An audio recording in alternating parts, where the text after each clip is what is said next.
if I'm not wearing my glasses, it doesn't look like it says start streaming. It looks like it says start screaming. And I'm like, thanks, don't mind if I do. Sometimes you want to. All right, let me tweet her out. I'm sorry, I still say tweet and tweeter, even though we're not allowed to use that program anymore. It's just the verb has entered my lexicon and I can't get it out. Yeah, like how do you buy a brand whose name has become a goddamn verb and change it? How are you that stupid? Do you buy Xerox and change their name to something else? How do you buy a brand and that has its dedicated button on every major console? Ego. Look, he's not a smart person, you guys. Also, like, it's no longer even Twitter doesn't use tweet anymore. It's now they just have post. Yeah, again, because they're stupid. Yep. Again, your brand name is a goddamn verb, and you throw it away. Well, he tried to do it with PayPal too, and they stopped him for that reason. So, I thought the verb for sending money through PayPal was Venmo. It is Venmo now. It is. It surprises me that both of those exist. But they do. It was Microsoft that got rid of Skype after Skype became a verb, right? Yep. Like, oh, let me Skype you. Oh, we need to trash this program. So it's not even unheard of.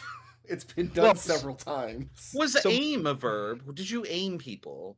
I am. You IM'd them. Nah. Yeah. Mainstream culture. Yeah. So the thing is the Skype one is funny because Skype was the verb and they had like point something of the market share. It was like really small. It's like how do we have the verb and then no market share? So they basically killed it and took their ball and went home. I wonder if it's because the software was awful. No, that couldn't be. Oh, that software was so bad. I don't want to utter the phrase "let me teams you" right now without giving someone like psychic damage. Oh, baby, you can teams me anytime. Wait, no, don't do that. Teams is so frustrating. I have thankfully never used it. I find Discord hard. Discord's hard enough for me. Well, Discord has slowly gotten minute. It's not bad yet, but it has gotten a little worse over the years. But that's just like the want of all software, I feel. Well, feature creep, yeah. How do you make money on something that everybody insists should be free? That's the problem that like companies like Discord have. Yes. I don't have an answer for that, but I wish somebody would subsidize it because I was about to say there is an answer, but nobody wants. It's not an The answer is get it declared like a utility. A utility and get the government to subsidize it. That's the answer. That's the answer. The answer is not 5 cents a GIF. Yeah. I have never I would pay Discord. That. The thing is, I would love to give Discord money. I have expendable income that I like to use to buy things that are good. Discord's never offered me anything worth buying. Like, here, sign up for Nitro. Yeah. Why? Because it's what a does lightning Nitro bolt. do? Well, Nitro also gives you more capacity to move files. Yeah, I use it for that reason. That might be worth it, and there's been a few times where it's like, yeah, I here, let me send you this file. Oh, it doesn't work. Well, let me just load but I have Google Drive, so I don't. Yep. I don't pay anything for Google Drive, I don't think. No. Yeah, I don't pay Google anything. Meanwhile, I'll fork over money to YouTube. Yeah. Yeah. Well, that's because like, YouTube I think Discord is worth like a $20 a month subscription, but that's not how their market works. If they did that, they would lose all their users, and then it wouldn't be worth $20 a month anymore. I can't solve their problem, and I'm certainly not going to solve it here at D&D today. Like, the world is hard, and we all just have to live in it. What I'm hearing is Discord puts ads into every single chat room, and then you can pay for Nitro for $20 a month to remove the ads. Don't make that suggestion. We're not live on the air, right? We are. No! Yeah. Oh no! This whole discussion about how I'm incapable of using software other than Discord. Discord will show up on our stream and learn. I'm so bad using I used to think I was a smart person. I used to think that.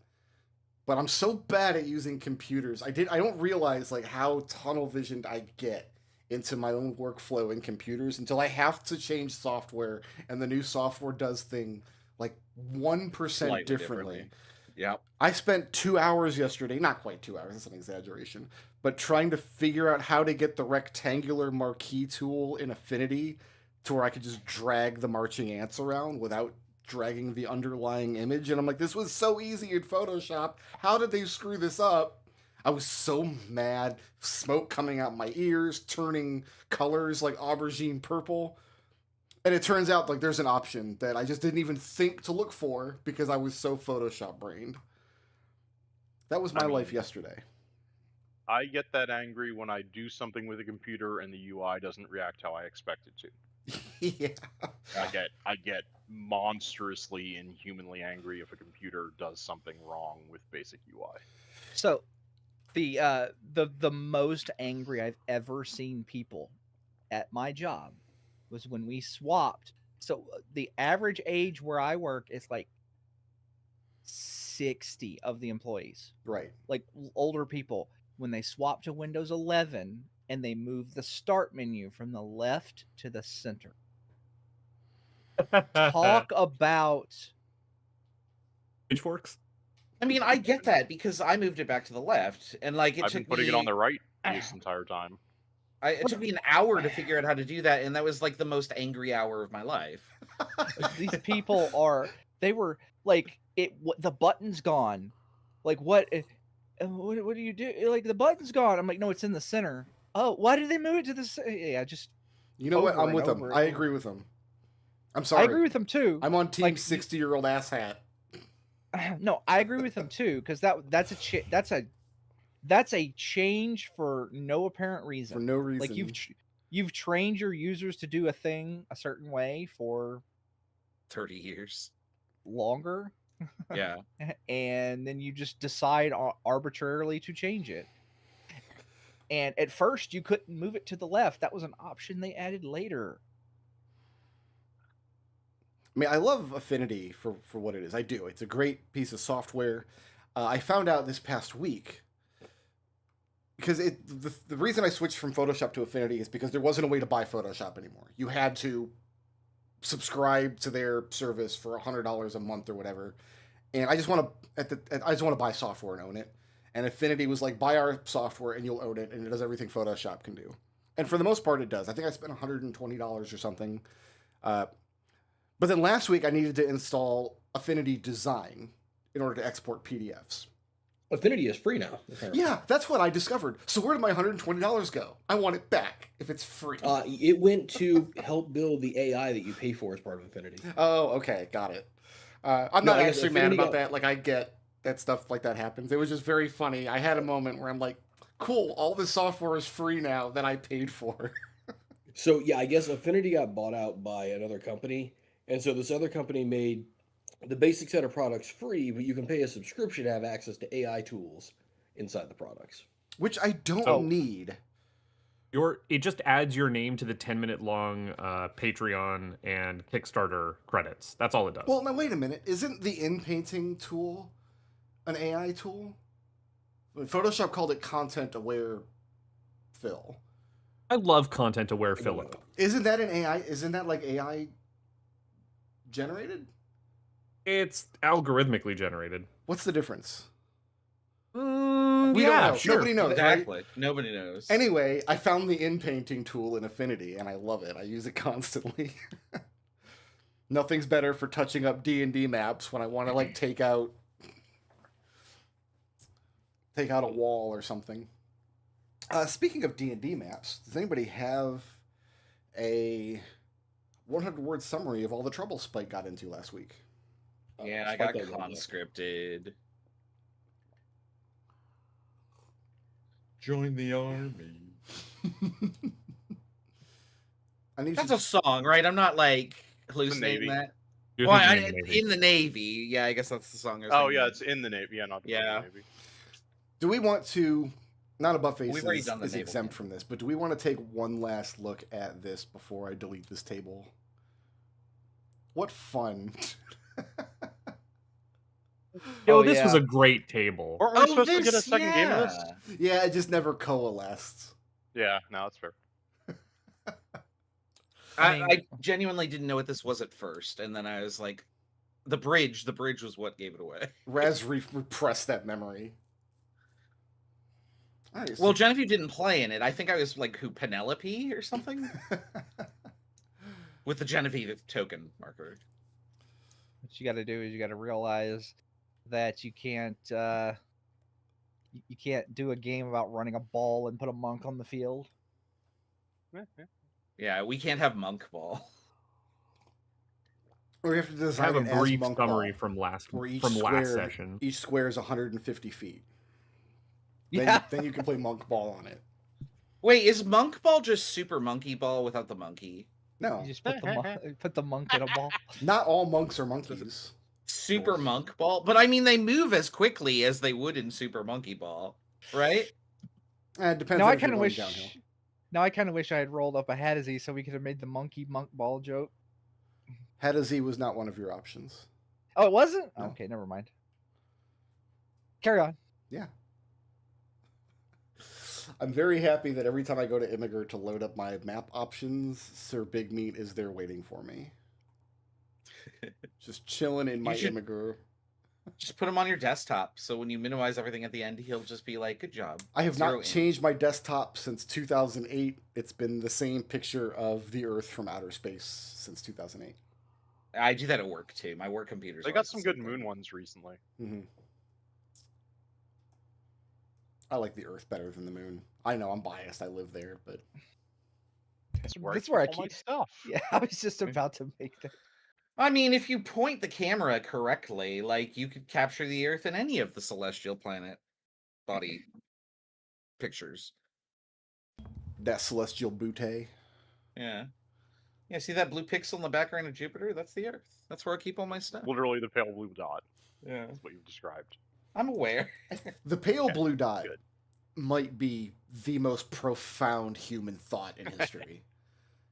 Like, that... And then number 2 is we are made of star stuff. Like, those two things. Yeah. After I deconstructed from religion, that's what I latched onto. What, chemistry? No, Carl Sagan. Well, I know, but... We are made of star stuff is profoundly chemistry, right. But it is also profoundly, like, metaphysics. It's also profoundly true, which is great. It is, It's absolutely, undeniably true, and that's why it's useful. I prefer the more modern take. The more modern take on it, which is history of the world, I think. Space dust. And then even crazier space dust. Yes, that's pretty good. Yeah. All right. Thought about that. So Spike got constricted, and you guys wanted to make this your next target. Go up to this mountain spring here. Yeah, I think so. Yep. Yeah. Oh, I had questions for Spike, like before we are leaving. Sure. So does Spike get a uniform? I'm gonna say no, because there probably aren't standardized uniforms. Specifically because all the different species have very different body types, especially for hedgehogs. Uniforms are an early modern invention of the military. They did not exist in the medieval era either, or even the Renaissance. Oh, yeah, no, that's fine. I had been imagining all of these people in, like, regalia and armor. I know what we could do instead of I just got to find a picture of it. So, and that was actually going to be my next question is Canterbury in, like some sort of, like, something that denotes that we're working for the crown. I have stuff. I think we came I have a rank insignia. I have rank insignia on my armor. I think it's what we said. Yeah, that's fair. In feudal systems, everyone wore a mishmash of stuff, and then you would have someone who was highly regarded by their commander who would carry a banner, and that's how you organize yourselves. And this banner is all supposed to be different, which pisses me off when I see them all the same in movies. They're different because that's how you know where the fuck you're going. You can't just have the entire army have one banner. Who knows what the fuck's going on? Yep, all the different things. All right, so Can I say that I got I got you like a hat like this? This isn't quite what I was picturing, but it's close enough. You're wearing. I got Spike one of these hats. What is that called? It's a military. It's like a fatigue. It's a military uniform hat, or like it's just a military hat. Like a cadet's hat. Yeah. Okay. So, at first, I thought this was like the standard. Like, I also don't know what hat that's called. That like you wear in Cockney, England. I think they were called patrol caps. Is what they're called. Okay. No, you're thinking of a newsboy hat. Yeah, the newsboy hat is a different one, but that's what I was thinking of. Yeah, but okay. I think that particular style of hat is called a patrol hat. Okay, is that what Spike's wearing now? Yeah, Canterbury's going to insist that he wears it. Yeah, I got him the hat. Does it have a target on top so people know where to bomb? It's a hat, dude. It's a little hat with a little private. I got a little private insignia and sewn on it, and I handed it to him and told him that he has to wear it. So he would look at it and he'd be like, "Wow, it fits awful nice. What's this mean?" And he'll point at the chevron, or I don't know what we would use in this setting, but I've decided. So first of all, everybody go. If you haven't done it, everybody take the benefits of a long rest. You've been back. I think I have done that. New character sheet. Who dis? Right? Like. So suffice it to say, Spike has spent the week, like just doing menial labor, just the lowest grunt of the grunts of the privates or whatever they're called, the foot soldiers. That was my next question. Sorry, I forgot that I hadn't finished this. So like he's just doing menial tasks, and so like he kind of grumbles when he's doing them, but he does them dutifully. Yeah. Who does he report to? Canterbury. Oh, so he knows. Wait, you're just preempting all my questions. So he knows who has his papers then. Yeah, he told you. You got told during the conversation you report to Canterbury. Oh, I didn't remember that, or write that down. I'm sorry. So officially, what has happened is Captain Janes has asked Canterbury to put together a squad to start just striking out into the Northland Weald. You were given a copy of the map that you brought back with the giant spike hole in it that Spike made. That's Spike's fault.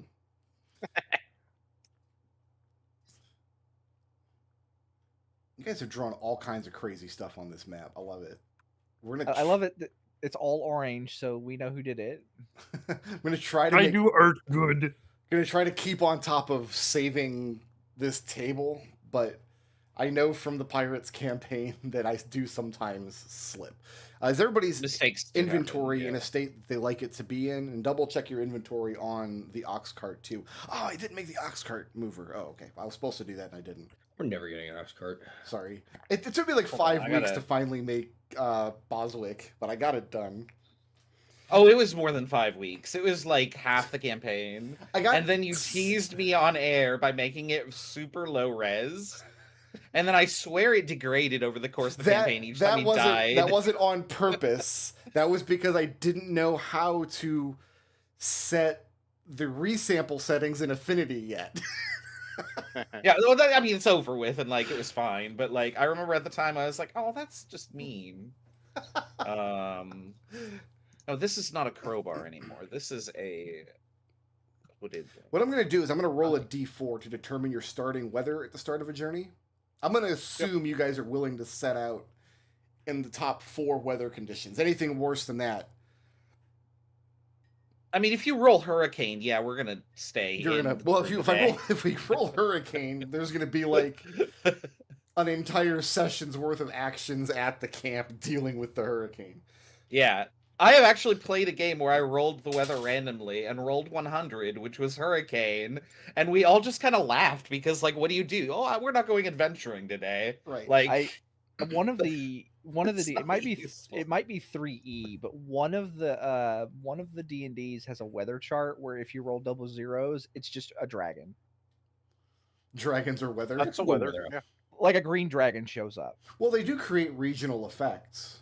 Well, the dragons are essentially magical natural disasters, but like that's. I did have in Shadowrun so there's not a weather table, but I rolled like 66 or whatever. I got like 5 6s and a 5. And so I decided like, so Mount St. Helens had an eruption today. And like civilization just keeps going. It's just the air is now completely ashen. Like, I mean, it's just like right now with all the wildfires, right? You need a quality 4 respirator or whatever to function outside. Not until a enterprising Mopok invents one. Well, here, yeah, but Give me 10 minutes and some stuff, and I'll make a respirator. yeah, there you go. All right. So I've rolled a Can't cost D4. You're going to be setting out in typical weather. There's no reason not to set out this morning. Everybody's had a nice, long rest, except for Spike, who is digging latrines and peeling potatoes, and possibly Barleycorn, who has had his rib shack appropriated by the military. Emery and Chocolate are doing good work. I don't know what you're talking about. But are they good cooks? Yeah, of course. I mean, that's for y'all to figure out. I mean, you can have the background in formal training and like pedigree or whatever, but if you can't cook, you can't cook. So to be clear, Canterbury might be eating what they're cooking, but like Spike isn't. The rank and file are not, because you're not officers. Oh, we just get gruel and Yeah. borscht and whatever, right? Well, you guys also are able to just go out and hunt and forage your own stuff. Like there's people who do that for like the serfdom here. Yeah. But yeah, unless Canterbury is sharing his mess with you, you don't have access to the officer's kitchen. So the morning of, we are going to set out once again. Sound off with your journey actions. Let's see if we can get to this spring pretty quickly. So because you're going through purple hexes, for the first few anyway, you can do a travel check at disadvantage since you already know the way.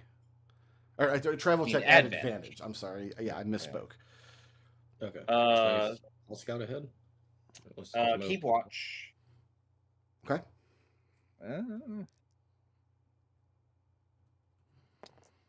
I'll forage. I'm gonna do markers.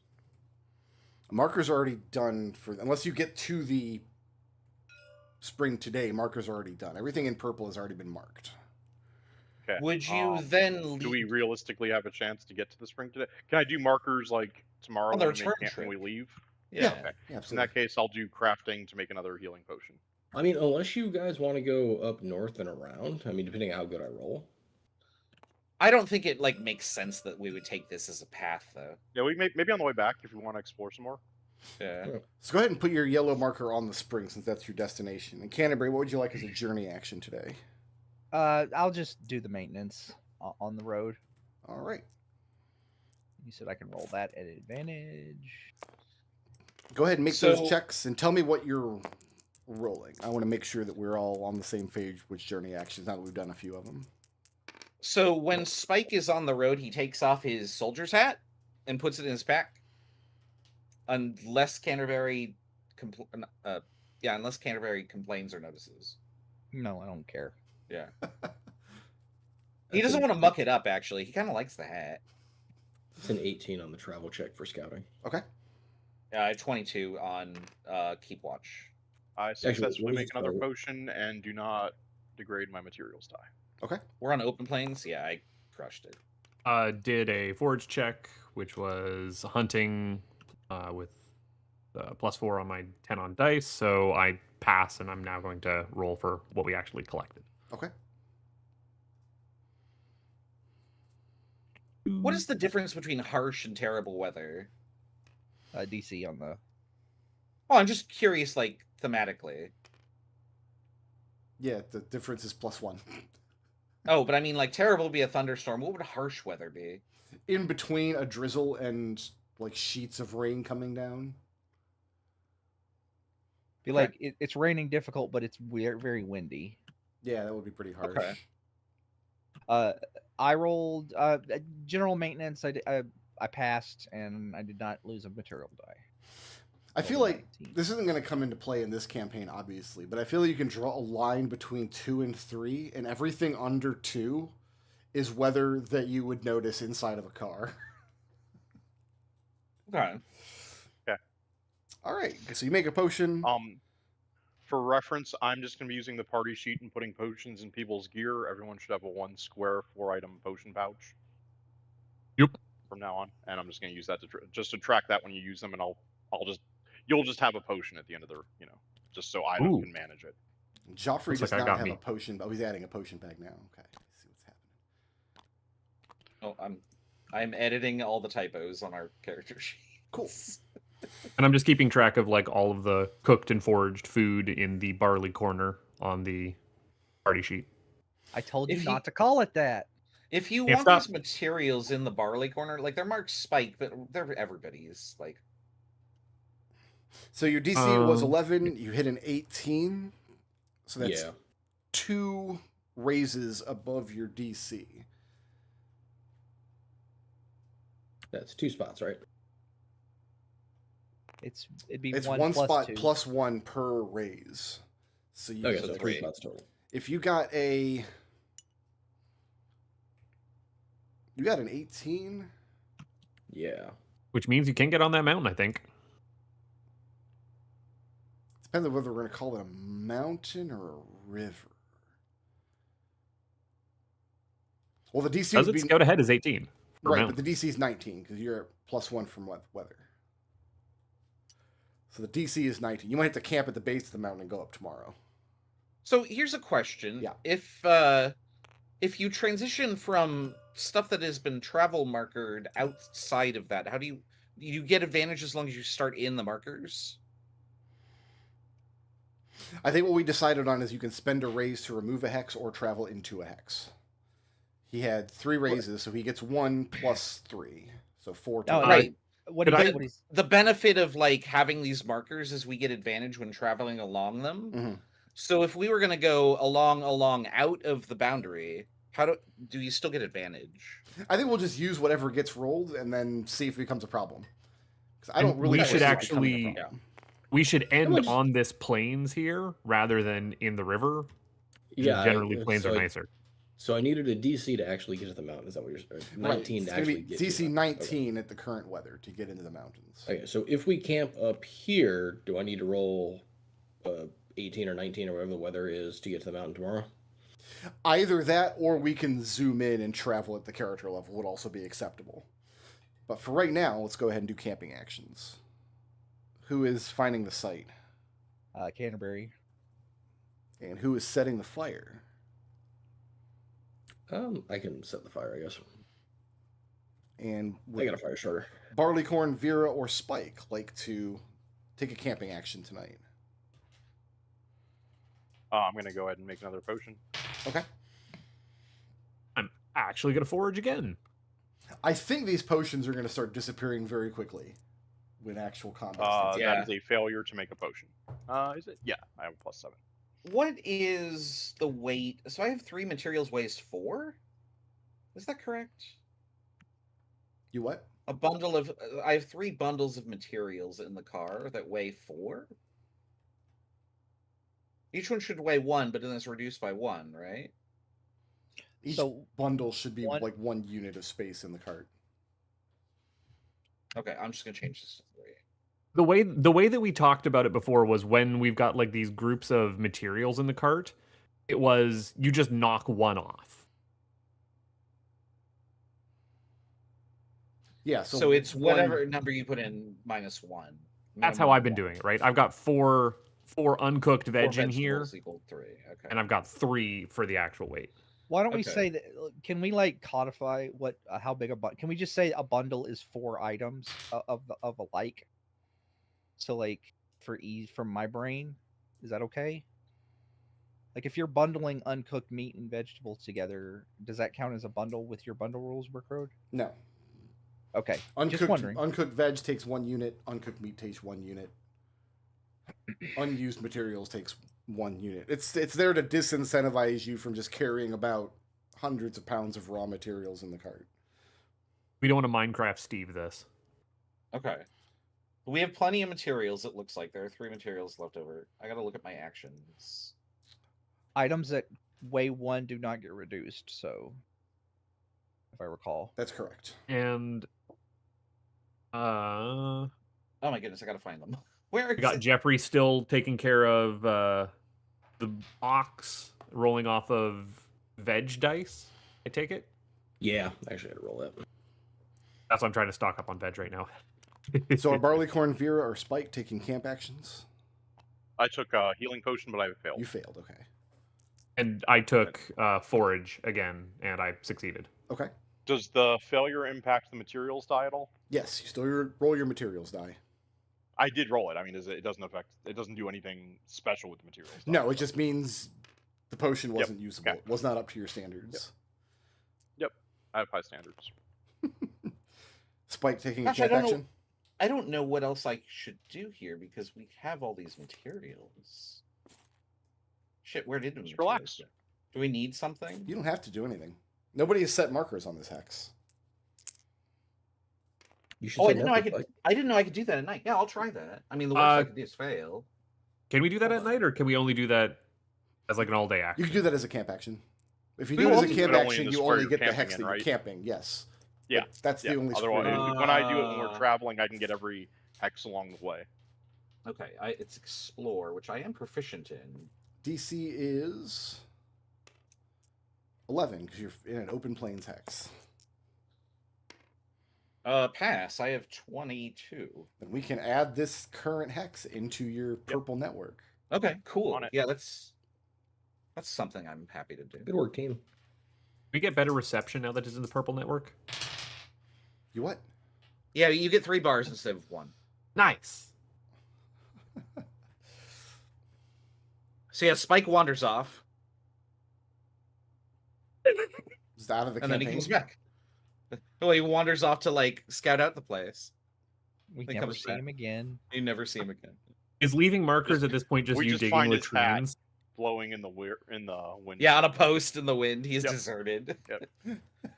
I've heard about a mill. He made it 4 hexes before he was Sir, done. Sir Bigby. Yeah, no. Do you want His to planet. use the journey rules to try to get into this next hex, or do you want to travel there on foot at the character level next morning? You can see the mountains in the distance. You know you have to go southeast. I mean, there's no reason not to just zoom in at this point, I feel like, right? Okay. I agree. We haven't tried that yet, so let's try traveling zoom in, I guess. Well, zoom in is just regular D&D. Yeah. I mean, we Let's could try roll zoom in. and fail, and you have to. Oh, I gotta eat. Hold on. Oh, me too. Yep. D10. Yeah, roll Alright. for your foods and then take the short rests. Oh, I that also got have an ox. reduced. Okay, that one's fine. All right. And well, don't Ox forget is to roll successfully for eaten. blue. I already rolled for blue. He's good. Okay. Hey, if I passed. If I'm reducing my die, is it just best to just take it right off of the? Oh, there is no meat. No, I Just haven't veg. packed any meat. I just did Oh, okay. did uncooked veg. That answers my question. There we go. I had to reduce my meat. I have to reduce my water. I did not roll materials. Okay, I'm all set. Okay.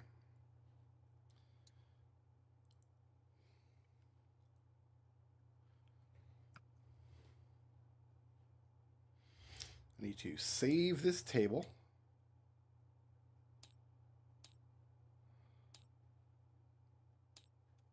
And open this table up. And Hitting my potion bag on my inventory.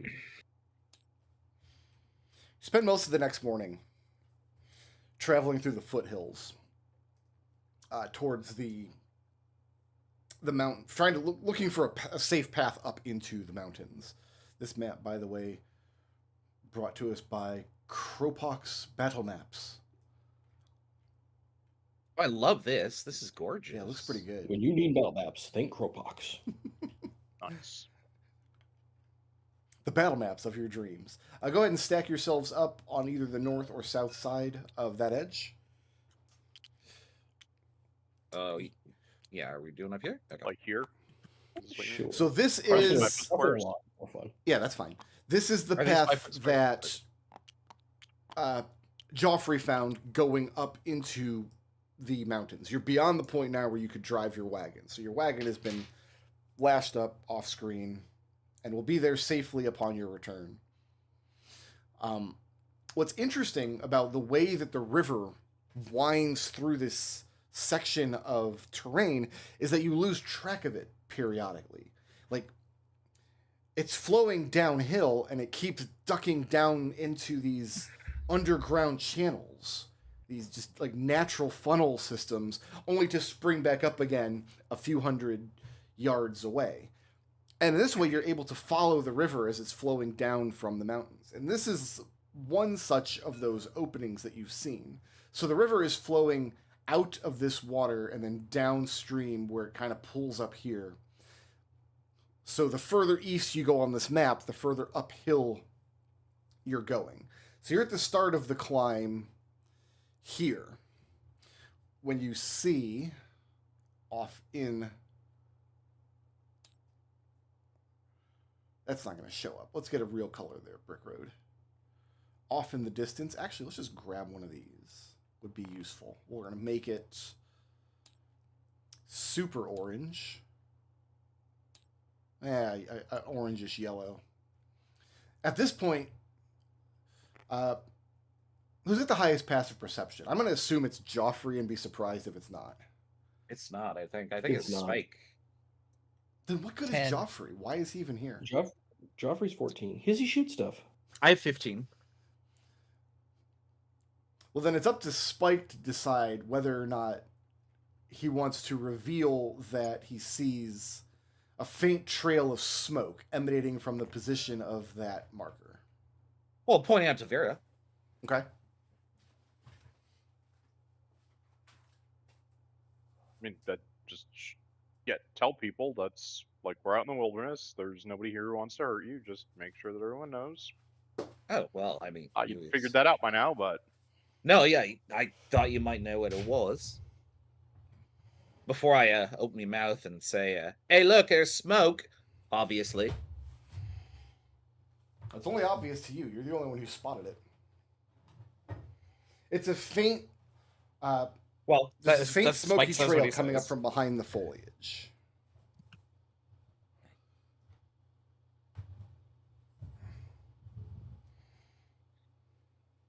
Right, well, should we avoid it? Head towards it?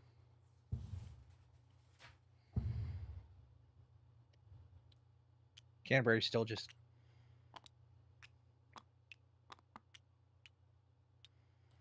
Joffrey's sticking to the trees How- as he moves. How difficult terrain is this? Or is this all just traversable? It's more or less traversable. I'm not going to count any of it as difficult terrain, but you are climbing up as you go. Okay. you just hear Canterbury in his armor going just huffing. Just a look of utter concentration on his face as he's climbing this hill. And But you know Spike what? still has not said anything about the smoke. No, he pointed it out. So Where- Vera, I thought that I was saying that aloud to everybody, that like, hey, there's obviously smoke there. Oh, okay. Brick, question. Yeah. If Joffrey is in the trees, does that offer him any sort of cover?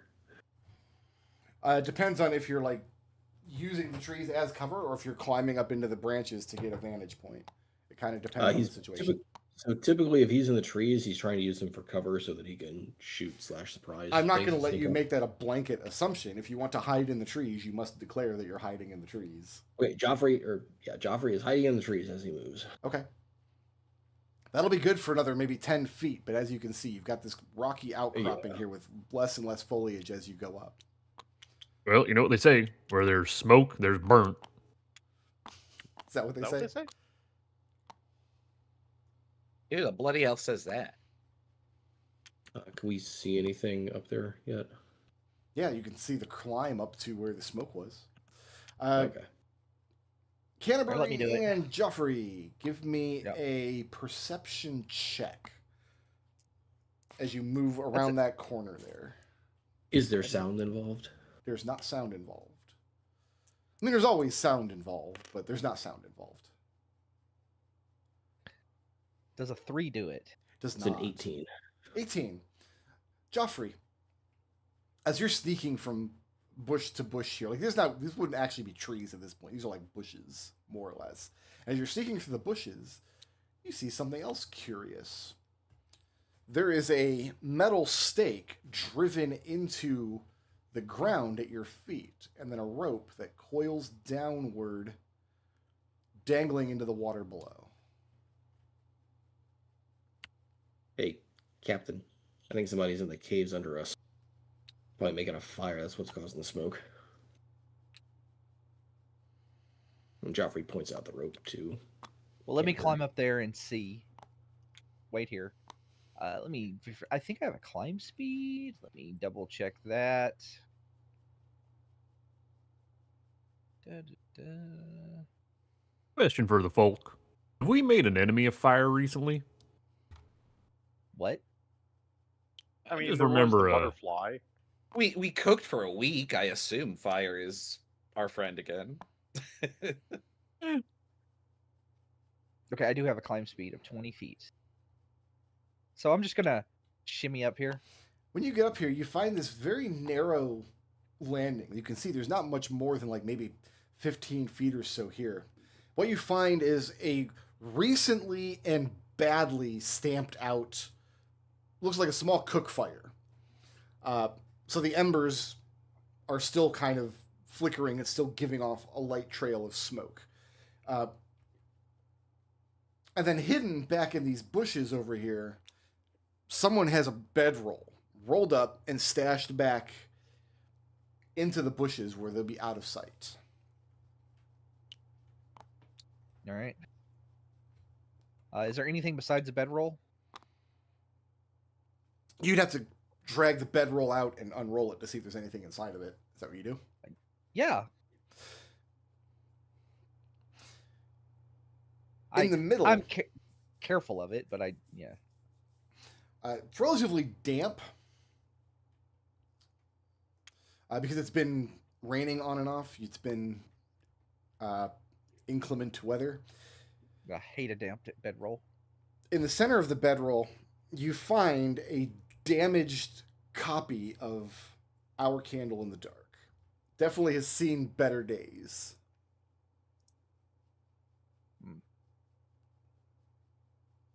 All right. It's not like the pristine copy that Captain Janes handed off to Spike last week.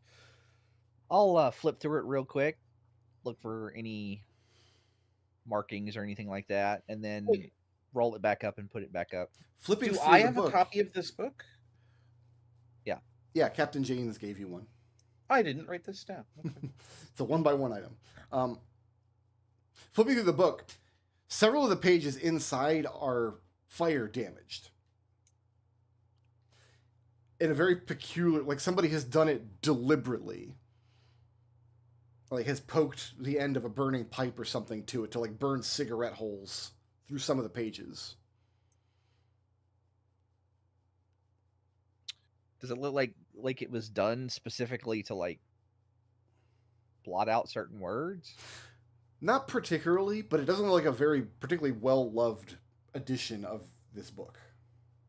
Yeah. Okay. Well, I'll wrap it back up in the bedroll, stash the bedroll back where I found it, and then skitter. Spike's gonna approach this rope and he's gonna take his knife out Okay. or his dagger out. Spike, do not. Don't cut it. Whoever's down there, maybe we want to keep him down there. Spike, step away from the rope. Ugh. All right. All right. Well, don't be surprised when we goes down there and whoever it is armed to How the fast teeth. is the water running down there right now? It's not that deep of a stream in this part, so it's you wouldn't have difficulty wading in it. I don't think. Maybe maybe you would because you're a Gerbine.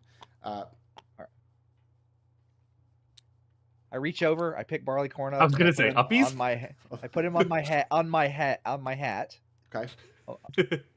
My very square helmet, and then I climb down the rope, and then I test it. Give me a strength. You said it's not very Nasty. deep. How secure is the You rope? can use either athletics or your rope kit check. Does my climb speed not avail me? If you have a climb speed, you can ignore those checks. Yes. Yes, I can. Great. little 5 grabby hands hands. to get down there, Camera. So you climb Is it- down is it- maybe 30, 40 feet down to the water line, and it looks like it would be up to chest height on a medium creature, and it's flowing out of this just dark tunnel. Does anybody have any? I have a dark vision. How far can I see? Presumably 60 feet. So if you Yes. wanted to enter this cave, you're going against the current, which I would count as difficult terrain, because each step you've got to count. You've got to like measure your step to make sure you're not about to step into a drop off. Your dark vision would avail you traveling into this tunnel, but I don't think, unless Vera has dark vision. No, I do not. Okay.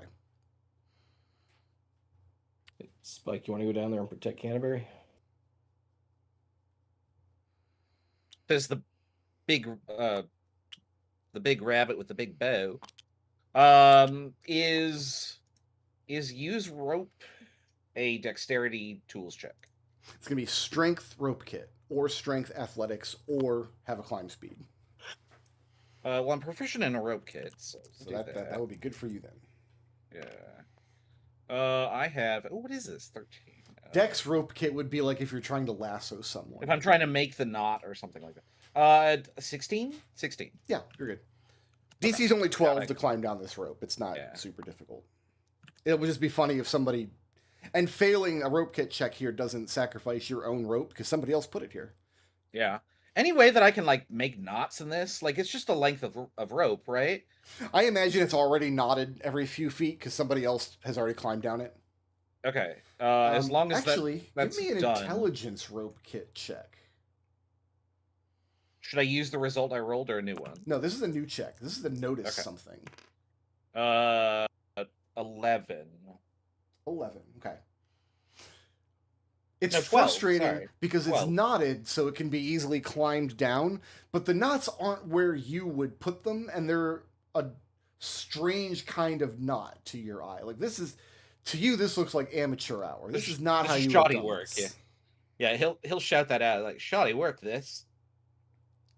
Is it farther spaced apart than what you'd be expecting, Spike, or is it more for my kind of build? Well, Spike and you are actually the same. They're both small creatures. Oh, we're both small. Okay. Yeah, I didn't make him as small as. I'll let I somebody I else. just have a note that I can't ride on you, and I thought it was because of the quills. Well, that's one of the reasons. I'll let there are anybody else many make that reasons. intelligence rope kit check if you want to try to suss out what Spike didn't notice because he's too mad about his hat that Canterbury makes him wear. Oh, he likes the hat. He doesn't want to muck it up, though. Spike, how are you wading in doesn't this wear it. water? You're a small creature. You're not. You're He's, swimming. if he's you want. holding. You'll notice that he's holding onto the rope. Got it. You said it was just int. I don't have any skill with rope at the moment. Okay. Yeah, if you See just, here. naked intelligence check will be fine. Yeah, you can just roll well. You know what? You're getting a 13. If I can make the check too, Yeah, I'll let you make it. that is a 16. Canterbury. Yep. Spike mentions is like climbing down the rope, having some difficulty. Like these knots are in the wrong spot. They don't work very well as like footholds. And you like it clicks over in your mind. The knots on the rope are not designed for the shape or style of feet that any of you have. What's the name of the deer folk? The curvan. Curvan. Yeah. Or So it I could also- imagine, I mean, everybody's got different kinds of feet, but like yeah, Vera this would has be the alien height- for all of you. It looks like it might be easier for a curvan's hoof to climb down. Okay, possibly for a curvan. Oh, Are they going into like a cave or are they in the water down there? Right now, Canterbury's standing in the water, and Spike is clinging to the bottom of the rope. And I'm standing on top of a Canterbury. Yes, Spike can swim, but this would happen. I assume, right? it'd be an athletics check to swim. Can he hold on to my back? Do you need to Can go he grab carry hold him? of my Vera? armor? Do you need to go carry him so he doesn't drown? I can't carry anything. What are you talking about? Strength of 5. Also, not really so sure about this rope business. It's a young person's game. Hey, I'd be more worried about yourself. Canterbury can safely lead Spike along, but he would be moving very, very slowly. It would be half speed on top of the half speed you're already at for difficult terrain. God Do damn, I I need- stay here and make sure that nobody comes in and gets us from behind, and Geoffrey will go down the rope. Do I need to roll anything? No, you can just grab onto his armor. Like Just imagine a spikes toddler there. in like the lazy river at the water park, just latching onto her dad's arms. You said it was a strength athletics check to get down Either the rope? athletics or strength rope kit. That's 12. 12 is good. That'll get you down to the water safely. Geoffrey will go down and pick up Spike so that he doesn't have issues. Get Okay. your bloody hands off of me. He'll hold on to Canterbury's Shut up and don't armor. drown. Just an angry little ball of squills. Anyway, Oh. How is Vera getting down? Is she? She might Is just she- sit up here and wait for them to say they need her. Okay. I don't like my chances with the athletics check. Got it. Nobody can see except Canterbury, so I would like Canterbury to make me a perception check at disadvantage as you enter the tunnel. I have a lantern. I don't know if it's above water, I guess, but that's 2. A 2? Okay. Are you lighting the lantern? And is it a bullseye lantern? it is a hooded lantern. Okay. So circular and not conical, I guess. Got it. I'm gonna turn around, and I'm gonna like hold, stand at the bottom of the rope, and then like do the come on, like motion to Vera to do it. It's like I'll catch you if you fall. Don't worry. Spike will turn to Geoffrey and say, "What the bloody hell are you watching over me for? Go help Vera. She's fine. She's a grown woman. Go on, go on. I don't need you." Joffrey, I'm not leaving you alone, Spike. Yeah. He looks irritated about that and lights the lantern. Lighting the lantern. There's not much to see in the tunnel you're at. It goes forward, trudging through the water. It's also still trudging uphill, because remember, the water is flowing down through this tunnel system. Right. Give me a perception check. Lantern's what, 20 and 20? I think it's 2020. Let me look that up.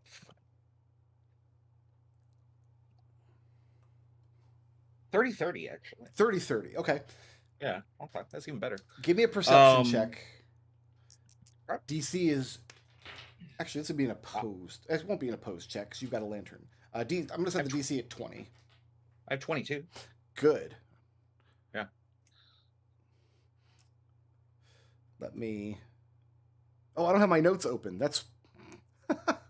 Oh, that makes things difficult. Yeah. That makes things a lot harder. Is there like a ledge that I can stand on so that I'm not like neck deep in water holding a lantern over my head?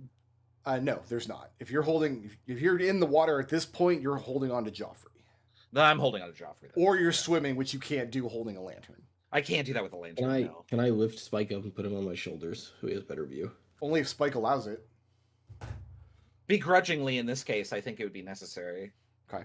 That means you're going to be moving at half speed, That's fine. which means you're going to be moving at quarter speed because you're also moving against the grain. Okay, so you light the lantern.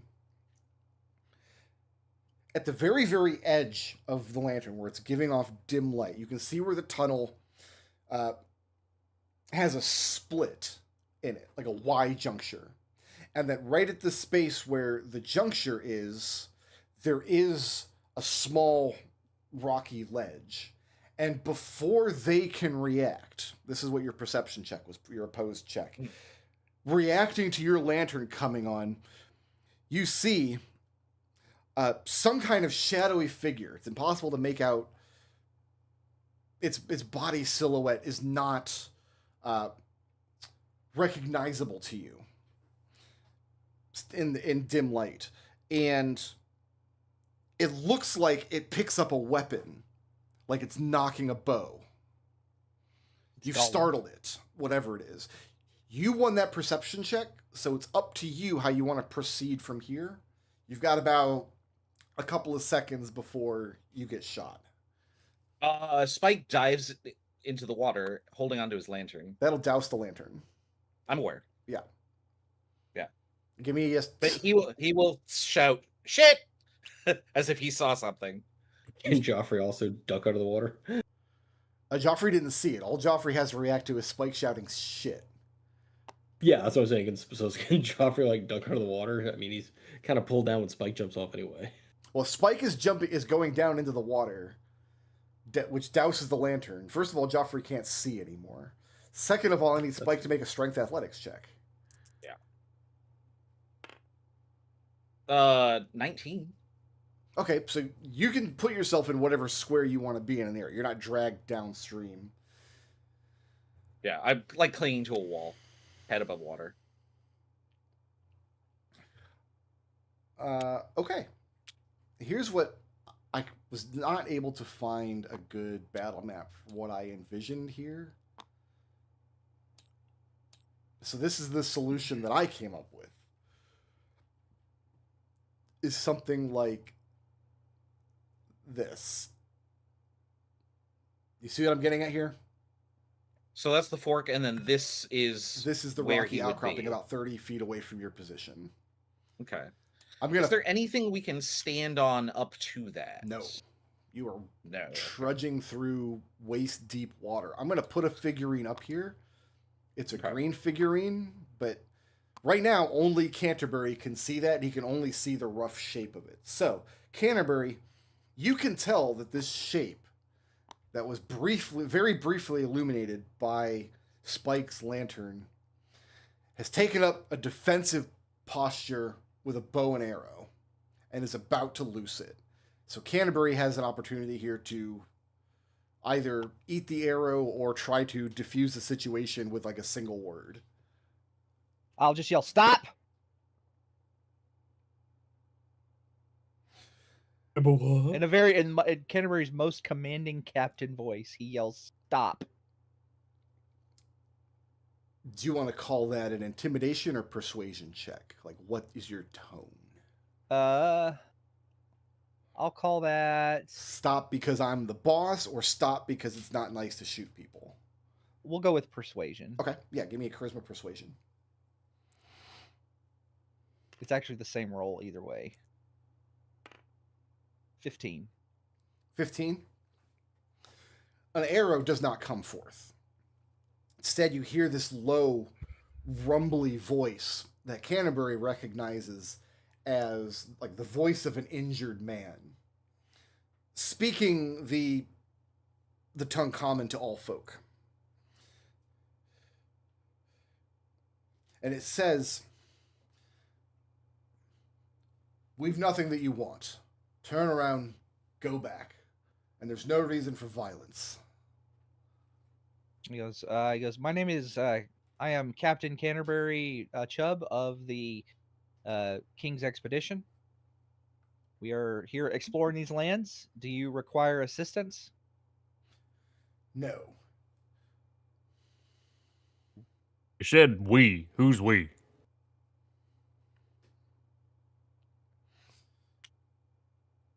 You're Kingsmen.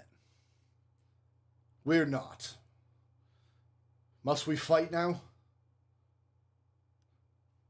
I'd rather not. Then go back. Well, you sound injured. Do you need assistance? Not from you. And what injured you? Is there something in the area we should be aware of? These are not your lands, Kingsmen. Go home.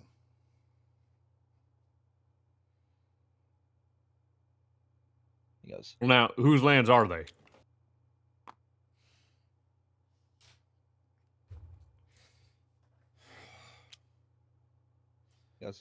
Canterbury says, I'm going to approach, but very slowly.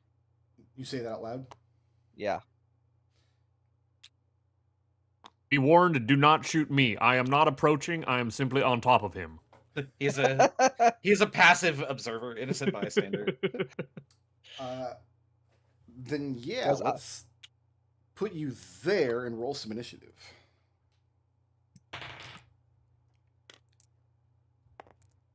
I have a terrible initiative roll.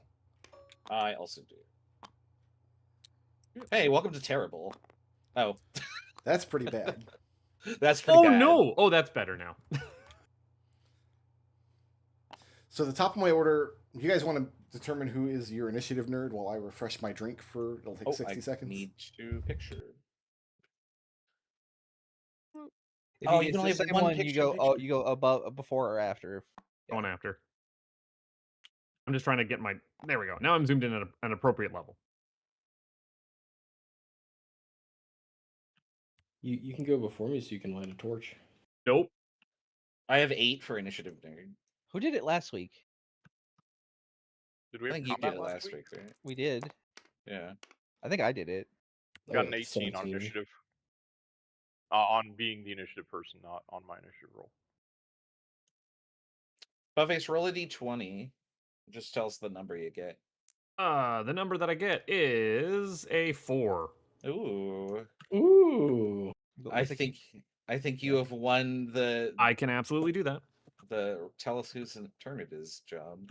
Okay, so if you right click, go to picture in picture. It'll open up a picture in picture, and then you can zoom in how you want it. And then you go over to the picture in picture, and there's a lock, and you click it, and it will keep it from moving. Sorry about that. I stepped away to get an ice cold delicious Pepsi, and my wife texted me the picture of the steak dinner she's having, and I'm not. Oh, that's cruel. No. There's more to the story. Sunday is her family dinner day with her parents, and I never go because I've got D&D, thank goodness.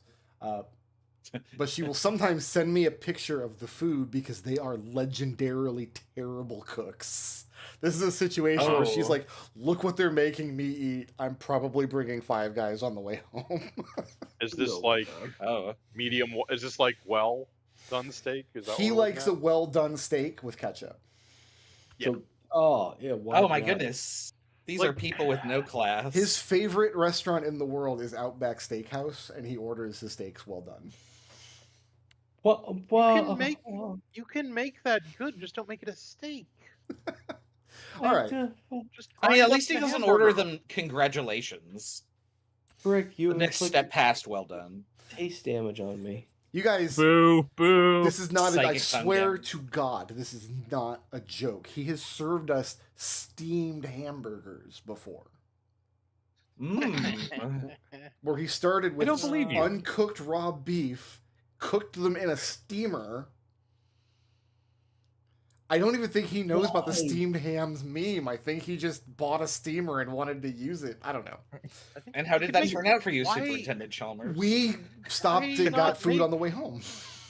Why not make dumplings at that point? You've got all the pieces here to make things that are edible at these degrees. My father-in-law anybody- and my stepmother-in-law, they're cool people. I like them a lot. I like hanging out with them. They're always there when we need them. They can't food. Has anybody told them or tried to help them? Have you cooked for them? So what? Or are they the type of people that insist that we're gonna make dinner? So my wife didn't grow up with her dad. She grew up with her mom in a broken household of the 1990s, right? So she got out, but she has 2 siblings who grew up there. My brother and sister-in-law. They had no idea that good food existed. Oh man, I cannot imagine a lifetime of it's time to put things in the food hole. I met them when they were teenagers. I think Robbie was 15 or 16 when I started dating Peanut, and it was fun watching him transition out of that house and start dating people. He's married with a kid now, and he's a vice principal. And when we go to his house to eat, they put out a fabulous spread. And when Peanut and I cooked for them, we hosted Thanksgiving dinner for many years. We always put out a fabulous spread. So I'm probably having 5 guys for dinner, which makes me happy. Geoffrey, you're at the top of my order. Here's what you've got to work with. My understanding is right now Vera is at the top of the rope. Spike is going to... If Spike doesn't use his action to... you won't need your action to swim. Spike's underwater. I don't know if I have to make a roll every turn. Geoffrey, there's no light, you Yeah. can't see, but what you're aware of is that there was a creature here that he and Canterbury were talking back and forth. The creature made it very clear he doesn't want anybody to approach, and then Canterbury started to approach. So you can be very aware there's an arrow coming, Geoffrey. That's how we can start things off. If I wanted to take a shot in the dark, would that just be disadvantage, or would that be even worse? First of all, you would have to pick a square. I put this marker here as like a general, you know there is a shape here, but you don't know what square he's standing on. So first of all, you've got to pick a square, and then you have to make a roll against their AC at disadvantage. And if you don't pick the right square, you can't hit. Okay. And Spike is in danger of drowning? Spike is... No, not at all. He's not I in just danger. dove in the water. Yeah. I passed my athletics check. I guess you don't know what that means, but It just means you didn't get swept away. So on your turn, Yeah. if you want to go anywhere, you'd have to swim there. well, my intent was to come up next to the rope. That'll be pretty Should I easy. have- That'll be pretty easy. Well, on your turn, you will resolve that. Okay, yeah, I could do that. Okay.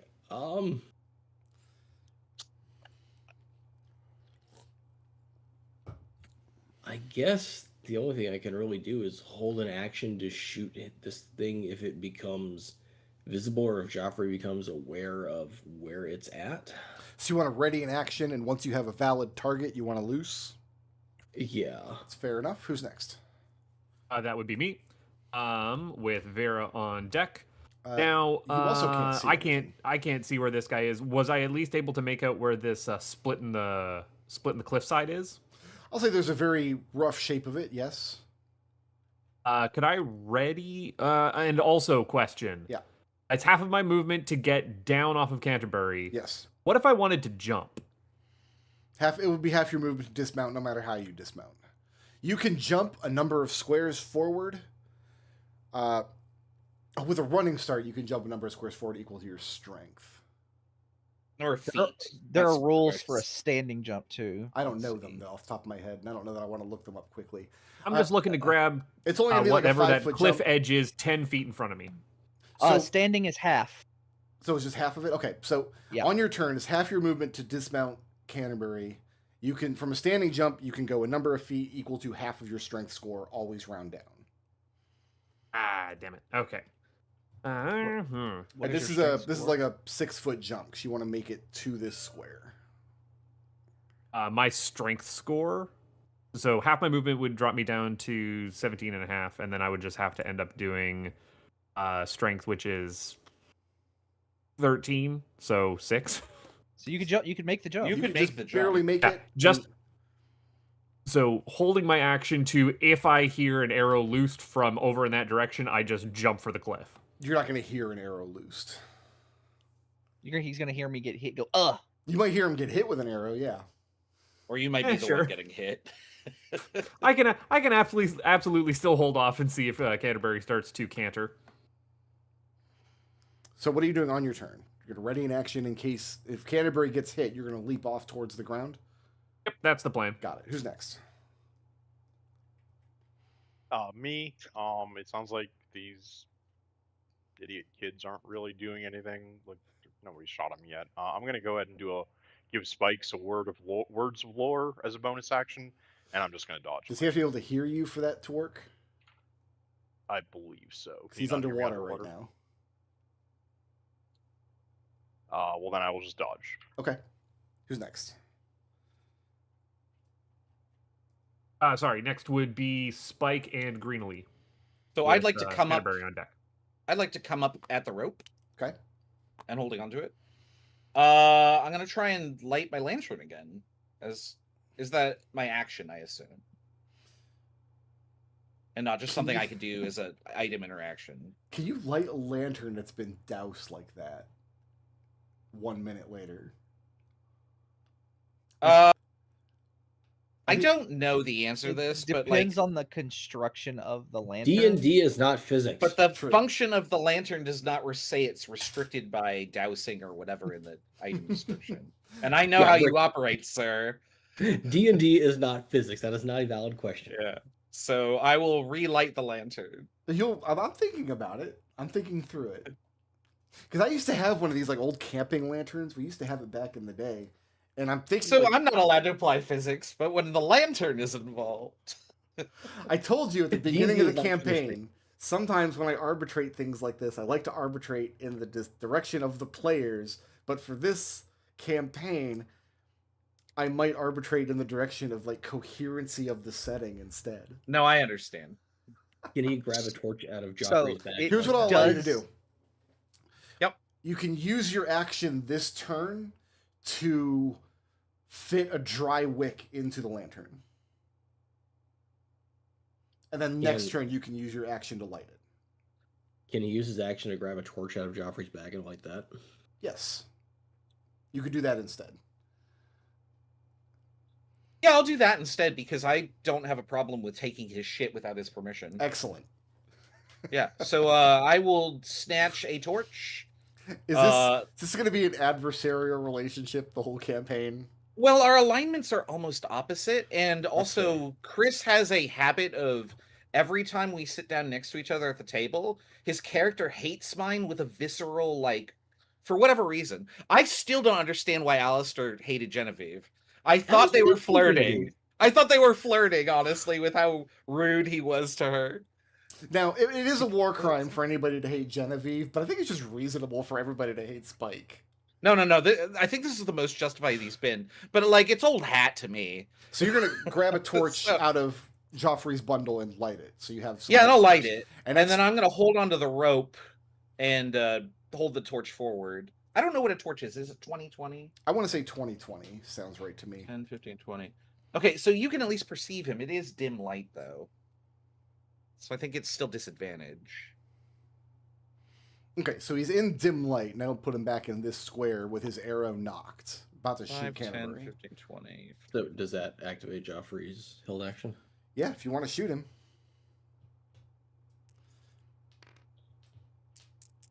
Yeah, get him. He's in dim light, so he has partial cover. Ah, Partial cover is disadvantage or No, reduced partial AC? cover is just he gets a small AC bonus. Oh, okay. Then I only roll one dice. But dim light. dim light is disadvantage. Yep. No, Unless you have dark blindness. vision. Blindness is disadvantage. Okay. Dim light is obscurement. He gets a Oh, okay. partial cover. Oh, okay. That's even better. Not when I rolled a 7 on the reroll. Well, it's not a 2 or a 1 at least. So you lose your arrow at him. So from that moment forward, there's no way to talk him down. That was Joffrey's held action. Is Spike's turn What? over? I have used the torch. I don't think I have any other action. All right, who's next? Greenlee with Canterbury on deck. All right, let's roll to see if I can hit Canterbury. Well, Canterbury's got he's level 1 and does not have good armor, so yes. Does a 7 hit? No. And the arrow hits the water next to you. And the shape pulls another one. Now that the shape is standing inside of consistent dim light, and the torch hasn't just dove down into the water, the creature's silhouette is very, very strange. It has like large muscular arms and large broad feet, like almost circular at their base. And he has a squiggly tail coming off the back, and he's hunched forward. It's a pig! Like somebody would if they're having difficulty breathing. Very much not a pig. There's no tusks, no hair on the body anywhere. Is it a beaver? Are we doing beaver people? Are we He's speaking? a curly tail. He's not an otter person, is he? No, they have very Yeah. distinctive. It's a long tapered tail. It's like a reptilian sort of tail. Oh. Okay. So that was his turn. He loosed an arrow and missed. Who's next? It is Canterbury with, believe that it's Geoffrey on deck. He's gonna yell back around to Joffrey. Whoever loosed that arrow, you need to stop. I'm going to get up here. Okay. And I'm going to step here. And I'm going to like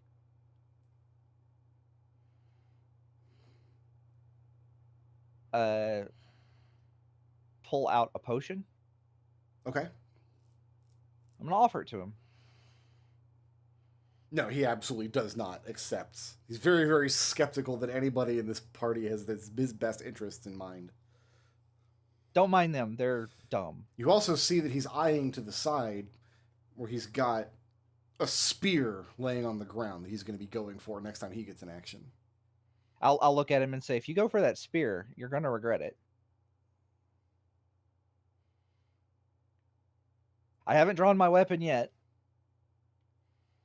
He looks between you and the gerbine on your shoulders. Right. And I guess I'll hold my action to draw my sword and hit him with it if he goes for the spear. But other than that, I make no move. Sword's gonna have to be in your hands if you want to attack it with readied action. You have to end your turn with the weapon in your hands. Yeah, I'll still hold out the potion, but I'll pull my sword out and say, if you go for that spear, then then that will really be the point of no return. Geoffrey already shot him. Right. He shot at him, and I'm trying to salvage it. Okay.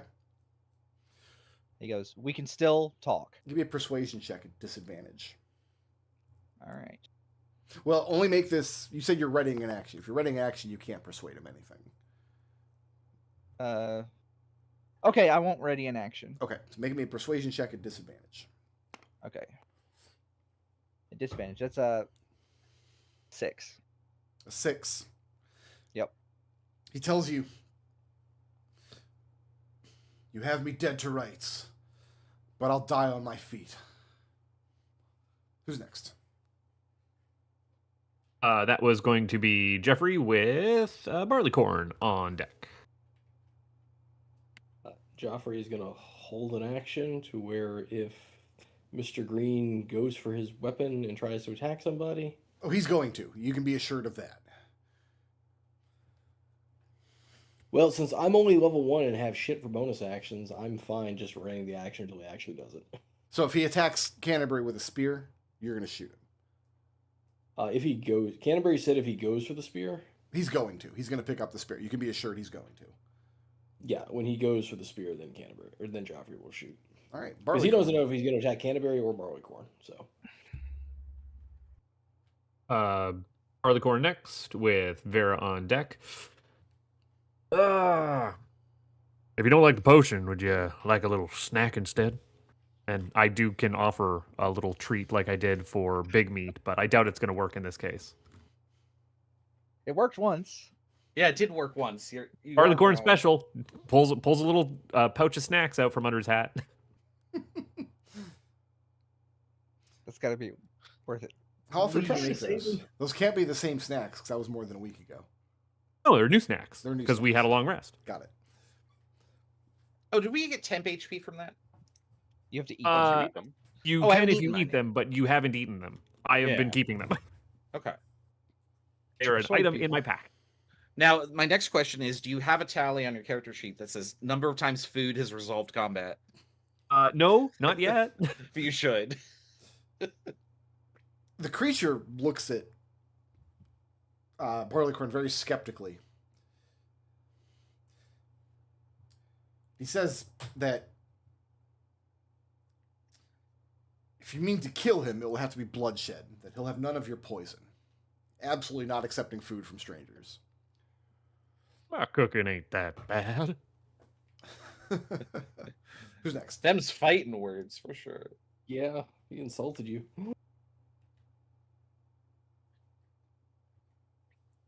Any other actions that I can take on this turn, or are we just calling it? It's up to you. You can... Was that my action, I guess is what I'm saying. No, taking an item out of your hat is not an action. Okay. Well then, I guess I will jump down off of Canterbury here.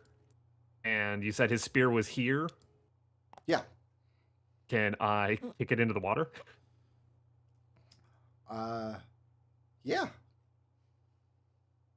He hasn't picked it up. He's not able to pick it up till his turn, so you're going to just get rid of the spear? That spear's gone. Wow.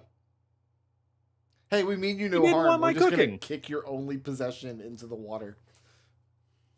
We're playing good cop, bad cook? I thought you were a good cook. No, I'm bad cook now. Who's next? Next Vera. is Vera with Spike on deck. Spike and Greenlee. And this guy has not attacked anyone yet? He's loosed an arrow, but did not hit. Oh, he did? Okay. In that case, so what are we looking at for this rope and water? It's going to be a strength athletics or strength rope kit check to climb down. And then when I'm at the bottom, am I standing in waist deep water as a medium creature? Like, can I stand Waist there? deep water. Actually, I think Vera has a climb speed, doesn't she? Do I have talents for combat? Let me look at the... I didn't write it down, but I might have just missed it. There's a lot of custom stuff in this. Give me a There second. is quite a lot. This would just be a Corvum creep feature. Yeah. You have I'll advantage on help. athletics checks made to climb up any surface your talons could reasonably grip, which a rope would Okay. qualify. I think I did not include that. That's great for me because this is at -3. What's the DC? DC's 12 to get down to the water safely. Okay. Made it. All right, so then I can climb down and be standing in waist deep water with Yes. 30 feet of movement. Is that okay? Yep. And can I see him from here? Did I have light over there? He's at the Dim very light. edge of dim light from the torch that Spike is holding. So that's disadvantage because of the dim light And no, it just gives him on a partial ranged cover. attack. Oh, partial cover. Great. All right. Well, he shot at one of us, so yeah, that's not gonna end well. Canterbury did call out for Geoffrey to stop shooting. You don't have Yeah, to. but he listen shot to at him. one of us. Got it. So, so that's gonna hit an armor class of 25. That'll hit. Let's go ahead and throw the craft bonus on the damage. So that's 3d6 plus 5.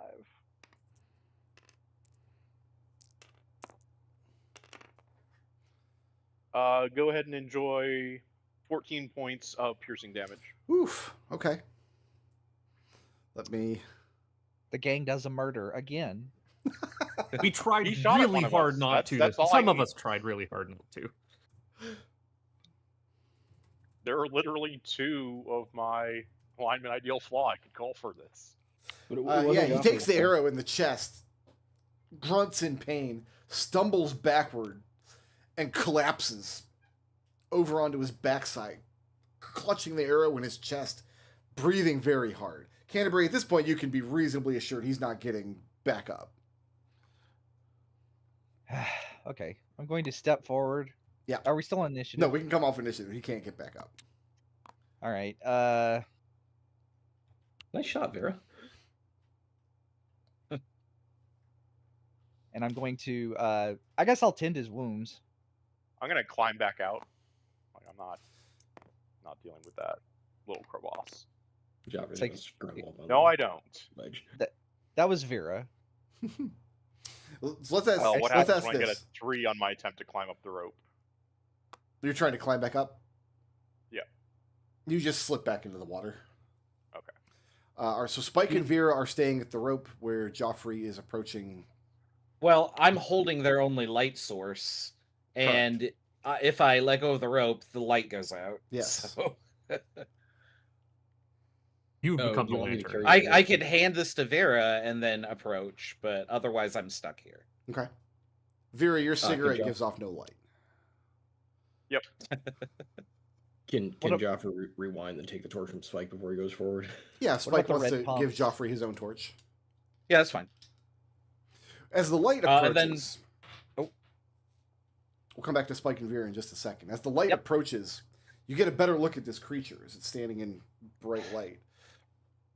Like I said, a strange reptilian build, but it has an almost spherical head, and it has wrapped around its head, obscuring its eyes, an old, dirty, clearly like old blood, a length of cloth. It's the only thing that he's wearing other than a loincloth. Terrible, terrible scarring across his shoulders and his chest. Wounds that have been stitched together and popped back open several times. The smell of him is obscene. because just the old, like the old pus and he wasn't in a good way when you guys came down here, and then shooting happened. Yeah. My God, Have you lived here long, son? So are Vera and Spike gonna try to approach, or are they gonna stay back at the rope? Let's resolve that first. I'm not leaving this rope. I'm not wading through that water. You can go. Go with my hand. I'll wait. I would like to actually, but it's a swimming check, I assume, right?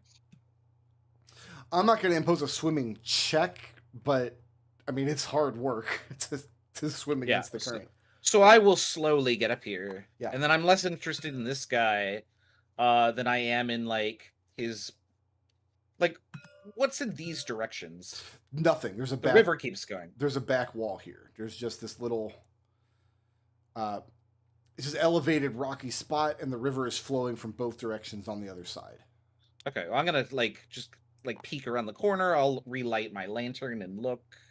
In one direction, in the direction you're looking, Spike, the water flows sharply downward from the higher elevation of the northern edge of this map. The other direction, I want you to give me, I'm going to call it... So this is basically no use to me. Give me a nature check. When you look, because looking to one side, holding your torch over, you get a pretty good look of what's happening. 19. You see something impossible in the other direction. So on like the other side of the platform on where Canterbury is standing. Okay. And the thing that's impossible is that the water is flowing along this ridge, just like it is downstream, but it's flowing upward and out of a crevice in the earth. That's not something that should be able to happen. Like defying gravity upwards? Or just like geyser? Like reverse waterfall? Yeah, like it looks like that's what I was imagining. Instead of the water flowing downhill like it does everywhere, it's flowing uphill. So the tunnel continues in that direction, but the water is flowing because it goes deeper downward, and the water is still flowing up and out of it. Okay, so he's gonna interrupt whatever conversation and just kind of stare in disbelief. Mates, anyone ever seen gravity flip? Well, do we have a word for gravity? What's gravity? Yeah, I don't know how to describe. I don't know how to describe that. I'll say you only know the word gravity if you've read Our Candle in the Dark. He hasn't read it yet, but he will read it eventually. And he can read. Like I'm proficient in letters. I think everybody took letters. Yeah. So okay, then I will describe it as what happens when a waterfall falls up? Water rise?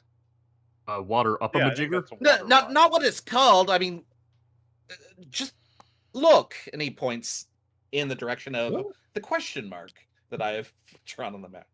Well, I can't look because your grandmother shot a guy. Yeah, she did a great job. You should praise her for her effort. I'm climbing on top of you and perching to look over. Okay. Vera, you shot the man. Come over here and bandage him. He was shooting at you. I don't see a problem with any of this. Like Canterbury is like rubbing he's got his finger and he's rubbing the bridge of his nose. And he's counting backwards from 5. If you want to give him one of his healing potions, your healing potions, that's on you. But he shot one of you, he's dead. His life is forfeit as far as I'm concerned. To this, what the bloody hell is the man who's slumped down, clutching the arrow, his voice very weak now. You shot first. No, an idiot shot first, and then I'll point back over there. And then I tried to defuse the situation, and you escalated. So, to be clear, you guys shot first. Yes, I know. Yeah. And I tried to de-escalate the situation. But as soon as he attacked, one of us was intent to kill us. Sarah does not I want to draw a clear line in the sand between what happened and what Canterbury is now rationalizing. Right. I'm not rationalizing. Like, Canterbury is saying everybody was at fault in this situation, but nobody still has to die. You know who is not at fault in the situation? Spike. I did nothing hostile. I jumped in the water. Spike just went And for a little swim. I'll look at the guy and I'll look at the creature. What 'cause even is this? I guess he's a reptile of some kind. He's got a reptilian body type, but he's not one of the folk, for sure. There are no reptilian species within the folk. All right. But you've never seen this style of injury before. Crisscrossing from his shoulders, coming down across his chest, down towards his groin. When he's slumped over, you can see terrible markings on his back. It's beyond, like, he didn't just take like a sword slash or something and it had to be stitched up. Like, something absolutely dreadful has happened to him. All right. I'm pulling the arrow out now. So he's not going to allow you to do any kind of medicine thing on him. He's going to weakly try to shove you away. He's going to be belligerent about it. He doesn't trust anybody in this group. I'm not doing any medicine thing. I am just... Well, it's going to be a medicine check to pull the arrow out without damaging him. Oh, okay. So you guys have to find a way to restrain him before you can do that. While they're doing that, can I use my ladle for my cooking utensil and just grab a big scoop full of this up water? Use some up water? Yeah. I want some up water. What's up, water? And you scoop out some up water, and it is... I mean, it's been a crisp, refreshing stream for as long as you've been following it. Is this potable? Yeah, absolutely. Oh, okay. Well, Spike will take a drink. Yeah, it's regular water. I was going to offer you a drink before I took a drink myself. But, if you're doing it, you're good. A Spike start fizzy lifting drink. So yeah, I turn into a balloon and I float upward. So I would like to point out to everybody here that it is our job to do a census, which means talk to people, not shoot at them, Geoffrey.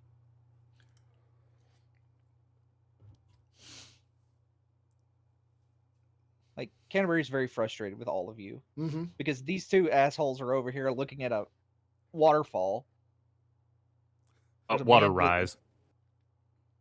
What's amusing to me is that Treble has a lot of experience playing this exact role because we all watched as he played Gus. Yep. Who doesn't love Gus? I love Gus. I'm glad that Gus is back in Trash Panda form. Well, this isn't not quite Gus. This guy, because Gus never would have murdered that dude. He doesn't drink. He can make Gus work. Gus wouldn't lose his temper. This guy, Canterbury, will.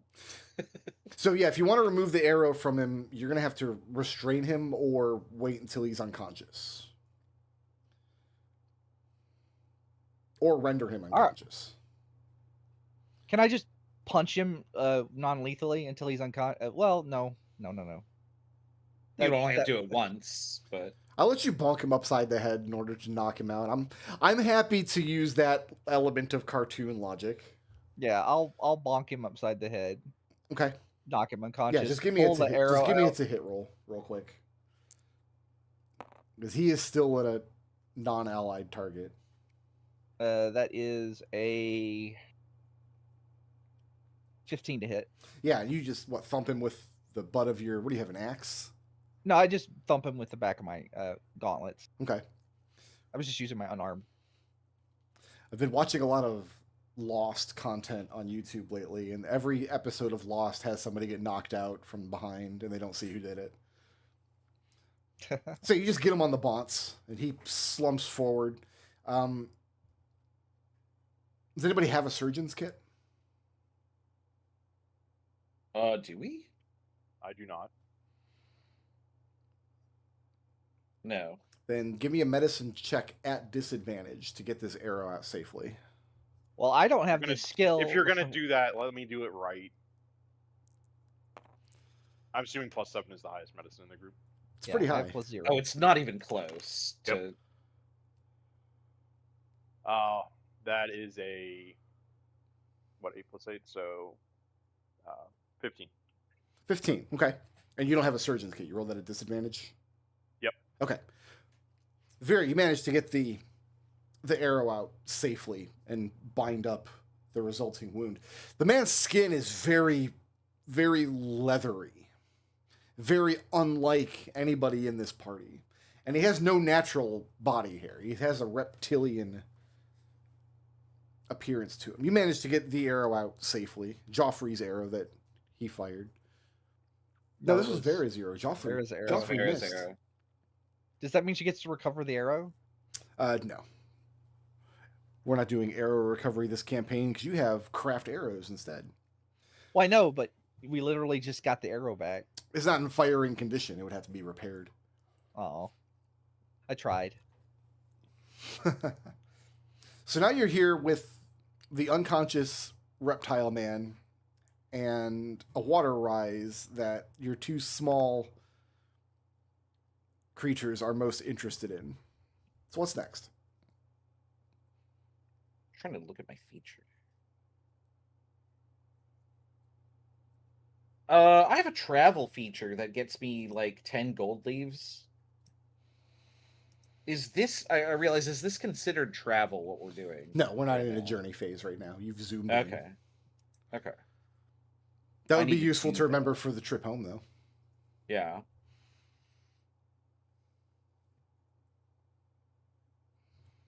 What's next? Thinking. So the water That's is less like true. rising. Is it like falling like a waterfall, or is it No, more it's just of a? flowing uphill. Do I have something light I could chuck over this? Just That's I'm what I was going looking to, like. Can you uh, float something up it? I'm going to apply my potion to the guy. Okay.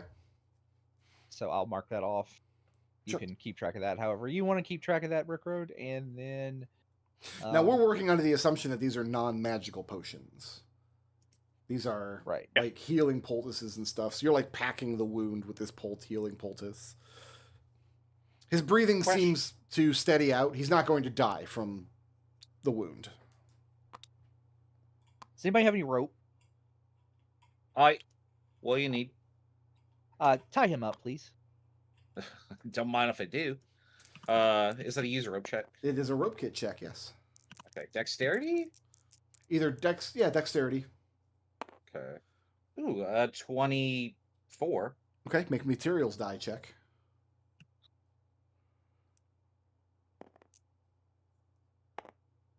Pass. Okay.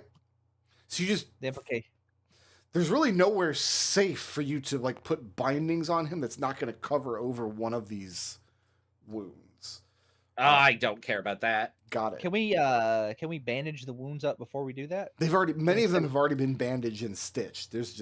He's covered in them from his shoulders down his chest to his groin and also all along his back and his sides. I don't care if this injures this guy. I was told to make him immobile, and that's what I'll do. You restrain him He's- with rope. He's comically with a 24. He's like Yeah, comically tied up. Natural 20. Like, he's mummified at this point with rope. Mhm. And somehow I still have 50 feet of it.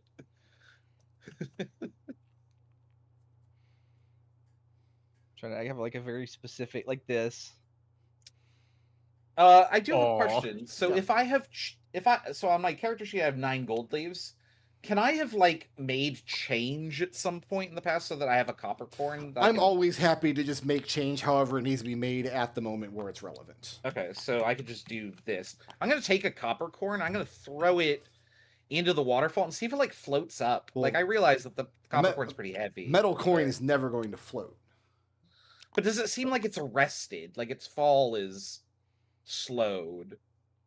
Captain It's Canterbury it, picks. it falls in the water and it flutters in the flow of the stream for just long enough to verify that the current is actually coming uphill, but then it just comes to a rest down in the rock bed. How far down is it? How far did you throw it? I thought you were just kind of flicking it at your feet. Oh, I flicked the coin into the water up. The water rise. Oh, if you flicked it down into the tunnel, then you're not getting that coin back. No, of course not. Yeah, I you, mean, you it's hear a gone. splash down the way, and that's about it. How far does it sound like it is? Or is there no way of knowing? You flicked it into a gaping tunnel. Okay. Joffrey, can I have one of your torches? Does the lantern perceive 60 feet down anything? Yeah, you can drain Just your pick her- lantern, put in a dry wick, get it lit, and hold it down. And yeah, it looks like it's this downward slope that the water is nonetheless flowing up towards you. So and it goes I could down into safely a much walk. larger cavern area. So I could So- just safely walk down there. Well, I'd have to swim. I You'd have to guess, swim. but- Okay. So the water is just flowing this way the entire time. It's going uphill this way. Yep, Yeah. that's exactly right. There is no moment in which the water ceases to go. So the way uphill you and described it, continues it to sounded like it resolve was going gravity. like this. Yeah, that's what I was thinking was happening. I thought it was a hole or something. No, it's a tunnel that descends down into the rock, and the water nonetheless just flows upward towards you in a very Joffrey, non-usual way. Joffrey's gonna pull off a pinch of his fur because he's a rabbit and rabbits shed, and he's gonna basically like wad it up into a little ball and throw it over the edge to see if it also floats up before it hits the water. Yeah, anything you throw into the water that floats along the top, you can watch it float along the current upwards towards you. No, he wants to throw it like so it's not in the water to see if it's like the entire area that's going up or if it's just the water that's going I'm not sure what you're asking. All of the water down that tunnel is flowing towards you, which means it's flowing upwards in an unnatural What way. it means is it's going like this, and then Yeah. it crests a hill, and then it starts flowing back down What again. Chris and is gets trying to do yeah. is find out if there's something pushing things upward outside the context of the water. Yeah, Yeah, so, so when he here's throws the it, water level. This drawing is not helping me understand the question. he's Is it a throwing up reverse here gravity above tunnel? the water. Not in the water, above the water. So if he dropped an object here, it would fall and then it would go up with the. Well, Is that's what why he's he's trying- using fur because fur is light Yeah, enough where that's something... what he's trying to model. So, okay, when you throw something into the water, it lands into the water. And then it does whatever it would do if it landed in a current. That's if it's heavy enough to go down. He's waiting to see if it's just the water or if it's the air as well. He's trying to figure out if there's like an anti-gravity field or something going on. Yes. So you're not going to end up on the ceiling if that's your worry. That's not what happens. All right, Yeah, I we invent haven't, a so- perpetual motion water wheel. Further sounds like Mop Hawk experimentation bullshit. with the water is not going to yield productive results because I'm not a physicist, and even if I was, it's D&D, which is not physics. So further experimentation with the water is probably not going to be productive. I'm not. It's Spike, not can physics I? unless it's the I'll put it lantern. this way: there's nothing else to discover about the water. Spike, You can have I discovered borrow your everything lantern? there is to discover about the water flowing uphill. Spike. Yeah, mate. Don't drop it. All right, I'll take it, and I pick barleycorn up. I set him on top of my hat, Mhm. my helmet. I hand him the lantern and tell him, "Don't drop it, mate." And then I start trudging up the hill here. Against the current. Yeah, So you're trudging against the current, but you're actually moving downhill. So it's very, very strange feeling. And now Whoa, I whoa, need to ask: so is everybody going? The whole party's going together? Yeah, we're done with this guy. We just sort of abandoned him. Done tied with up. him. Excellent. That's Yeah. what I like. I'm going to save this map because something tells Bandage me and we're bed gonna rest. We got to keep our diagram. the overly experimented upon Water rise. river. And I need everybody to blindfold themselves as I prepare the new map. Ooh, that B. There we go. Yeah. This is going to be a feature of this campaign, I think, because instead of literally preparing every single map I'm ever going to need for the campaign, I've just got them all saved into Imgur, and I never know week to week which ones I'm going to need. So You just have a catalog. exactly, but that means I've got to do the Fog of War while we're live, Yeah. which is not my. Ooh, today. at least the fog of war. At 16B. least the fog. At least you're not having to do like roll 20 or whatever where you have to draw the lines. I You can Oh literally god, just- that's so miserable. I remember Flumph 1 with the playing cards. Yeah, you just draw a box and you're done. Oh, that's in the wrong. tabletop Hold sim. on, I did that wrong. I can't help him if he does it wrong. I drew a hidden area, not Fog of War. There we go. That's Fog of War. What if you drew the fog of war in a hidden area? Then what? And Well, I'm we gonna wouldn't be able to see anything. Would it unhide the fog of war? Because it's technically hidden fog? This map comes to us from Stained Carbon Maps on their Are we- Patreon. Are we clear to unblind? You're clear to unblind yourself. Yes, I'm going Okay. to I have to reference this map on my end. This person misspelled the word carbon. That's okay. We're fine. It was a stylistic choice. No, it is actually potassium, argon, boron, oxygen, nitrogen. Raz, do you get invited Why to are parties? you like this? Actually, yes, and I usually am the one that declines. I think that's worse than me saying no. Okay, I'm gonna give you guys.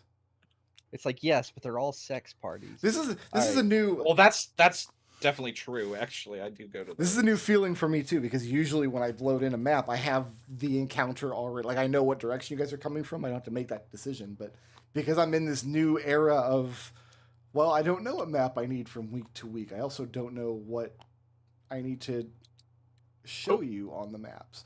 So here's what happens. The tunnel opens up into a large cavern, kind of made up of these flat shelves. You're going to be climbing down. These are 5-foot squares.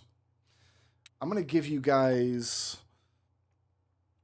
We've relit the lantern, so we're looking at 60 feet. Well, we got 60 feet of dark vision. So 10, it's 20, 30 feet of light. 40. We're going to say something like this. Oh, we're up there. Oh, yeah, you're coming down. I was standing on the Patreon artist's name.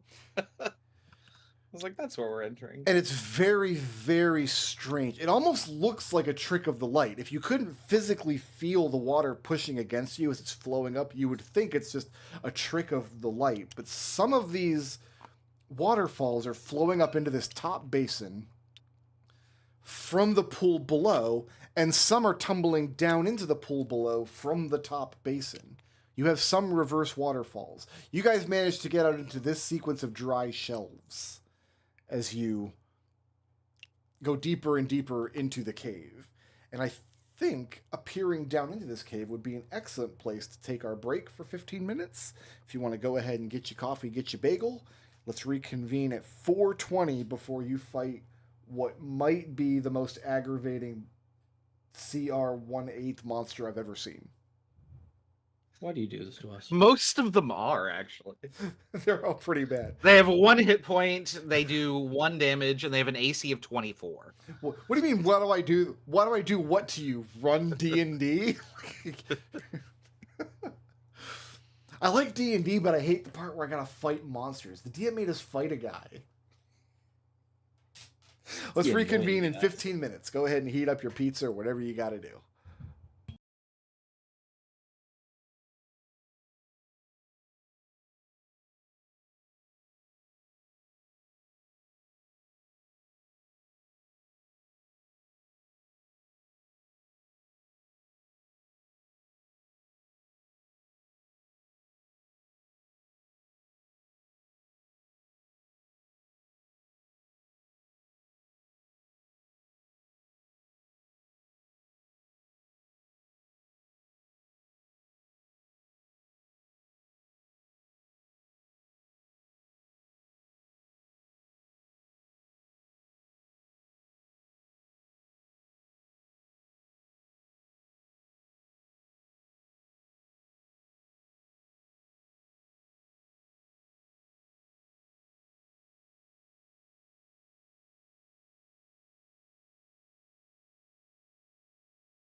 See, the problem with D&D is that it's all about fighting monsters and not about making cool log flume rides like in Roller Coaster Tycoon. I need to sit down and relearn the key bindings for RCT. I downloaded OpenRCT and got it all set up It's a good way to for kill a little RG bit of time. purposes. Yeah, no, I played so much of that fucking game in college. Well, now you can get like multiplayer modes on it and Yeah, all sorts of yeah. nonsense. I have not dipped my toes back into it, but I know Spencer went and little ham on that a while ago.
The apple strudels have been consumed. There will be no more lip smacking to be heard.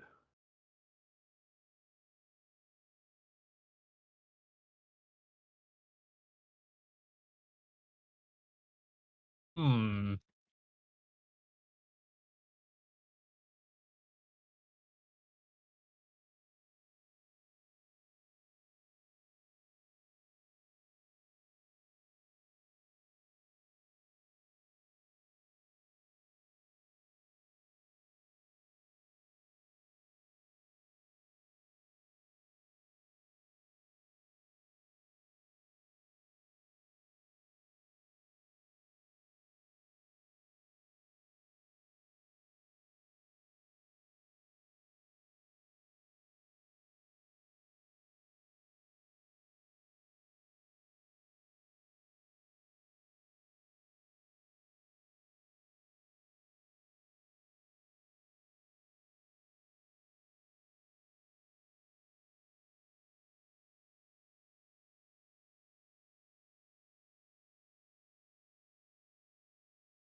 Someone's hand flying all over the table. The customary wiggle.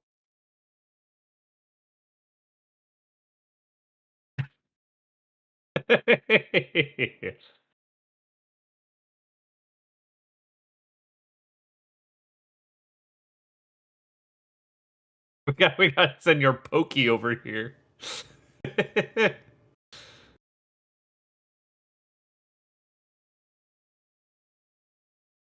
Got to deal with that Canadian lag. I don't even want to know what my ping is.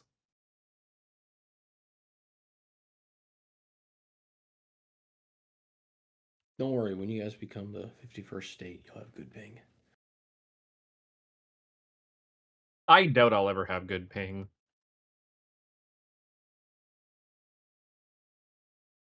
I live in a little nowhere town on an island. That's not happening. Internet is something that has to be ferried over to us. That sounds so nice, though. It really is. I don't mean to brag every time I say that I live in the most beautiful place in Canada, but I do. I've seen enough of it to know that nope, this is the nicest. Best it's gonna get. You live in one of those places that they set, like the BBC sets a like a 4 series like show about like a small town doctor solving murders. I'm pretty sure there is a good chance that an Alan Tudyk starring TV show is filmed in and around here. You know, that's kind of what that's where we're aiming.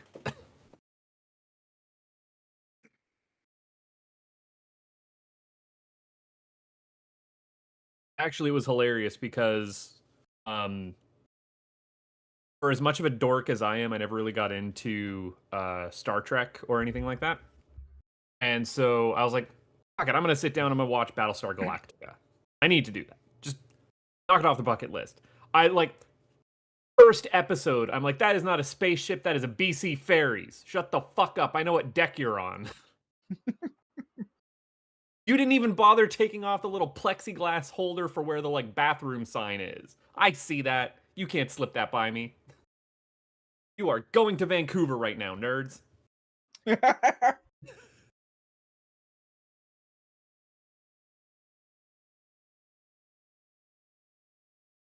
Was that the original Battlestar Galactica or the remake? It's the remake. Unless there's a newer remake than the one that came out in like the early 2000s. I don't think so. I need to rewatch that. It's fine. I watched like a season of it and I went, okay. Nah, the better show. The two best. Do you want to know what the two? Are you gonna say Babylon 5?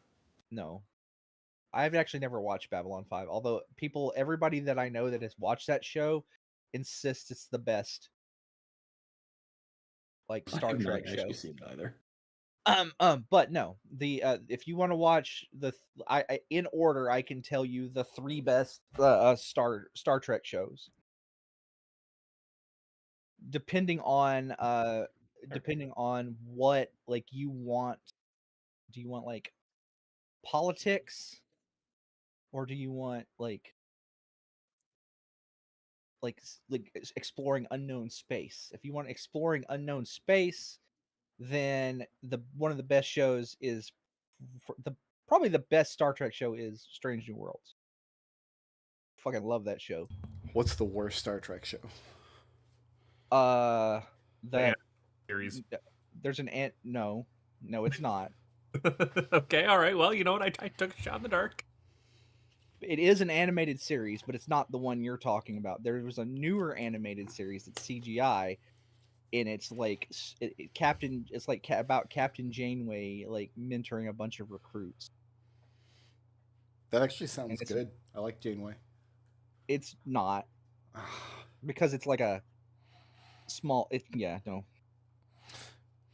I've been exploring the villainous Discord this week because I've been back making those decks and just looking at like how much crazy stuff. This community is enormous. There's a huge active like custom villainous community. I thought it was gonna peter out because there barely was one back in 2020 when I was doing it, and now there's like thousands of custom decks. Yep. I looked on the workshop when you were playing 10-2. Yeah. And I was like, holy crap. Yeah, there was one that I like. It was like an anime villainous pack. Yeah. There's one that is a just all the Universal monsters. So there's like Frankenstein. There's like 50 decks on that table. Yeah. That guy's busy. I could dig into some Universal monsters. I love me them olds. How good are any of them at first glance? Like obviously I don't know. The community is the community is big. So and it's like active, and I constantly see people giving feedback back and forth. So it's vetted. I'm assuming that these guys are getting their decks played and tested and pointing stuff out. In fact, I went on there and I posted like, "Hey, this is my first update in 6 years to my Final Fantasy thing." Within 2 minutes, people were like, "Wow, we thought that was dead," and I'm like, "Wow, I didn't know anybody." I didn't know you thought of me. Yeah, I didn't know you thought of me at all. So, okay, I'm back. Apparently, in the interim, people have like been playing Final Fantasy Villainous, and I never knew. So the Universal one has Count Dracula, Dr. Frankenstein, Wolfman, the Invisible Man, Imhotep, Igor, the Creature, and the Phantom of the Opera. And there is an expansion because it is Universal Villainous, like Universal Studios. The expansions they have added are the Joker, Dexter Morgan, Young Frankenstein, Frederick Frankenstein, Monsieur Verdot, Oogie Boogie, but you know that's in Disney. This like predates that. Wake me up when they're actually doing this horror movie, Universal Monster. So I want the big thing part from of this community is them taking official Disney villainous decks that they don't like and remaking them. to be Oh, better. yeah. We all like everybody that was. We all know you don't like the Oogie Boogie deck. It's the worst even deck though ever. I won. Yeah, No, you I did. think Hades might be the worst deck ever. Hades is a fun deck, and it's also terrible. I have to brag for a second. We had a giant pool party here yesterday because of our friends group, we're the ones who have the house most suited to it. So I have leftover Mexican from one of the excellent Mexican places. So I've got Beria and green chili and beans, and the only reasons I don't have red chili and rice is I ate the rest of those at 2 a.m. I am very jealous of that. There's nothing better than That sounds good. good Mexican food. Hell With- yeah, with bro. everybody back? Fantastic. Yes. I'm even okay with like good fake Mexican food. Like it doesn't need to be authentic. Just like Tex-Mex. ingredients on tortillas. That's all it needs to be. But good ingredients. All right, so where's Geoffrey as we're coming into this new dungeon? I don't see a Geoffrey tile. We left He's, him. he's hiding. He's abandoned. We left him in the And previous map. Canterbury, this orange Deedly Bop is my light source, right? Yes, it's 2020. Right, these I are had it. 30-30, actually. I just don't want to be covering you Oh, or 30-30. me with it. 2027. It's fine. I know this is hard, but now one I feature. say 26 sometimes too. One feature of this cavern you've come into is that these flat, kind of concentric shelves that you're climbing down, with a much larger shelf with room for you guys to stand, kind of down here at the bottom, and then you can see where the water is both flowing down and up, back and forth between like the various basins as they get deeper and deeper and deeper. So all this flowing water makes it very, very loud here. So here's your perpetual motion engine. The up water and the down water taste exactly the same. Thank you. So Canterbury climbs down to kind of the first major shelf here. Spike will ask Vera, have you seen anything like this? I'm not the only I don't one that's think thinking this is broken. I don't Right. think mechanically I have too much experience with the supernatural, right? Like all my stuff's like non-magical from a character perspective, Rick. I'll leave that up to you. You can have as much or as little experience with the supernatural as you want. From time to time there's things that all this new science doesn't really explain very well, Yeah. and most people just try and explain it better, and I think a lot of that's bullshit. And this looks like one of them. They ain't heard of it, but you know, The they ain't the heard a lot of science- things. The science is bullshit, or the magic is bullshit. People's inability to accept that there are things that their newfangled sciences can't explain is bullshit. I've been Well, around long enough. There are things that you cannot explain. I respect the methods and methodologies of science, but at times you get things like water running uphill that you are not going to explain. I mean, doesn't that just mean you science harder, and then Canterbury walks away? That's not how magic works. Science harder is my new motto. So I've given you this amount of light because you can kind of see out to the edge of this water basin here, and the water flows down and or up over the ledges down into however deep the next basin is. This is a map from Chrono Cross. Is it?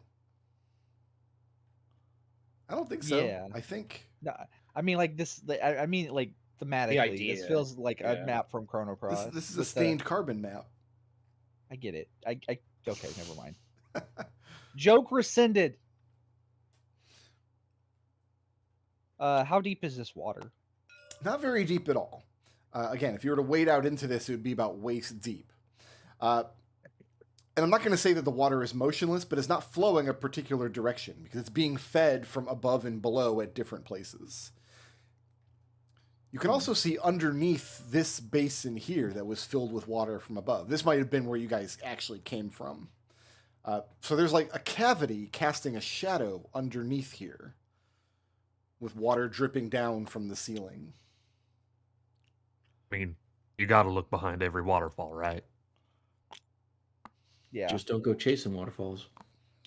Oh, the waterfall's chasing us. That's the problem. What's underneath her? Like, we'll get a good look.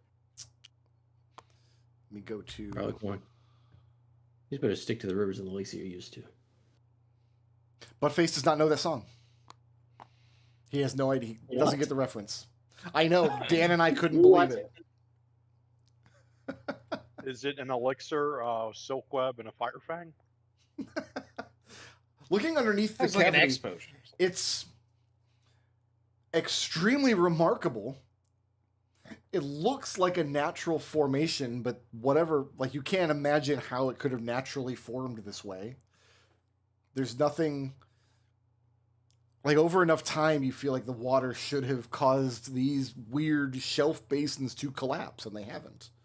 But you don't find anything of value, and there's no more passages back there. It's not another way to go. All right. You can link the video, and he's not going to watch it. We tried that. I mean, I'm not going to hear it for who knows what songs from this group. I listen to your quizzes. I think it was only Chris that failed the quiz. Yeah, I forgot. I used a bunch of crap that I had in my ass to pass that one. It was all mechanics, though. So Dan and I did that blind, seat of our pants. Yeah, Dan and Buttface both passed it. So you can blame Buttface for that, Chris. You can't blame me anymore. No, that's fine. I'm gonna make Buttface's life miserable for the next 2 years. Excellent. Who's next? What's going on? What's next? so I'm standing on this rock and I'm just surveying all that I see. So the basin that you're in continues off to the south with the basin above you there. So I'll give you a little bit more over here. And the water's running down the sides. Or up from the sides in some cases. All right. Do you think we should just continue down? Should we go down the basins? Let's continue to go to where it's coming from going to. What is this right here? That is... Like, could we jump to that? Yes. It Okay. looked to me like that was the edge of the cliff, but this is actually a spot where you guys can stand. if Oh, you I want. see. Okay. Yeah. I mean, I'd like to look over the edge here. I guess the light doesn't quite do that. No, you need to so- like crane over with the light to look down, and I'll give you more Yeah. down there. Yeah. How fast is this water running? Can we wade through it? It's not motionless, but it's not flowing in a particular direction because it's being fed from many different sources. So if you're standing in the water, you can feel it moving around you, but it's not going to drag you back and forth. God, I'm looking at this like a crosscode map. I'm like, I can make this jump and this jump. There's gonna be a pillar over here that I can hop to get me to over here. What you need I to really need to finish this game, so I stopped seeing parkour everywhere. I'm gonna peer down over the edge here. Okay, let me make sure we're in the right spot on the map.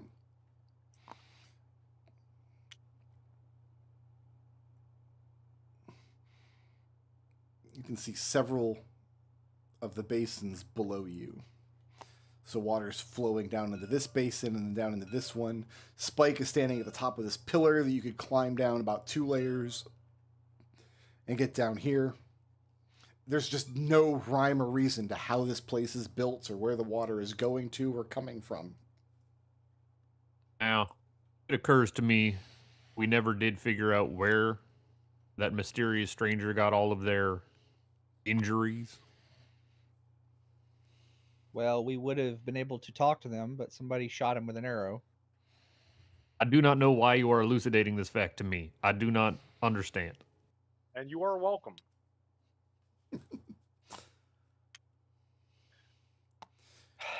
Spike just snickers. What's next? How far down is this? Probably a good 50 feet from the top of this pillar where Spike is standing down to the base where it comes up out. And then you've got this shelf that's kind of halfway between the two. How much rope is in a rope kit, I guess, is my next question. 50 feet. Okay. I'll use my climb speed to climb down. Okay. When you climb down there with your... Well, first of all, you're leaving everybody up at the top in darkness. That's their problem. That's their problem. Okay. I'm done with them. This is definitely a crosscode parkour section. This, Yeah, like, I'm little having bridge going trouble across. like parsing this. So like what levels are these? I thought this was like high, middle, low. Yep, that's right. So there's high, middle, Oh, low. okay. This also just looked like it. So this goes under. This bridge is part of the middle section. So Canterbury and Barleycorn just climbed from the highest to the lowest, or the lowest you've found so far. Mm-hmm. Give me a Okay, perception check. Vera, Spike, and Geoffrey. You're in darkness. This has to do with hearing. So there's no disadvantage because we're listening, or is it disadvantage? Because Right, no disadvantage. This is something you're listening for. And I think Geoffrey has a bonus when he listens for stuff. I do. I get an advantage. What do your rabbit ears hear? I got an 18 on that. Okay, That's like a 20. 20. Spike, how'd you do? 20. 12. 12. Yeah. As I said, it's very loud standing here because you can hear rushing water as water flows down from the basins above and up from the basins below. Both of you independently, just for a moment, hear what can only be described as malicious snickering. And you almost think it's just your imagination until you notice that the other one has heard it too, clearly. Yeah, we just kind of look out. I kind of meet each of their eyes. Spike doesn't see anything, but Geoffrey and I like sort of nod. Well, Spike will. Oh yeah, I guess he wouldn't hear it. So. What you looking at me like that for? I ain't saying anything.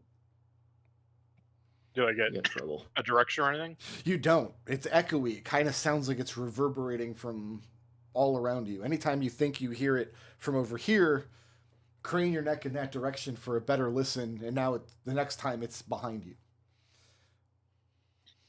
So Spike's Yeah. gonna reach into his pack, not having heard this, and try and pull out some rope. Okay. Vera, let's check under these rocks over here before anybody goes down. This place doesn't seem natural. Neither of you guys can see right now unless you've got dark vision. I'll light another torch. Okay, there you go. And give it. Vera, do you I want mean, to hold the Spike torch? should still have that. I don't torch have he had. the inventory. No, capacity I for took- torches. I gave that torch to Geoffrey, who should still have it. Okay. Okay, then yeah. I guess So let's save give that torch. Joffrey. Let's give Joffrey a light source then, so I can. Yeah. I have a nice visual. Put a token on you. Weep.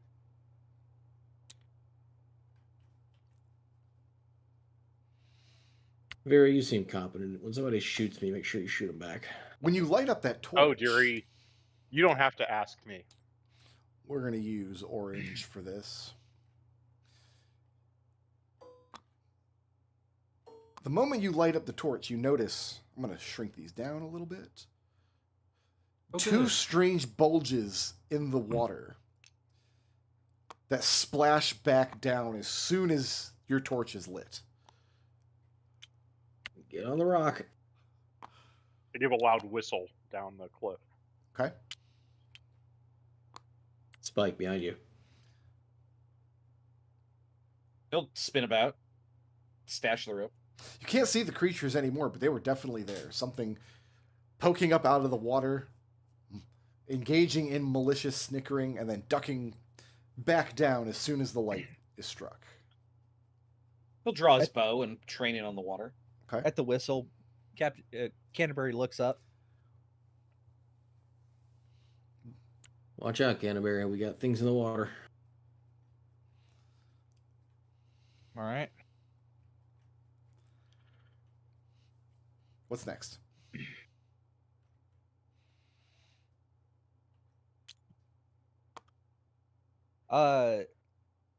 Canterbury's going to like look around. Can I make an active check to see if there's any of these creatures, if I see any creatures in the water down here? You can give me an active perception check. Yeah. Now that you kind of know what they have seen and heard. I don't see anything. I got a 4. Do you, Barleycorn? I'm gonna just roll that real quick. And stealing this.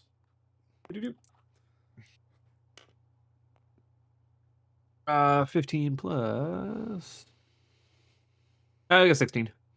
Nothing Oh, 17, solid, sorry, I lied. Barleycorn. You don't see anything, but you swear that you can hear the malicious snickering in between the sound of waterfalls around you in no particular direction, just enough to confirm that, yep, whatever these things are, they've got eyes on you. I'm hearing snickering from the direction of water.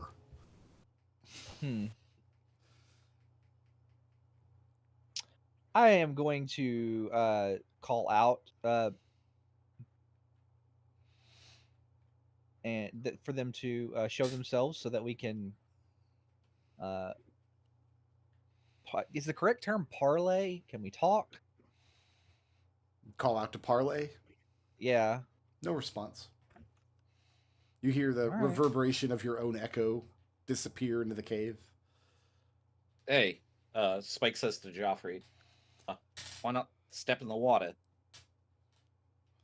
Because I don't want to get my foot bitten off, dumbass. I'll shoot it when I'll shoot whatever it is when it pops up to bite you.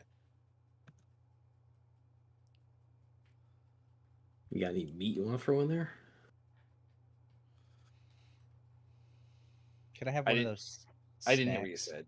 Do you have any? You need one of them snacks? That you can throw in the water. You can have a snack, I guess, if you're hungry. Could I roll the meat die to throw something in the, like a piece of like... You can reduce your meat die by 1 step to throw some meat into the water. I'm going to be on a D6, so just for what that's worth, but... We'll go hunt later. But Are that's you an not omnivore or a carnivore? I'm an insectivore. So I'm still reducing it on a 1, which is fine. But we'll need to get some more meat. Yeah, I'll try that. I'll throw a chunk of meat right here and then train my bow on it. And within seconds, there is activity in that square. As you can see shapes beneath the water coming to claim the meat that you've thrown in. Okay, can I then shoot it? We can roll initiative if that's your intent. Sure. Yeah, let's do it. Oof. I rolled well. Well, what's my initiative? Oh, that's pretty bonus? good. Oh yeah, no, that went well for me.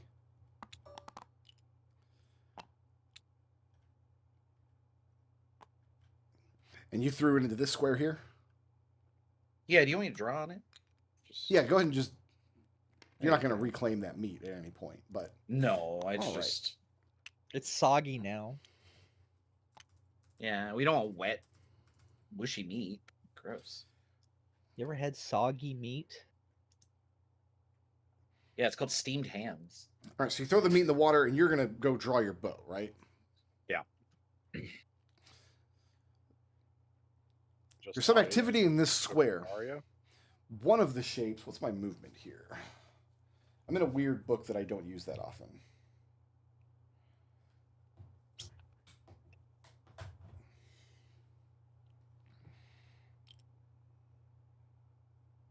Oh, wait, these are 5-foot squares.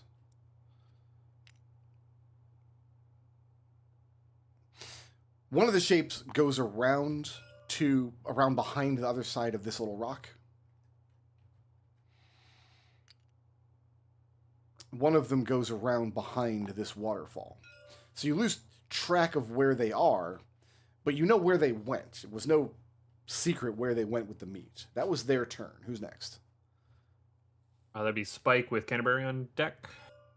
So can I perceive this as like a lump in the water? You can fire into that square and see what you hit. Yeah, sure. Why not? Right? Okay. Is this a normal attack roll? Oh, yeah. You're attacking with what? Short bow. It fell over. 10. 10. The arrow just drops into the water with a light splash. Ugh. Moving or staying put? I'll hold my position. Okay. Who's next? Captain with Geoffrey on deck. Captain Canterbury, they're firing up there again. Actually, you might not know. Unless they've told you. Yeah. So you can't perceive. like you can't see them and you can't hear them really unless they're shouting. Well, we've got snickering down here too. You do indeed. How deep is the water? You can wade into it. It'll be up to your waist. How clear is the water? It's pretty clear. Clear enough that you can see shapes if there were creatures moving around in there. Okay, you step down into the water. I step down in the water, and then I draw my sword, and I'm going to ready an action to attack anything that comes up to hit me. Okay. Who's next? That was going to be Geoffrey with myself, Barleycorn, on deck. All right, and I can't see these things. Do I see these things or no? You don't currently see them, but you know where they went. They're not like invisible. You know what squares they're in. Yeah, They leave trails and stuff, I guess. I'm giving them a half cover when you fire at them. All right, I'll fire at that one. Then. Okay, go ahead.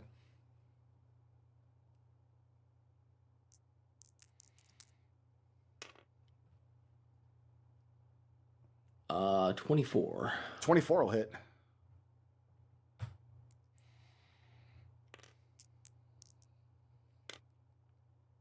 For 11 points of piercing damage. Oof, that's not bad. Several things happen at once. First, as your arrow connects, you hear a pained squeal from that direction. Can you make that noise again? One more time? No, that was it. Sorry, how many E's is that? I need it for my notes. 14 and a half. What's half an E? You got to figure That's that out. actually technically how you pronounce yeez. Yeah. Half In an E is response what to that is pained eh. squeal, you hear a second, slightly different squeal emanating from where you know this one is. A kind of ee. You guys Are we fighting perceive those dolphins? squeals down here as being very echoey, coming from above, but then the response squeals replace the snickering that you hear around you. Geoffrey, you also become aware of like a trail of darkness, something skittering through the silt in the water, trailing from this one to this one. I got to be very careful with math here.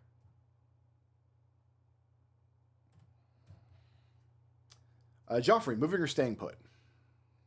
Well, how high up is this next level? You guys climb down maybe 15 or 20 feet from the level above you. I don't think I can jump that far yet. Well, you guys climb down the shelves up here. You didn't come from this basin. Yeah, I was wondering if I could jump up to the other level, but I guess not. No, it would be too high for you to jump. Yeah, right now anyway. It's almost like you guys are level 1 or something. I know, right? That's okay, I got movement. Remember that movement through water counts as difficult terrain. No, goddammit.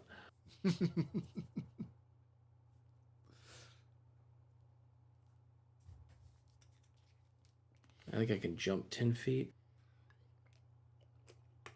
Yeah, I can only jump 10 feet. And we need a climb speed to go down. You can attempt to climb down, but you can only go as far as your movement allows. It counts as difficult terrain climbing down. If you end your turn part way down, I'm going to make you roll a check to see if you can hold the position until your next turn when you can finish the movement. Does that make sense? Yeah, I don't want to totally strand these two up here. You just want to strain them a little bit. I get it. Just a little bit, yeah. So what are you doing? Let's finish it up.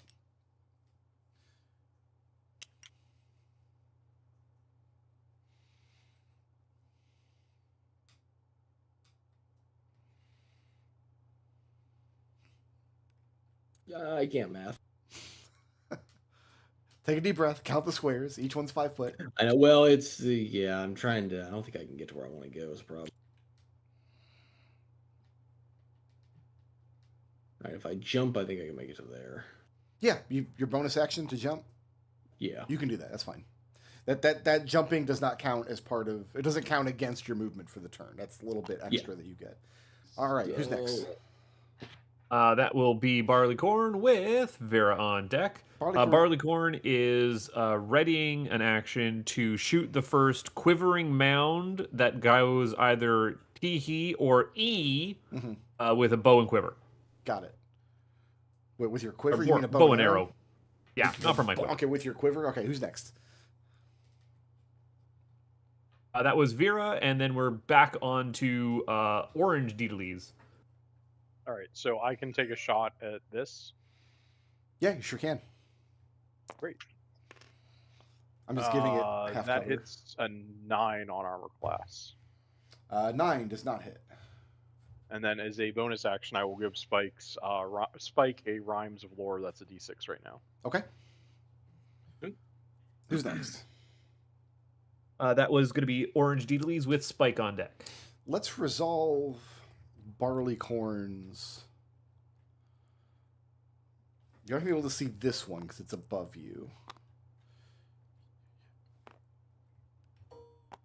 This one's behind the waterfall. All 3 of these guys are going to try to attack you this turn. You're not going to be able to see any of them until they actually move and attack. So probably you will see this one as soon as it moves to this square. So if you'd like to fire, that's your opportunity. That is correct. Any kind of advantage, disadvantage on it? It's standing in light, and it doesn't have anything that offers disadvantage, so just go ahead and take the shot. Cool. That is a 9 to hit. 9 is not going to hit. All right, well, phew. Okay. All right, that triggers my held action if he's attacking me. Yeah, it's moving towards you. All right. Oh, I got a D. Does a 19 hit? Yeah, sure does. Cool. First great sword swing of the game. Boot up. That is 10 points of slashing damage. That's Okay. not. That's not. You don't like 1s or 2s or 3s or 4s. Not until level 2. Oh no! I thought you had it forever. Okay. That's going to trigger a reaction from this one up here. As this one cries out, it's "ee" in pain. Now that it's so close, you can see what it is.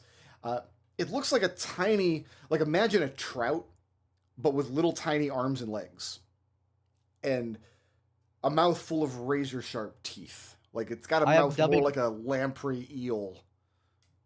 I'm dubbing them gubbins. Gubbins. I like it. These guys. You know what? I'm going to change that in my notes. These are gubbins. Because that is a word I learned from butt face, and when I looked it up, it means like fish bits. Got it. So the gubbin that you hit cries out in pain. You hear, like, once again, all of the other ones give out a slightly different response cry. And then there's, once again, this flow of darkness, something in the water coming from above you, down the waterfall behind you, snaking in between your legs, that seems to replenish this gubbin's hit points. However, it still remains bloodied, even after that. Well, all right. So this one's going to come up on you, and did I let them keep their ranged action? I did not. Okay. So I get 2 attacks against Canterbury.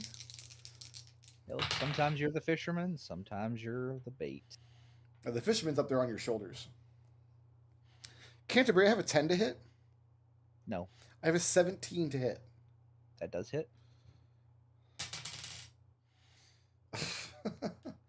1 point of cold damage as the little fish creature reaches up with its lamprey-like suckling mouth.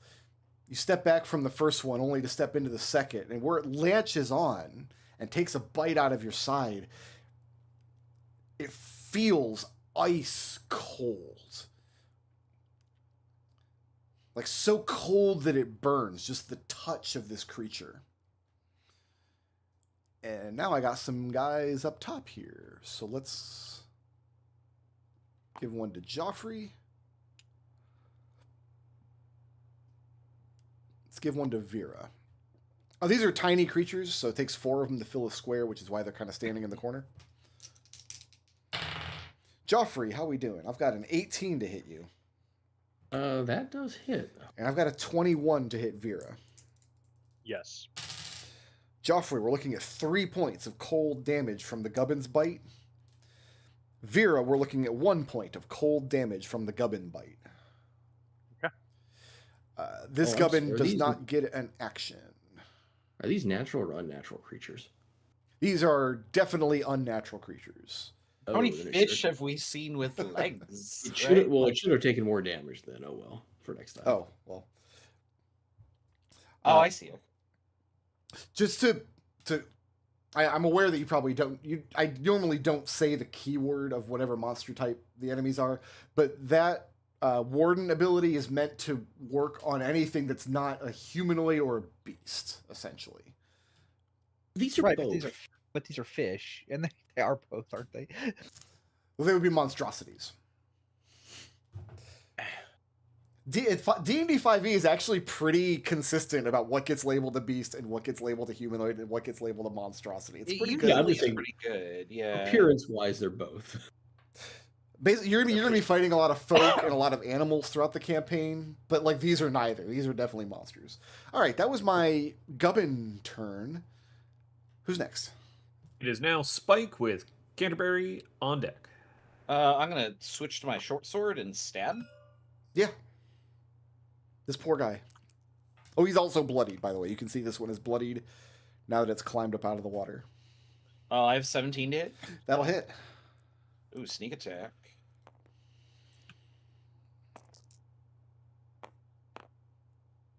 Six slashing. Okay. Actually, no, hold on. It might be piercing. It's a short sword. Short sword is piercing. Short sword is piercing. Short sword is piercing. Yeah, six piercing. And you put your sword through it, and you hear this strangled cry in its throat. The whole creature completely ices over in its death throes and shatters, breaking apart at your feet. The others give a response, their own death throes, their own He'll death raise cries. his sword up a little proudly and goes, "Oh, anyway, you all right? It's And then- fine. Carry on." Spike, moving or staying put? Oh, I have more movement, don't I? Hold on. 5, 10, 15, jump. That's as far as I can go. Okay, who's next? That would be Canterbury with Geoffrey on deck. All right. This is the one I hit before, so I'm going to hit it again. All right, Just a methodical second chop. sure. That is a dirty 20 to hit. That'll hit. That is, sorry, new numbers. 10 on die plus 3, 13 damage. That's enough. You split him in half, and the two halves flash freeze, become solid blocks of ice, and then shatter at your feet. And it moves no more. Mm-hmm. Moving or staying put? I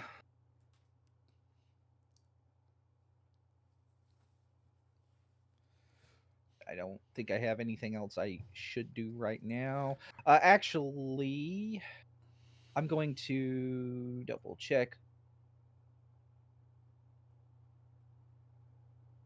I'll hold off on this because everybody else is too far away unless Okay. we get in trouble.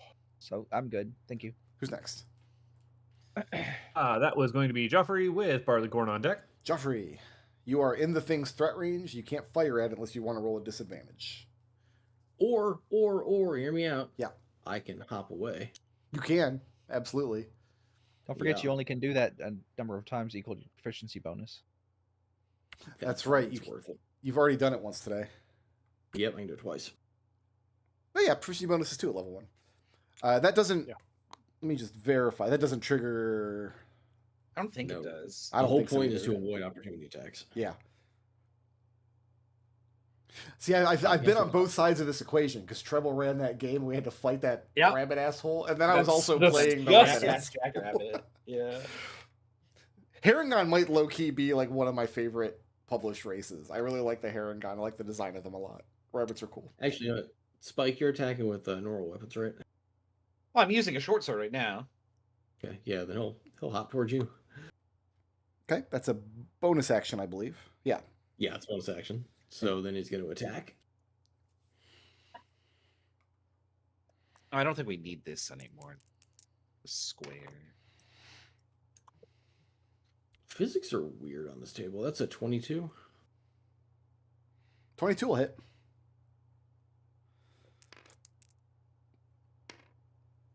It's 11 points of piercing. And you hear the response. You hear the one that you shoot right here give out its pained cry. You hear the responses echoing from somewhere down there. And then the darkness slithers through the water from one of the waterfalls over here, reinvigorating this one with a few hit points. It remains bloodied. Is that it for Geoffrey? No, we're going to move.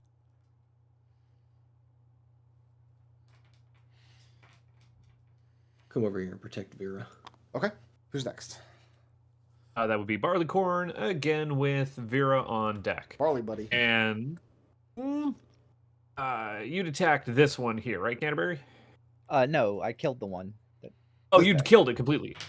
I'm going to take a pot shot over at this one up top here again. So let's see if I can roll a little better. Can't see it from your position, so I'm going to give it half cover. It's above you on a ledge. Oh, Do you have like a dagger or something? yeah, I can. Then I'm just going to swing at this with my short sword for, let's see, that was 18. 18 will hit. Yeah. And let's see here. I do whole 3 damage, yay! We slipped into Kermit the Frog there. I'm sorry. You add your stat modifier as well. He rolled a 2 though. Yeah, I did. I rolled a 2. I added a 1. Okay. I'm good. No slithering this time because my man on the shelf up here does not have a reaction to use. And this one is too far away anyway, and at too few hit points. All right, so you dagger him, or you short sword him. And you're staying put there in your little perch? Yep. All right. I can't wait until much later in the campaign when you guys are like level 8, level 9 rock stars. You got all like awesome equipment and stuff. And the mouse is still riding around on the raccoon. There are other options for being ridden around on. I did not have this choice. I think this is probably going to be the mainstay for the whole campaign. That's kind of how your D&D colors tends to almost go. match, right? People pick the thing they like to do in like the first few sessions, and they just roll with it forever, which is great. That was Barleycorn. Who's next?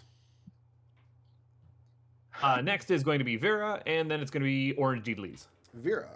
So I was shot on this one. You sure do. That hits a 13 on armor class, That will hit. dealing 10 piercing damage. And that's enough. This one ices over and then shatters into a million pieces. Can we take just a moment to like point out that Destil picked the objectively correct token icon? Oh, yeah, we know. Yeah, oh yeah. I knew what I was doing. Nothing has ever been more spot on. This isn't his first rodeo. I feel like every game I have one icon I'm not on board with, and I try to keep those criticisms to myself. And Ooh, who was it last campaign? it's been Raz twice in a row. Oh, really? Yeah, Oh no! trying- I love Genevieve's icon. It was my favorite. I was so proud of that. It was good, and I loved it so much. I became used to it, and I really liked it by the end. But at first, I'm like, he went against the motif. That's a way I a specifically headshot. went for the Game Boy Advance version of this sprite just to be an asshole. And then this campaign is like, he's got to be Sonic the Hedgehog. Fine, you can be Sonic the goddamn Hedgehog. Oh, I had no idea what I was gonna do if Sonic was like, no, don't do that. Like, Vera, move is your there staying a put. hedgehog Pokemon? I don't know. I'm The good where hedgehog I am. from Yoshi's Island. Good we are. Who's next? Is it Orange? Is it Gubbins next? Gubbins. It is Vera and then Gubbins. Okay. Here, just one. And then it is Gubbins and Spike. I have to roll. Why did I make this a percentile? I don't know. I made this a percentile. You like rolling 2 dice instead of 1. When I modified this stat block, part of me was channeling second edition, I guess. Why? The one above you makes a sound unlike any you've heard come from the creatures so far. It's warbly and grumbly, as though he's calling out for something. The one next to you is just going to attempt to fight Canterbury again. I'm not a fighter. I've got a 22 to hit Canterbury. Are you a Yeah, lover? Canterbury, that's going to be 3 points of cold damage from the thing's bite. Okay. That one's going to stay put. This one is going to try to get to high ground. We'll call this 10. 15. I'm going to say you can get to the top of this waterfall with movement. Just barely. I'm assuming as it elevated, we weren't going to be able to get a better like line of sight shot on it. No, you weren't able to see it from below. It's standing on the shelf above you. You knew where it was. Yeah, That now would've- there's two shelves. basically, it would have half cover, which means it has +2 AC if you were to fire. Yeah, fair enough. Fair enough. So you know its position, but it's got something between you and it that you have to shoot around. That was Orange's turn. Its thing didn't work. Who's next? Next is Spike with Canterbury on deck. I can perceive this. This is within 40 of the torch. Yeah, the right? thing kind of flows up the waterfall and ends here as though it's moving towards higher ground Okay. with a purpose. I was going to shoot down here, but this seems more appealing. I'm going to shoot this one. Okay. A torch is 20/20, so it's in dim light, Yeah. so it's going to be So bonus AC. I have a 21 to hit. 21 will hit. Are you going to end my Okay. creature? That did I nothing? don't get to sneak attack. It's 5 piercing. 5. The thing is very badly bloodied, and it cries out, and the thing down here cries out in response, but does not give it any hit points because it doesn't have that many left. Spike, moving or staying put?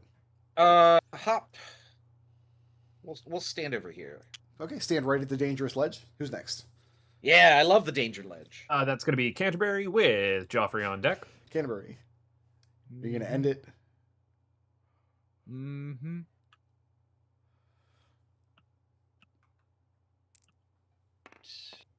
Does a 14 hit? Yeah, sure does. Cool. Does 10 points of damage do it? It sure does. Thing ices over and collapses into pieces as it breaks apart at your feet.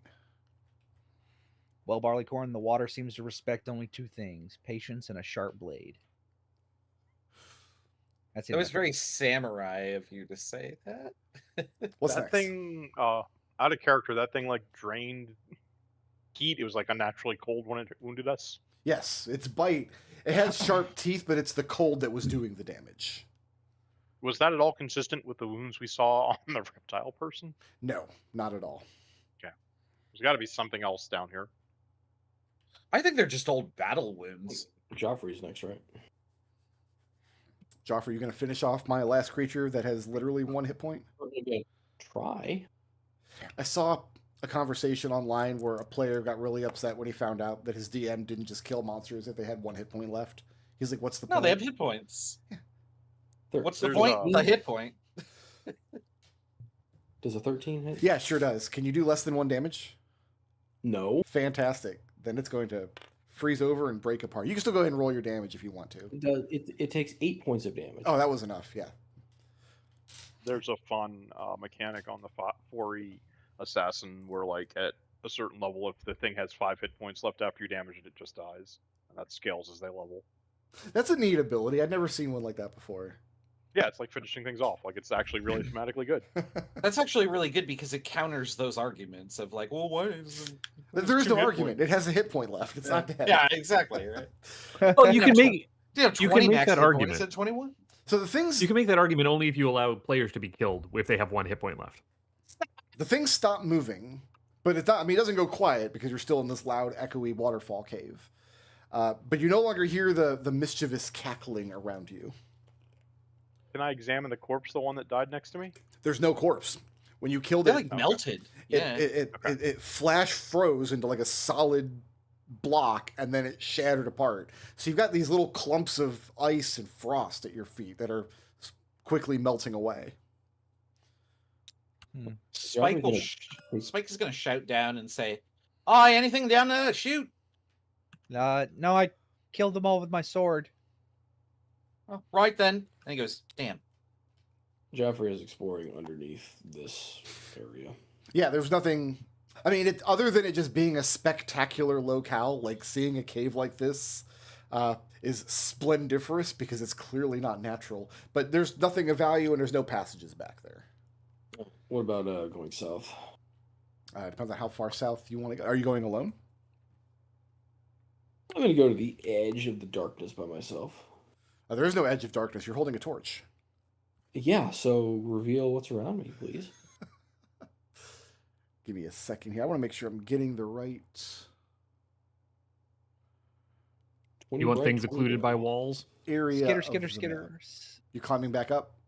Yes, you just hear skittering. Like unnerving skittering. Okay. Hey, Captain.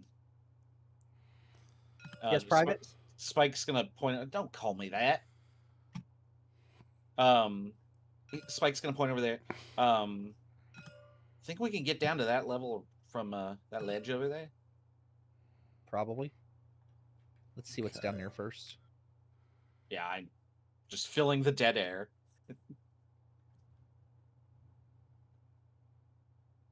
Happy to give you about there. Yeah. So you've got this other little island here. And then a much larger waterfall flowing down and away from you. Then more land to the south. Is the waterfall flowing before down or Geoffrey up and goes away any from you? further, let's find out if anybody's joining him or not. Because if Geoffrey's going off alone, that we're gonna have to split the party. Yeah. Can I jump across this? How far is this? 5, 10, 15, 20 feet. Ooh, I can't jump that far. So I jump in and I land kind of like here. I mean, like, can we just assume that like you're grabbing a hold of, you're using me as a flotation device. Okay, yeah, as long as I have assistance. Yeah. Okay. See, you've In got combat though, I don't. You've got this larger waterfall here flowing down, and then the cave kind of continues on this layer to the south. Is there anywhere to stand here, or is this just like a sheer? Because it looks like there's kind of like a rail. There but I is like don't a have- rocky ledge around the edge. As a place to stand, that kind of depends on what kind of feet you have. Like, I would imagine Vera could perch there pretty easily. I think, Yeah. like, Geoffrey would have more difficulty with his big stonking rabbit feet. Sure. I guess my question is like, is it possible to have a rope go down to here? Yeah, sure. Okay, that might be a viable option. We need. Canterbury, I'm going to scout out this layer before I go down any further. Let's make sure nothing jumps on us from up top. So Geoffrey is asking to continue going south? Yeah. Oh no, Joffrey's going south. He's just telling Canterbury what he's doing. Okay. Here. See, Canterbury never actually invited Joffrey on this expedition. Yeah, he did. No, you didn't. The last session did not involve Canterbury telling. Well, as Joffrey far what as was Captain on. James is concerned, this is the unit that Canterbury asked for. Yeah. So at some point, Yeah, the two of you Joffrey must gave- have had a Joffrey's just kinda conversation about old. it. And we had a success under our belt, so like, there's no Well, reason not to go again. Nah, we were successful. By Spike's definition. Eh, So to be clear, my mission was to go retrieve his belongings, and maybe his corpse, which we did. does the corpse we- belong to you? So Geoffrey, you We- see we the did well. shelf coming around to the south where there's another island here flanked by waterfalls. Then you've got a shelf up above you here that water is flowing up to and down from. So another intermediary shelf between the top one and the one you're on now. I think whatever phenomenon is causing this, Joffrey, is down, because the water is flowing up and down, but it's not flowing down from up here. Does that make sense? Oh no, I fully agree. I just don't want any more of these slime things dropping on us when we're down at the very bottom. Now that you're listening out for it, I will let you know if you hear any further mischievous cackling. All right. Or Yeah, I'm gonna he's- check this way to see if there's a way up on the ledge. You're going to climb up the ledge? Well, he's gonna start going this way to see if there's a way up. Yeah, you've got a cavity underneath the shelf, but there's nothing under there.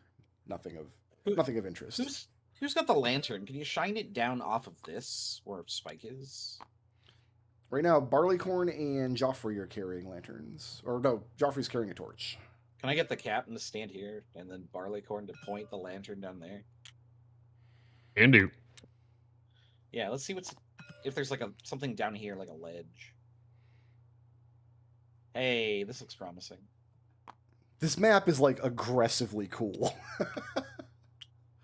It's I'm also just hearing really Zora's big. domain music the Like, entire time. I zoomed out and I was like, oh my god, there's so much of this. Yeah, that's the problem I'm having because I'm trying to make sure I'm erasing the correct spot. So I've got my map on my screen, but I can't keep the whole map open, so it's like flowing off the edges. I got a really stupid idea. Ooh, we like those. So you said this is a larger waterfall where Geoffrey's at right now, right? Yeah, it's a little wider than most of them. All right. Can Geoffrey try and swim up the waterfall? Probably would not work. You can certainly Not even one of the upper Because I'm falls. too large, or because it doesn't work that way? I just don't see how it would work that way. Even the Well, up if the water's flowing up, you might not have enough force to do it. for the same reason that a current doesn't necessarily take you along if you're like a massive creature, which you are.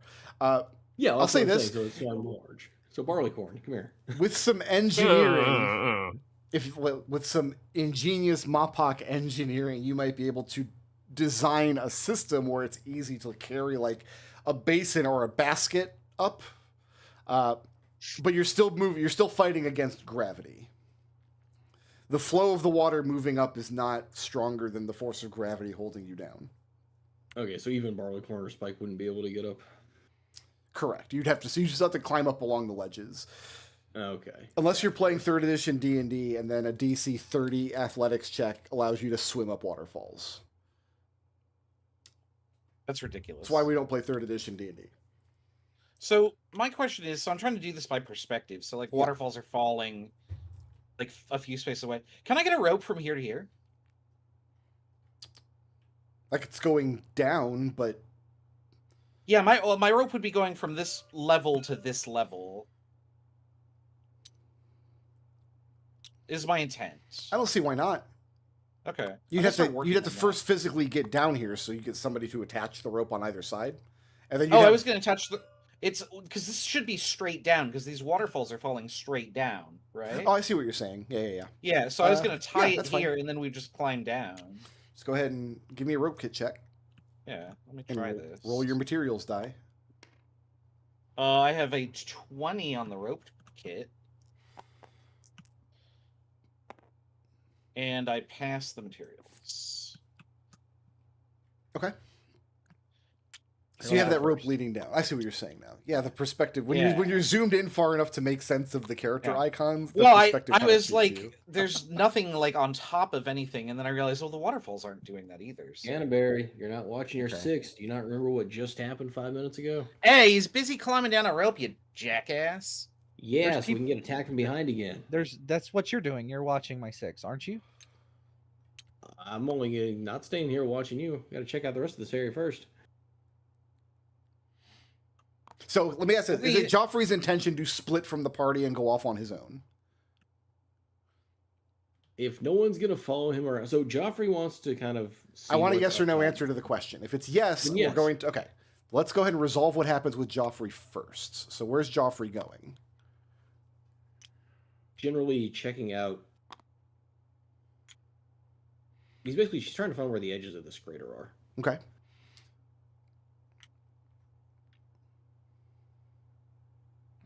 Let me make sure that I'm erasing the correct things here. Canberra, you don't have to go down there just yet if you don't want to. I was just making the option available. Until Geoffrey sees something interesting or weird, it's gonna make him stop. I have a climb speed now. Or And run I'm terror. just You'll immediately get up here then. So this is about what you see, and then beyond this to the south, there is wall. You've got a ledge off to your right. Okay. I appreciate that my uppies are also downies. And when he's done, he'll head back to where the party was. He's going to after stay they- put there. That's fine.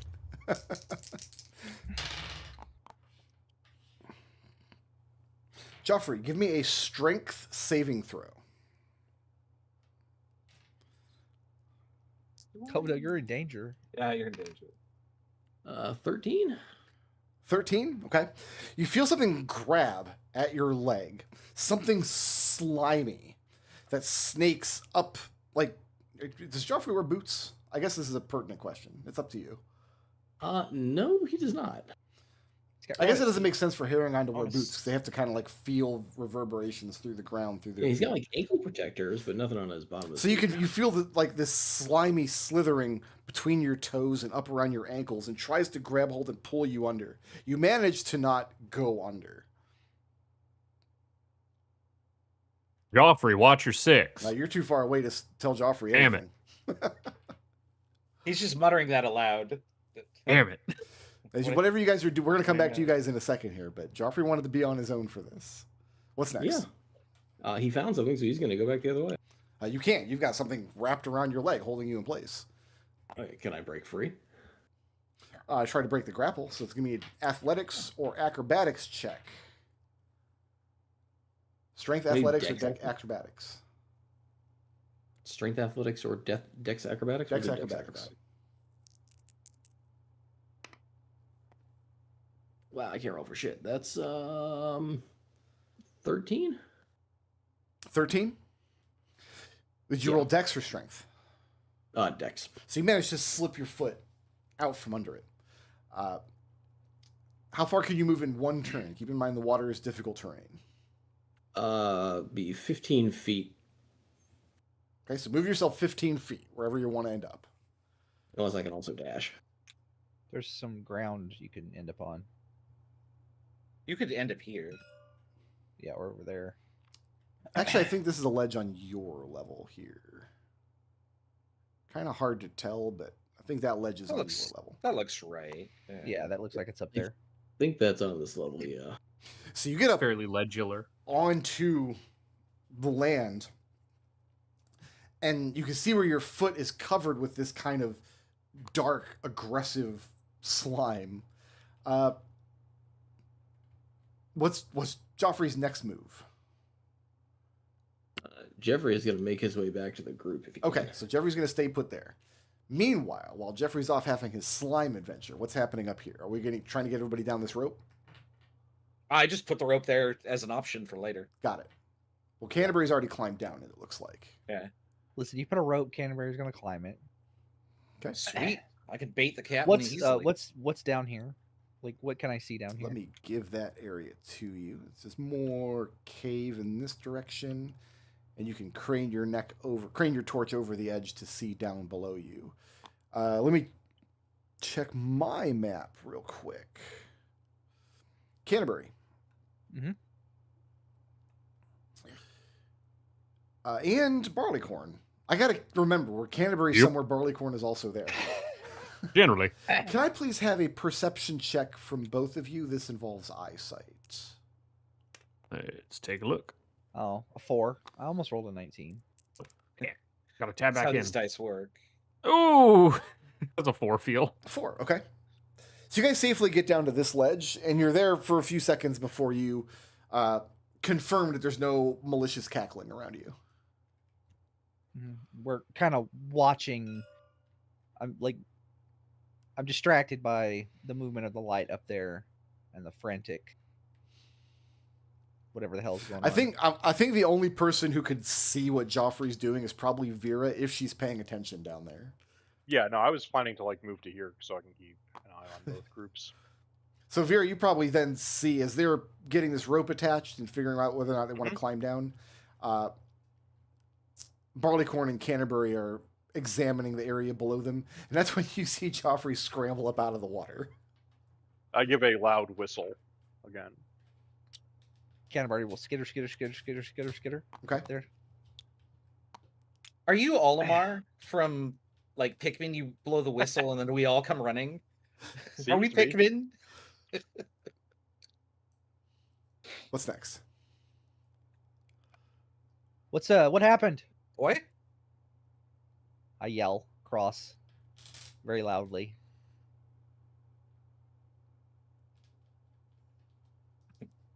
Well, the idiot thinks he can make it Who on his can own, hear and him? he can't make it on his own. I trudge over the water since he's not answering. Well, can I hear you from where I'm at? Yeah, he yelled at you. He yelled across. Oh, nothing. Just crap on the ground. bullshit. More monsters, you know. On the ground or in the water? Shit up here that will attack you. Did you step in shit, or did something attack you? Nah, some slime creature over there. Geoffrey's gonna take an aim with an arrow in that direction. Okay. And you didn't start with that? You aim your arrow at the water. That? He turns around to answer Spike, holding the bow pointed at him. Go ahead. Can I have have one of your snacks, please? Absolutely, you may. And I'm gonna eat it. That gives what, 2 temporary hit points? 2 temporary hit points. Do you want both or just the one? Have? I have 2 snacks. Can you stack them? You can't stack temp HP. If you get new temp HP, it replaces the previous temp HP. Correct. I'll take a snack. I got iced. You may have a temporary hit point of 2. Are there reach up? Okay, what's next? I'm gonna reach up, put barleycorn on the ground. Stay here for a minute, and I'm gonna step into the water. Do you want your lantern back? It's not my lantern, it's Spike's. Do you want Spike's lantern back? No. I have a 2-handed sword. Can I? Oh, I can't attach it to myself because I'm gonna wade in the water. So, Brick, are there large rocks on the ground? I can only listen one person at a time. Right now, Canterbury's doing something. You had a turn. Now we're going to do somebody else's turn. Canterbury, what's your intention wading out into the water? What are we trying to accomplish? I'm just like looking for the he says there's something out here, so I'm like kind of feeling around like I've never seen a horror movie. So as you're wading through the water, most of it is on a solid rock bed. As you're moving south in this direction, you feel the sludge on the ground that Geoffrey must have just broken from. And it's moving against your leg. I'm going to stab it. Just poke down in the water at it? Yeah. And it stops moving. Oh. That was easy. I'll turn around and walk away. Okay. You climb back up on the water. What's next? I stabbed it and it stopped moving.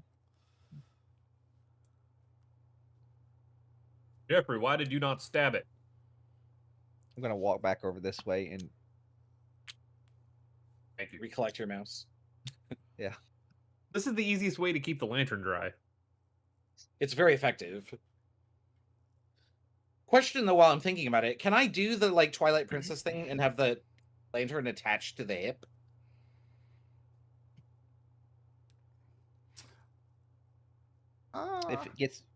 If something happens to it, you're suddenly doused in oil and fire. Or if you're suddenly doused obviously, in water, in this circumstance, that would be no good. I don't have a problem with that, but you can't aim it in a direction. You can't use its hooded feature like that. It could just be the hooded just turns it off. It is just a. Oh, it's not a bullseye lantern. That's right. No, it's not a bullseye lantern. I bought it for that reason. I'm okay with that. Okay, cool. What's next? Are we coming back together as a group now, or is Geoffrey going to go off on his own again? Got it. Sorry, waiting to see. He wanted to go forward, so we're over here with him now. Another lantern question: is the lantern sized for a small creature? It's fine. Well, a small creature can carry it. Okay, cool. Thank you. Sorry. Geoffrey was trying to go back to where you guys were, so. Okay, so Geoffrey's intention is to rejoin the group. So as a group, what's next? Do we want to... Here, let's check out this ledge, since it's a big ledge. I'm going to peer over down the bottom of the ledge. Okay.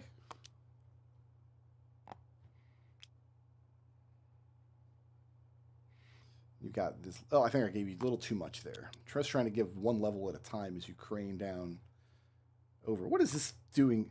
I got Mickey Mouse on my screen for some reason now. Wait, what? The surprise tool that help us later. Clicked into the Flumph party chat and we are Mickey Mousing for some reason. So you've got a couple of broken shelves behind you leading downward, and then you've got the next water shelf below you. And once again, if I could please get a perception check from Barleycorn and Canterbury as you lean over this area with your lantern. That's a 1. We can do better than that. I get vertigo. Ooh, hell yeah. All right, 22. Or 21, sorry. I lied. Barleycorn. Can't tell what it is from this distance. But there is something that contrasts against the rock face, like the rock ledge. Like it's caught on it, partially submerged in water. It looks like this a one here? big stick, like a big squiggly stick. Oh, I love a good stick.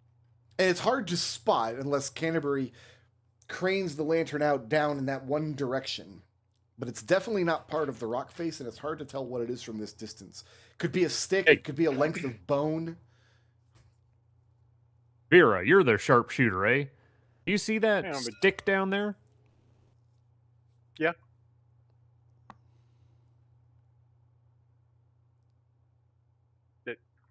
Are you worried about a stick? Is this something we need to shoot now? Just looking a little funny to my eyes. Skitter, skitter, skitter. So you're climbing down into water this time. Yeah. You do so. Once you get down to the level, you're able to see it more clearly as you're on the same level as it looking over. It's a large, broken piece of antler.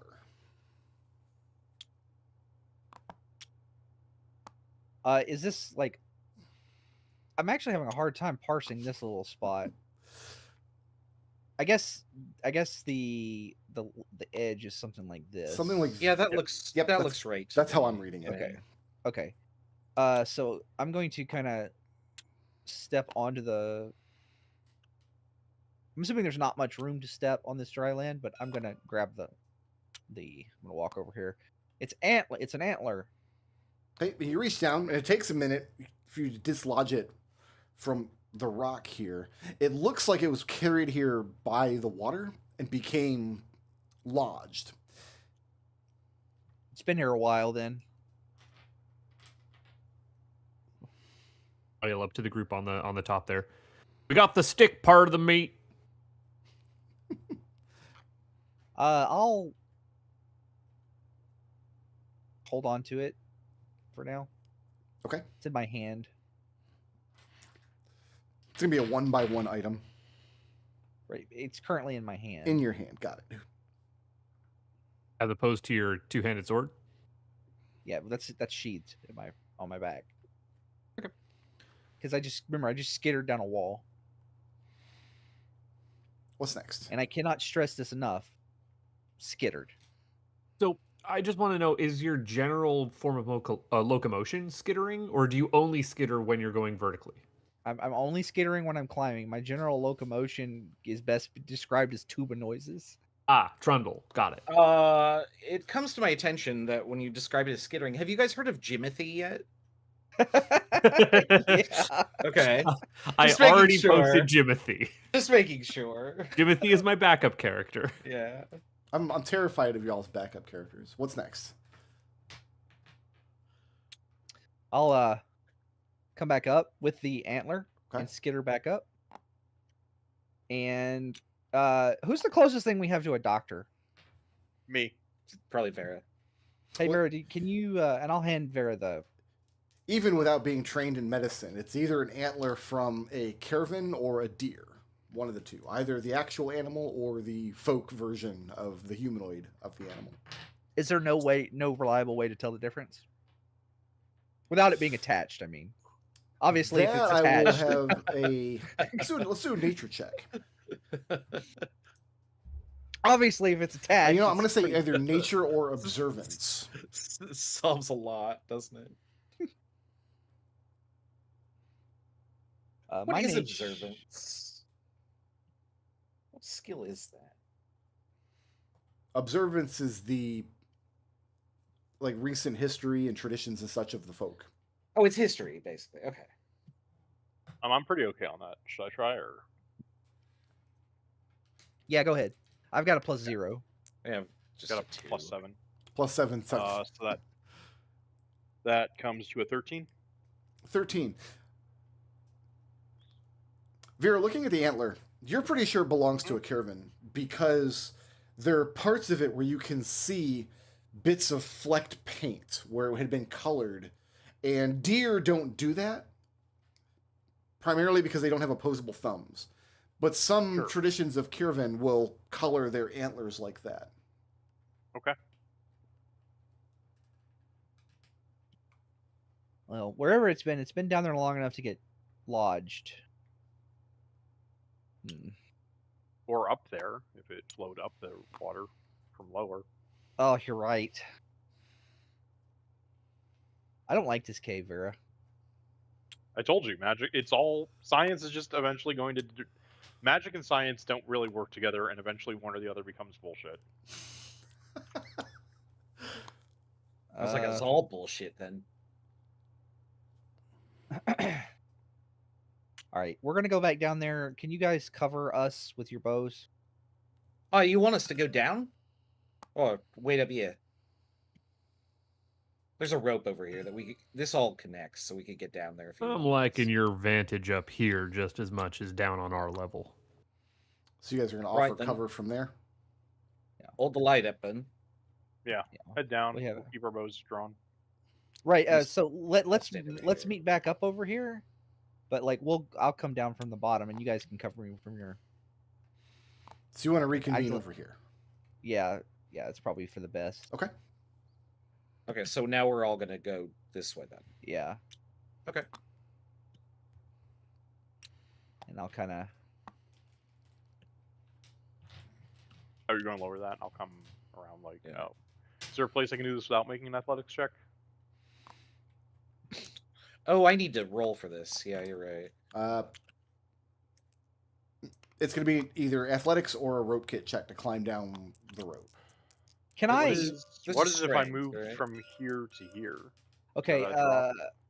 Can I kludge together a? Hold on. There's a term for this. Block and tackle? That's like a pulley. Yeah, I'm thinking So like a there's little like there's a thing that you they're just called descenders is all they're called, and they're like they're rope descenders. It's literally just like a bracket. There's like obviously like more fancy ones that are What's the intent? What are you trying to accomplish? either to prevent at least Vera from having to make the athletics check, or at the very least give Vera advantage on the check. He I has have advantage. advantage because I have claws, but I'm still at -3. Okay. Oh, then in that case, can I kludge together a simple bracket device for her to hold on to so she doesn't have to make the check? Because I'm assuming the check is, if you fail the check, you fall. Yes. So yeah, essentially to keep her from falling. That's going If to she take fails. 10 minutes if you're using your scrounge craft. I'm just looking up to see if there's a limit on how many times you can scrounge craft. I don't think there is. Nope. Okay. Just the limit is 10. Do we have 10 minutes? I guess. Yeah, if you Hold want to on one spend 10 sec, minutes Vera. doing this. Hold on one sec, Vera. I have an idea, and he'll start digging through his pack. I've already rolled. I got a 13. 13 will Right get you here. down. Okay, Yeah. I'll wait down here. I reach into Spike's pocket and start pulling stuff out too. Hey, hold on. And what do you need? I could probably make something. No, you Like, can now just, just- expend the ability and spend 10 minutes. You can make a descender that somebody could use. Did we decide that uses my material? Does this use my materials die? Do you need me to create a one space item in my pocket that wasn't there before? It says using materials present in your surroundings. Okay. So I I'll don't use I don't use have it the listed here bone. that it uses your materials die. No. right. Well, Treble, do you want to use my lucky find? I could make something worth up to, I don't know, 40 gold. He won't mean- need that in this case. He can just I scrounge don't craft just need it. allows him to make something that's going to last about an hour. Okay, because if I you get, just want to like- reach in my pockets and I- pull out like a length of chain, like, oh, Yeah. forgot to add that. So this will I get her pull- I- safely down, but not necessarily Yeah. back up. Yeah. So I'll like reach over, find a piece of driftwood and like a strangely covered, strangely shaped piece of coral, I guess, or rock. You're going to find any coral, but like a weird shaped rock that you might need. Well, these rocks on this, so it's like whatever, like, and I'll So, like make the descender. Vera and Geoffrey can descend without making a check then for the next hour. Okay. And then the goal was to have them give you cover from this platform as Canterbury and Barleycorn climb down further. Yeah. Yeah, we need And another rope this, going down. Is this fine? Yeah, there's Is a this pillar a- there. Okay. Yeah, this is a good spot. Come down. And I am testing the water. I'm not just stepping in the water. I'm just like, if it looks deeper than my chest, I don't want to step into it. Yeah, it's not going to get deeper than your chest. Where would you like to approach? There's a ledge here. What you got? Are you muted, Chris? What? No, No, I'm just pinging over here, being like, let's go to the big splotch of land. I keep forgetting that Buttface is orange. For some Oh, reason, I there's thought it was you, another Chris. drop. Okay. Yep, it goes further, do even we- further down. Do we want a rope here? Sorry, let me draw the Here, potential. I'll like that. skitter back up. And then can we put the rope here to here? This Yeah, I'll map have makes a lot more sense if you turn it, by the way.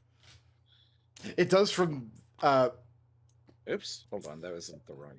If Yeah. you put not a butt face at the top of the map, it makes a lot more sense. it does from what you can see, but if you look at the whole map, there's a reason why it's like this. No, it makes sense to me this way. This is fine. Yeah. Yeah. So I'll skitter down the rope. Well, and I you- gotta roll for this. So Well, you could just use the tool. no, I gotta roll to place the rope. Yes. Rope Oh, kit check to right. place the tool. Yeah. And a materials check. 15. 15 is good, and a materials check to see if you waste some rope doing it. I did. So your materials die steps down. Okay. All right, so you have a rope path from the 2 levels up. Canterbury, what's next? I'm going to step to a ledge. Can I and get a look down. perception check from the 2 of you to hear what's below? To here? Hear, like with your ears. That's a 3. How about Barleycorn? How'd you do? Are you muted now? I am muted. I was coughing. 22. Fantastic. 22. Barleycorn, as you guys approach the ledge, you hear from below what sounds like muffled coughing. It's very echoey, so you can't pinpoint its exact position.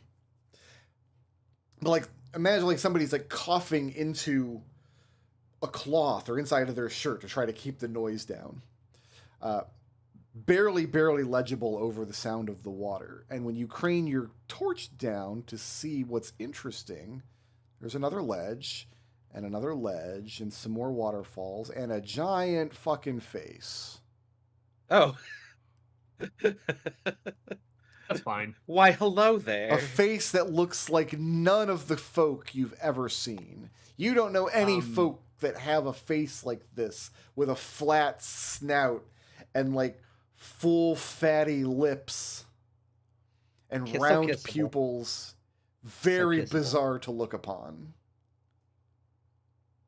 And you say there's the sound of coughing coming from down, like whereabouts? You hear Like, ping? muffled coughing somewhere on this landmass that resembles a bizarre alien face of no creature you've ever seen before. Is the face coughing?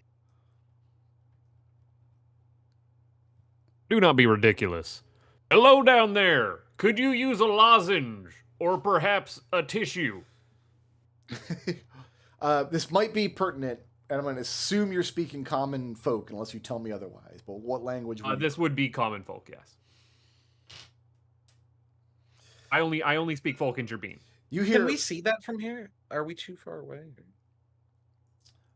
when Canterbury cranes his light down to illuminate it. Yeah, you guys can see it from all the way up top. It is a very distinctive feature at the bottom of the cave.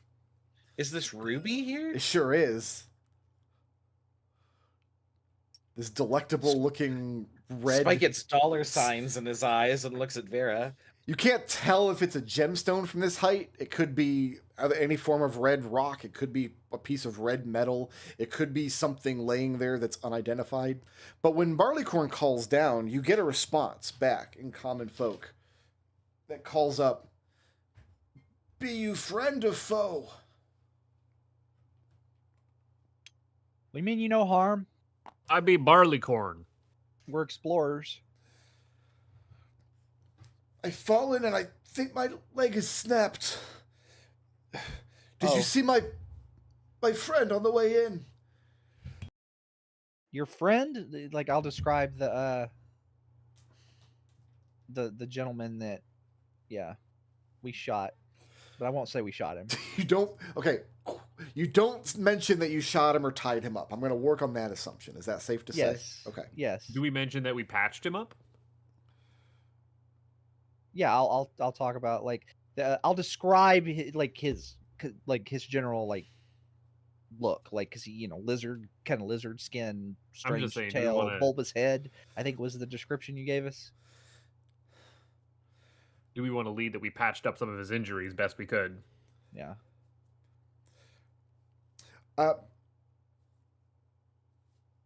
The response to that is a little cryptic. In a disappointed tone of voice, he calls back up, "I'm afraid there's bad news on that count." Well, you can tell us the bad news when in a moment. Do you need us? I'm coming to help. And then I was I'm like, going to go ahead and put Oh. the creature on the map now.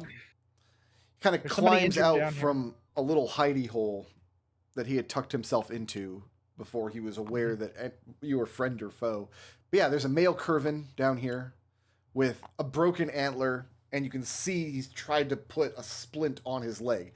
So he can move around a bit after his fall, but climbing is probably out of the question for him. Yep. Are we the informing rest of the these- upper party at all? Yeah. One sec. Geoffrey. We could see this conversation. I'll yell up to Geoffrey. Geoffrey, there's an injured Curvin down here. He does not have a bow this time. So, are you safe? Yeah, we're fine. Vera, put your bow away, please. Spike, bring the rope.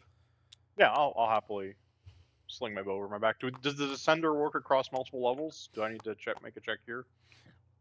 You said we have it for the next hour. Oops, that's not the right command. So we want to do something like, I don't know, like this? Actually, I don't think that's too far. Is this on? This actually looks like it might be on this level over here, and then like the ground below. It might be. Is it like around So here? this part of this is land on your level, and this is like a broken piece of. Oh, did I not? Oh, I'm sorry. I thought I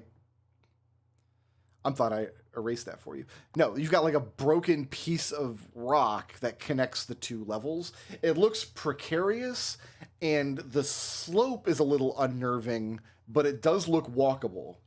So walking this should be safe. Fighting here would be a no bueno. Okay, so we don't. Did I need draw the this rope check. correctly? Yes. Okay. So I'm just gonna skitter go. down while everybody else. Yeah, I mean, Makes their we'll way come down. around. Yeah, This go way. ahead and place yourself where you'd like to be for the Curvan encounter. Oh, right here, of course. You gonna stay up there? Okay. Okay. Yeah, and this Curvan is sitting down here. It's apparent what happened. Like he was climbing down, he slipped, or he was pushed by mischievous ice fish monsters, or he took a tumble at some point. And you can see where one of his antlers is broken off at the root. That's actually not a medical issue. Antlers break off once a year anyway. They shed their antlers as part of their thing. The broken leg is the more pressing issue. Mm-hmm. He asks, "Do you have any water, anything to drink?" I'll give him some of my water. Okay. I And he will- I guess takes it, reduce- thankfully. Do I roll the die or do I just reduce it? Roll the die. Okay. Okay, I will reduce it. Oh, no, wait. I think I need to... I'll go ahead and reduce it again, but I was already at a D8. No, that was a D8. So, yeah, D6. Cool.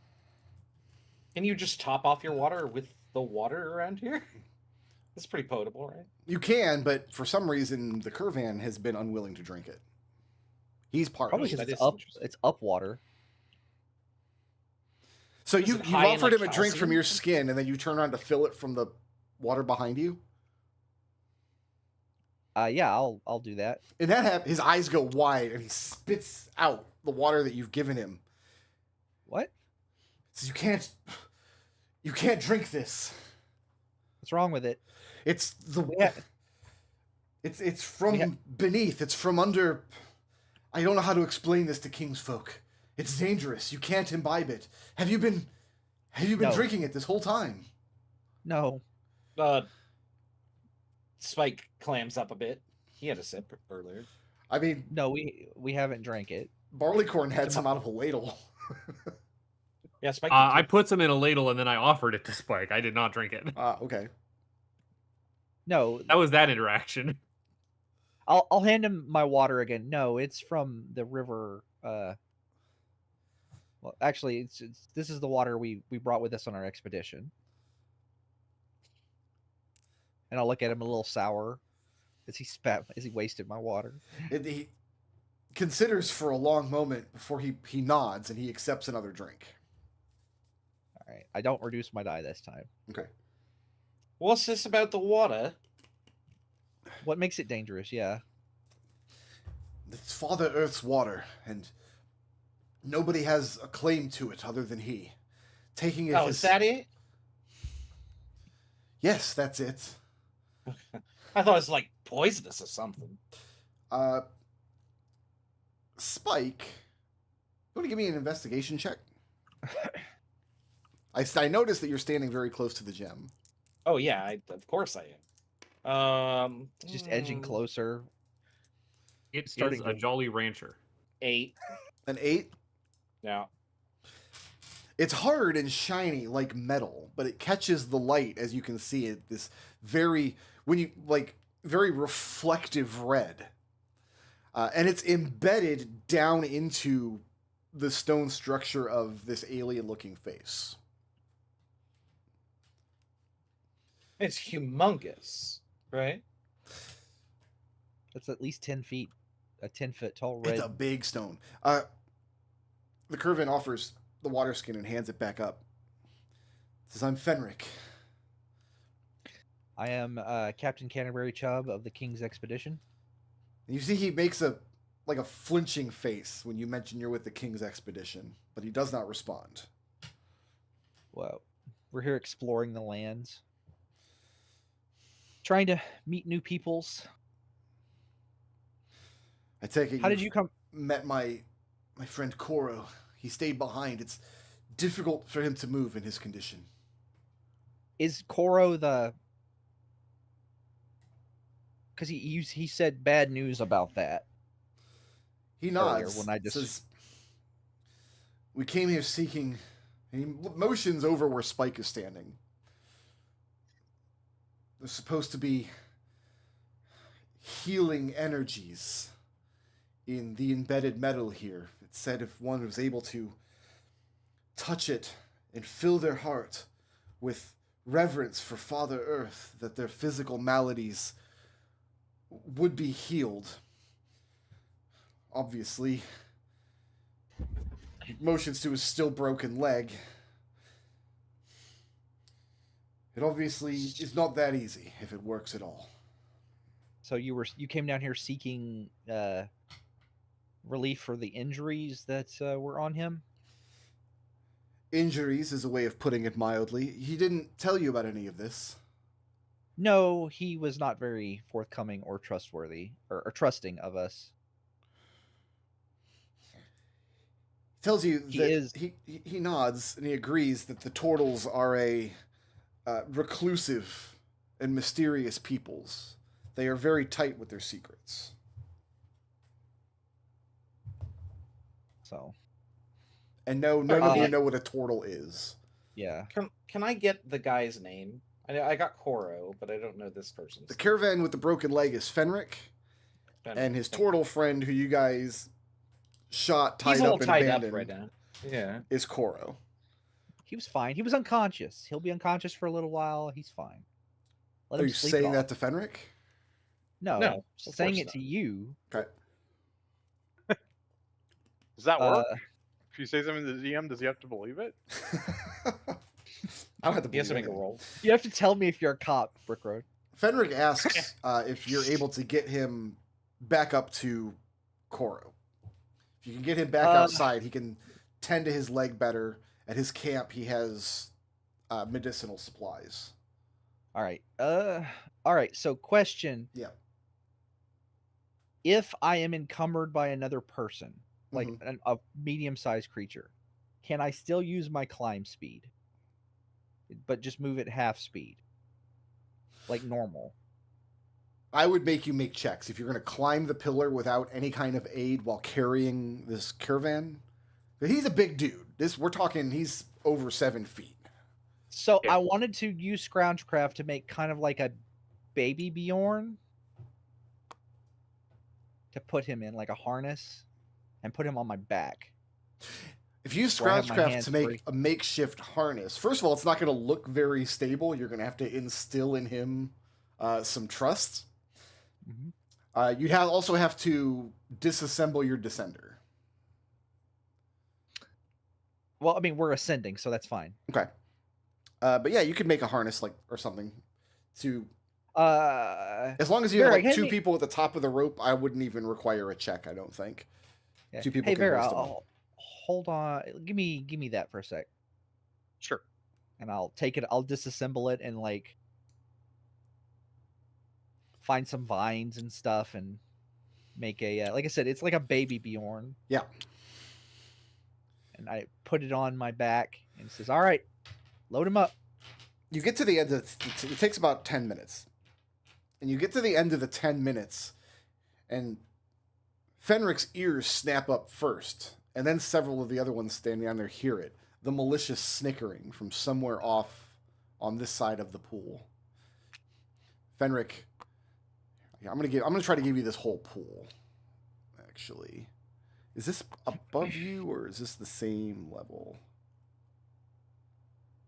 That's above. Okay, I see. It's more of those fish. Yeah, Fenric hears it too. He reaches out for your hand to help him up to his good leg. Will that get me up quickly? No, I don't think it will. Who's going to be up at the top layer to help hoist him up? I mean, Joffrey's up there right Joffrey's now. already up there. Joffrey's up there. Well, I was just there's gonna no walk in- hoisting up to. Yeah. We walk up this layer. This is where the hoisting begins. Right. So I'll load him up. Can you do that with me on your back? Well, you're on my head, but yeah. Spike. Yep. Are you going to try to get the big metal valuable? I mean, I thought about it, but I got dissuaded by the fact that it's just way too big. Like, I'm small. Yeah, this thing's thing bigger than me. Can you Imagine take a sample? a hunk of metal that size. I mean, it's enormous. Yeah. It does look extremely valuable, though. It looks very shiny and Hold on. cool. Is there like a tiny chunk that I could like take off the end? There's not, but depending on what tools you have on you right now and how much time you're willing to spend, you might be able to loose one. I mean, this process is going to take a while, and I can't contribute to it. okay. So, What kind of let me tools would you like to try to see. use? Can I, while Thieves' Spike tools. does that, can I try and distract this guy from the fact that he's doing that? Yeah, and he's in use of distraction because moving him puts him in great pain with his shattered leg. so I have a thieves' tools, I have a rope kit, and I have a pipe kit. I bet a rope kit contains like a python and a hammer. We can look and see exactly what a rope kit contains. Yeah, you're right. So yeah, I could do I'll that. act like I'm trying to talk to him to like keep his mind off what's going on, but really I'm trying to distract him while Spike does this thing. Give me a deception check, Vera. You just doing the? Can I rhymes and lore myself before I get started? Yeah, I believe you can use that on yourself, unless the feature says you can't. Oh yeah, let me make sure it does go on myself. That's what I was looking up. I knew I did this open for something. This is a lot less than I thought it would. Rope I don't know kit what a wooden has fid a is. grappling hook, a wooden fid, a handheld spindle, beeswax, and a small knife. This is like just to make rope, not to like apply it elsewhere. Including Yeah. yourself, yeah. So that's unfortunately only like an 8. An 8, okay. I'll let you make a strength no, check sorry, with 7. disadvantage to try to pry up a piece of it with your grappling hook. What's in a thief's tools kit? Yeah, what about thieves' tools? Anything in there that I could chip away at? That might be too fine. Pliers, a tension wrench, a small tin of grease, a silvered mirror, probes, and lockpicks. You know, I really Pliers? wish I had was my crowbar. Yeah, will the pliers help me? It's possible. Like I said, I'll let you make a strength check at disadvantage because you've got Okay. something to try to move this metal with, but it's not the ideal tool for the job. I have a 2. Okay. I rolled As a you guys 1. get to the top of this first ledge, the first thing is now Spike is all alone down here, and the mischievous cackling is echoing all around. The second thing that happens is Fenwick cranes his neck past Vera. Says, "No, stop him from doing that! To desecrate a relic of Father Earth himself!" Spike, Ugh, I can't move it. Ugh. Damn it. Yeah, maybe it's a good thing I rolled so poorly. Yeah, I have Come 2. on. Oh, we're not on initiative. No, Canterbury yells back at you to. I'm come- going to require... I want a strength check DC 15 to get Fenwick from here to here up the rope, and then from here to here. I'll let 2 people work on this together up at the top. You can either have one person make the check with the other helping, or you can have 2 people make individual checks and hope to get a 15. What is everyone's strength scores? I know Vera's. My 12. strength is not Plus great. 3. Yeah, It's I just also- a raw strength check. I'll let you use athletics. Well, I'm not proficient in athletics, so. Come on, Canterbury, I'll help you. All right.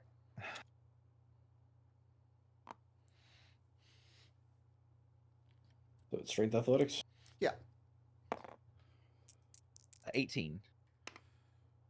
All right, so you get him up the first ledge. Oh. Let's see if you can get him up the second ledge. Are you assisting me, or are you making? You want to make the check separately? I can assist you. That's easier. Hold on a second. No.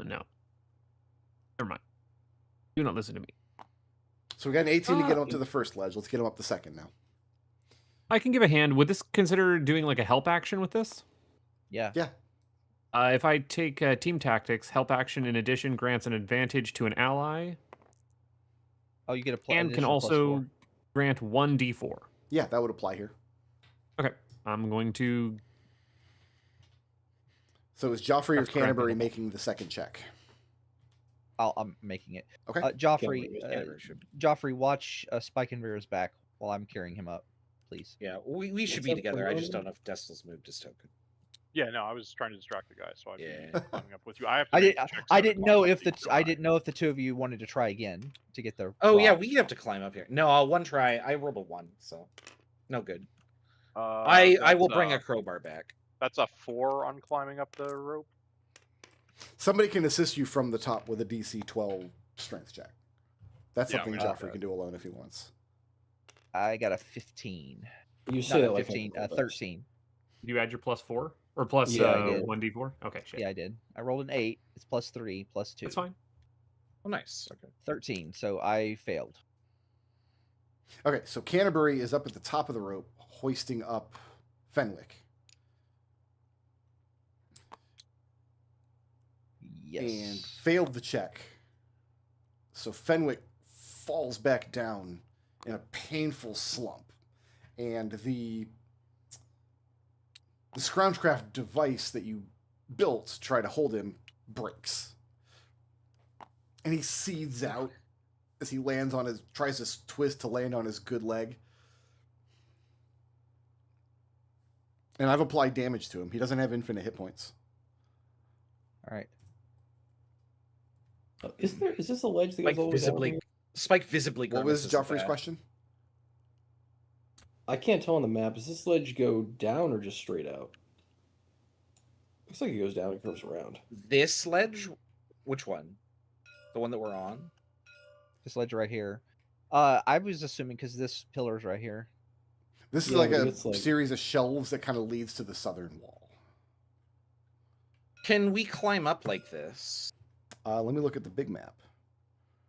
It kind of does look like we could, because the shadow gets narrow here. Yeah, this You're definitely right. goes down and curves around. I do not know if we want to go all the way around that way, or we could just try and pass one check. Well, if we drop this guy again, then like he could die. So this is another one of these precarious slopes, but yes, you could climb and walk up here. It would be. It's just a farther way to go, and this is also the area where Geoffrey originally got slimed up at the top of here. Yeah. Yeah, but he won't fall. Or we just pass the check and he won't fall anyways. It's dangerous either way. I don't think either one is better than the other. But you do have to. Well, now that he says that as if we always pass checks. We always pass the checks. It's the fine. the device that we were using also broke. Yeah. So I don't think we have that option anymore. We're not alone down here with the. We got more fish, so spending another 10 minutes might not be a good idea. Canterbury is gonna be like, okay, let's try this ledge over here. Okay. And he'll walk over to kind of over here so that, yeah. Wait, hold on. You should be down here with him, right? Or did he just fall off your back? He Like, fell no, out. we went up. Okay. I guess Geoffrey will pick him up. You can Okay. carry him. Geoffrey can carry him. I perched on Canterbury's back, or keeping an eye out for any of the chittering, not the chittering, You don't the jeering. You don't hear any chittering or jeering as you're going up here. But remember, the cave is very, very loud with falling water. But you don't hear any nearby. And then the last obstacle, if you guys make your way... Oh, I got to roll percentile as you guys move up in this area. Okay. The last obstacle will be getting up the shelves at the end, back up to the tunnel that you initially came down. I mean, that's not trivial, but is it trivial? It's not trivial, but I mean, your hand. Get out. This is a 7-foot tall, like 200 some odd pound curve-in. He's gonna need assistance to get up to the top. I just want to make sure that I know who's assisting him up. Here, I'll set Barleycorn down and I'll assist. Well, I Spike, can you still want- do those like team tactics, right? Do you want to go get your rope, Spike? I was kind of hoping we were gonna come back down here. Yeah. If you leave I the mean, rope it here, is- you take it off your character, off the sheet, obviously. Yeah. Well, the rope is just a materials. I have a rope kit, right? And your rope kit comes with 50 foot of rope that you used to make these rope. I mean, the physical rope exists here. Is my point. It can't be both here Yes. and on your character sheet. No, I understand that, but are we coming back to this cave? It's a cool Yes. cave. Yeah. So, like, I mean, it's not going to reset the instance, and my rope is just gone, right? I No, mean, in no. theory. If the intent is to come back to finish exploring this cave, I'll leave the rope here. Oh yeah, I'm bringing my Save crowbar the- back for this guy. Spoiler alert, this is secretly a VR game and we're in an MMO. Cool but face yeah, waterfall cave. Yeah, I will. Sorry, I'm trying to grab. There he is. I'll grab this guy since I got Okay. presumably have a higher strength than Geoffrey. Then let I'm only me. 12. So. And I'll be assisting with that help action, so you get advantage and that 1d4. So you guys come back up the tunnel to the ledge where you left Koro. Except what you see now is piles of shredded rope. Koro is nowhere to be seen. Oh, This come is on! I fine. rolled a 24.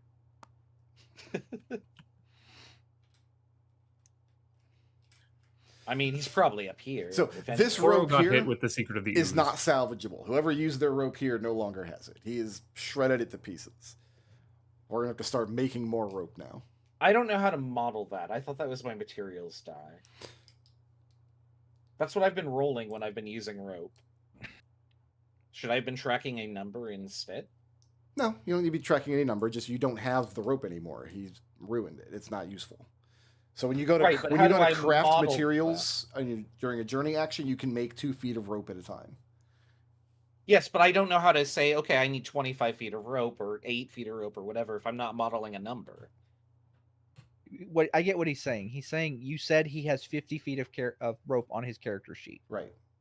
and he's been rolling his materials dice to model like using the rope, but it only goes down on a 1 or a 2, and you haven't been telling us how much rope was required. I thought multiple people had rope kits. No, it's only me. It's only Spike. Okay, I see what you're saying. Spike, you no longer have any rope whatsoever. All of your rope has been used up in this dungeon. You've used part of it to tie up this turtle, who has now shredded it, and you use the rest of it to get you guys down those ledges. So you're not carrying any rope out with you. There's nothing left in the... You still have the other items in the rope kit, but not the actual rope. So I'll write 0 of 50. Am I allowed to make more than 50 feet of rope, or is that the most I can? You can. You just can't carry more than 50 feet in your inventory with your rope kit. Shit, I know what I'm going to be doing for the next forever. Build more rope. How much rope was used on this guy? Then, all of it to tie him up. Between this and the rope you used down in the waterfall cave, you've used all your rope.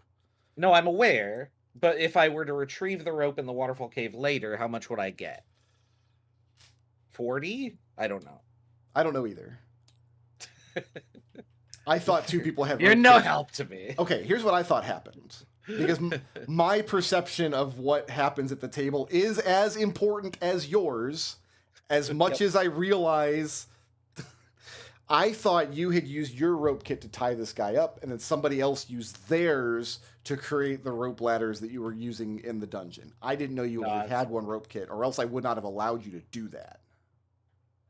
Oh, we've broken the rules. So, the rope kit is used up. You use some portion of it, and don't ask for numbers, because I have to paste this over now.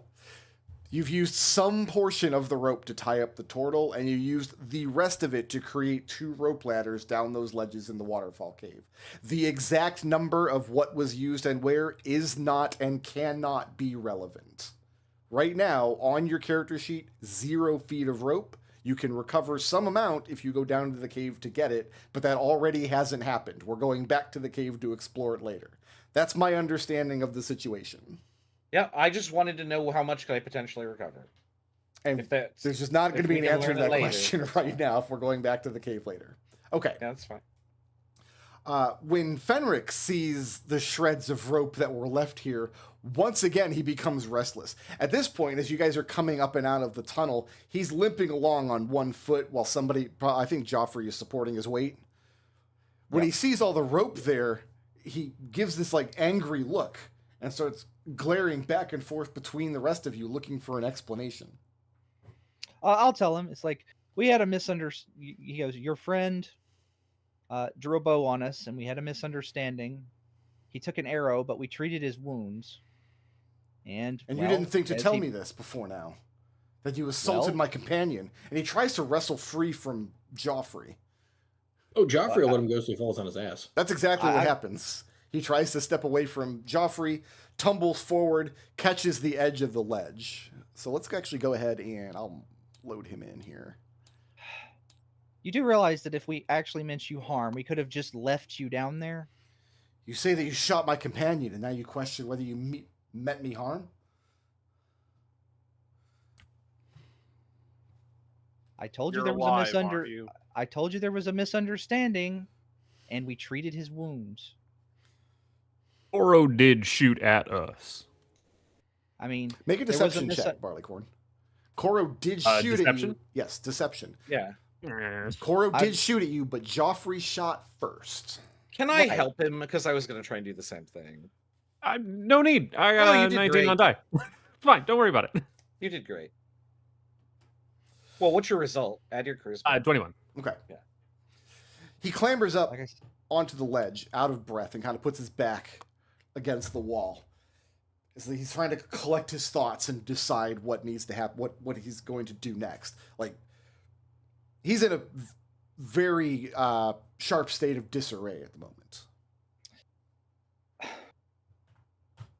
Do you let us properly set your leg at the very least with Do we have the capability to do that? I don't know what that'd be a surgeon's kit, wouldn't it? And we don't have one of those.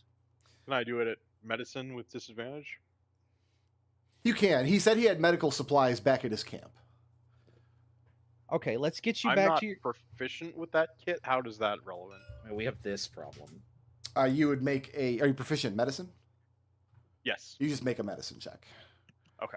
If you had the Let's- surgeon's kit, I would let you make a surgeon's kit check if you didn't have medicine, and if you have both, I'd let you make Okay. it with advantage. Okay. Let's get you up, treat your leg, and then if you don't want to see us anymore, we'll leave you alone. He, Because quite frankly, this whole situation, we have just gotten off on the wrong foot. He goes, this is a new command of mine, and let's just say they're not professional soldiers. when you say, if you don't want us around, we'll leave you alone, he casts a glare back towards Spike.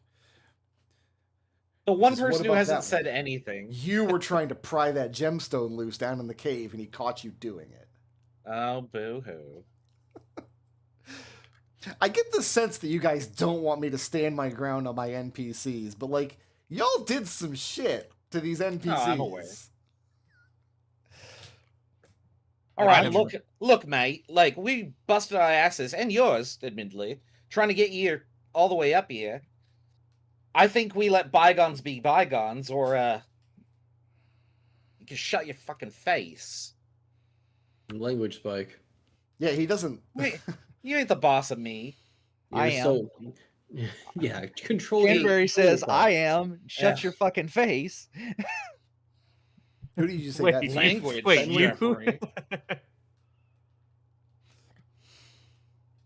Again, you all look over, and Canterbury's got his finger, and he's rubbing the bridge of his Let me take a nose again. step back, because I'm losing the plot. Sure. Does this party have any any intention of trying to build any amount of trusts with this character at all?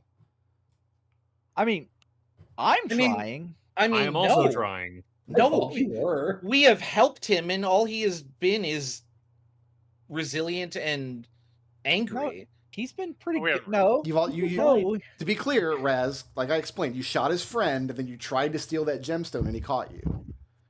Well, I'm arguing this from Spike's perspective. Argue it from Raz's perspective, because I need to make decisions at like the DM level. Does this party have any intention on building rapport or trust with this NPC? Raz, the player, is indifferent. Okay, so that means no. That's a no then. Well, I mean, does it have to be unanimous? It I don't kinda- care. Well, I guess because he has the NPC has to make a decision about you guys as a group because you're moving as a group, and if one of you is acting, I mean, like I've already Spike is shit in acting- that pod, I Yeah. guess. So, So I mean, how- what He's, can you at this do? point, he's not going to go with you, but he doesn't have any way to stop you from doing what it is you're going to do next. hmm Well, the thing that I intend to do next is take him to his camp so he can get his medical supplies. He's not willing to take you to his camp. Is You the guys camp- are treasure hunters and robbers. You're aggressive, you're belligerent, you're violent. He has some gratitude that you helped him up out of the cave, but he has no idea what your intentions were for doing that. Like, he's not going to take you back to his camp. the camp that's up here on the hill with the Bedroll and the book bedroll. You mentioned that? and the burnt book. Yeah, we know where it is. Yeah, we know where your camp is. It's right up there. In which case, you've already robbed me, and there's no other value for this conversation to continue. We took nothing out of the camp. There was smoke coming from a very poorly put out fire, which is a fire hazard, by the way. And we investigated. We're explorers. We're exploring. I'm not in any need for explorers. Just said that before we lugged you up here, then. Spike, you're not helping. He's really not.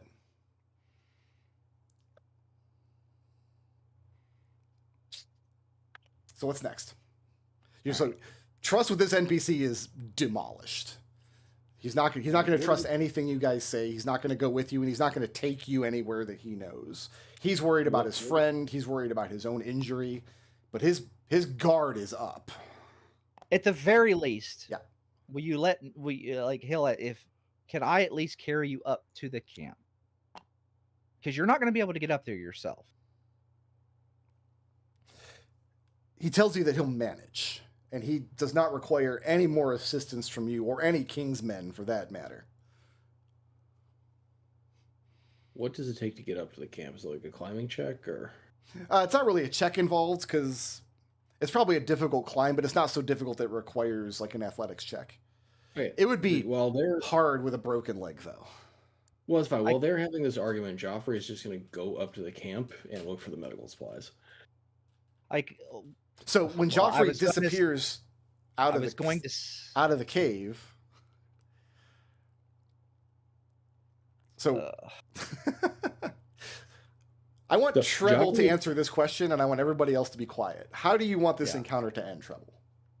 Well, I've just wanted him to. He doesn't have to trust us or like us, but I at least wanted to get him up to his camp. Okay. And are then you going to allow Geoffrey to leave the cave? Because you told the guy that you're not robbing him, you just want to help him, and now Geoffrey, without announcing what he's doing or where he's going, is leaving the cave. If I notice, I'll tell him to not do that, please. This guy's already suspicious. Geoffrey, is it your intention then to split the party? No. Okay, so you're going to stay in the cave with them. Yeah. Canterbury, let's go get his medical supplies and bring him to him. That way you don't have to climb up there. Will you allow us to go up there and get your medical supplies and bring them to you? I would prefer you be on your way. Well, our way is back down in that cave. Where, like I said, we're looking around and exploring. You say explorers. I'm sorry. I say defilers and thieves. Whatever you fucking want. Spike wants to go back to the wagon. I got to change something out. Okay. We haven't actually he'll leave the scene. We haven't taken anything. All we have done is come up on again a camp in the open. We saw that the fire was put out. We went down, and we had a misunderstanding with you called him a turtle. Again, that was a mistake on both sides, and I regret that. And we went down there and we saved you at the bottom of a cave with strange ice fish that cackle and have little feet. And we brought you up and potentially saved your life. And how long are, as Canterbury's giving this speech, how long are Vera and Geoffrey and Barleycorn going to let Canterbury go on before it becomes clear that it's just not salvageable? I'll get it after a minute or two. It's fine. We will leave you alone. Canterbury, come on, let's go. When we come back up here, if you're still here, I'll offer assistance again. Okay. And he'll turn around and we'll go back in the cave. Well, Spike has left the cave. He said he was. I went to go back get a crowbar. Yeah, I had to go get a crowbar. Oh, right. So he has split the party. Gotcha. I mean, Geoffrey already split the party, so. Geoffrey stayed in the cave. Oh, he's up here at the camp. How is I supposed to know? Well, I asked him and he said he was not splitting the party. I don't know why he moved himself moved back up there. Okay. Because that was what I was planning on doing in the mail thing. Does the Corvin have water? That's what Geoffrey asked him. Do you have water? He's not going to accept any from you.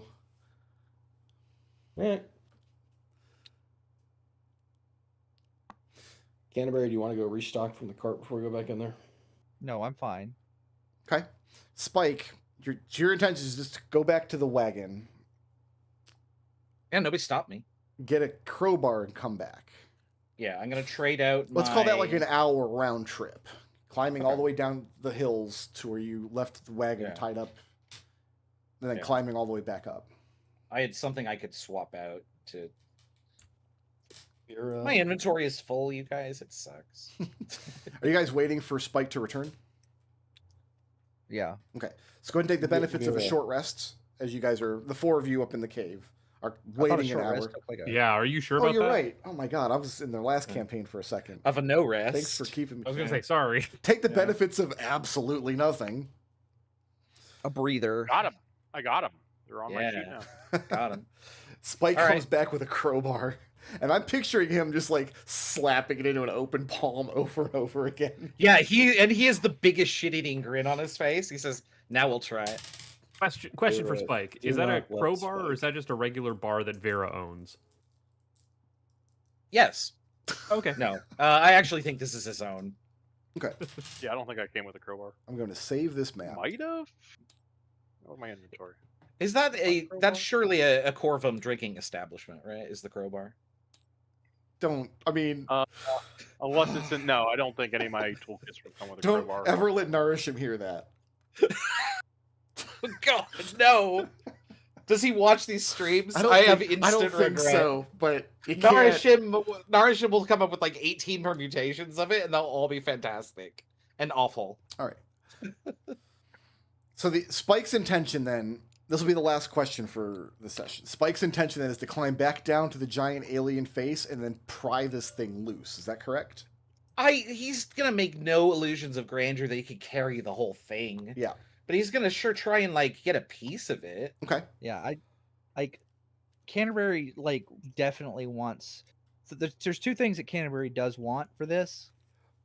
I want a sample of the red metal, which Spike is already like taken care of, and I want a drawing of the face, like a sketch. Okay.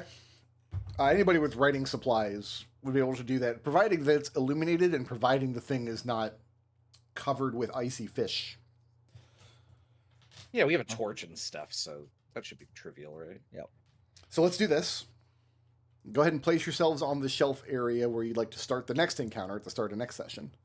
So Oh, over lovely. here. Up on the top Okay. shelf, Like, up here. Where top Joffrey Oh, is. on the top shelf. Okay. This is fine. Mm, Not in the back. just on the shelving, or do we want to kind of spread out throughout the water? Well, we don't know what the encounter is. Like, it could be coming from behind us, for all we know. And then I'm going to save Oh, do you think that guy's this- going to come back down here and attack us? the guy with the broken leg I exactly. kind of hope so. Like, coming limping down through the tunnel. I realize I'm picking fights for the purpose of picking fights, but they all fucking deserve it because they're all belligerent assholes. You That's- shot. No, excuse me. I didn't Geoffrey shoot. shot at the turtle. Yes. Yes. So- yes, he did. So the entire episode is this is Joffrey's fault. Last one was this is Spike's fault. What I'm going to do, Yeah, we'll just pass the blame around, right? I'm going to go dark for a second because I think you all have earned enough experience to level up. You might have at this point. Maybe. So yeah, I'm going to go dark and add up a bunch of Gubbins experience, and I'll be back in about 2 Ooh. minutes if you want to discuss some blips. I also learned the word gubbins recently. We're definitely calling this episode "What's Up, Water," right? Yeah. Okay, good. Oh. All right. I was just gonna say gubbins, right? Enter Gubbins. No, So, who furthered the party's goals the most? Rope kit. Yeah, rope's really useful. Rope kit. yeah.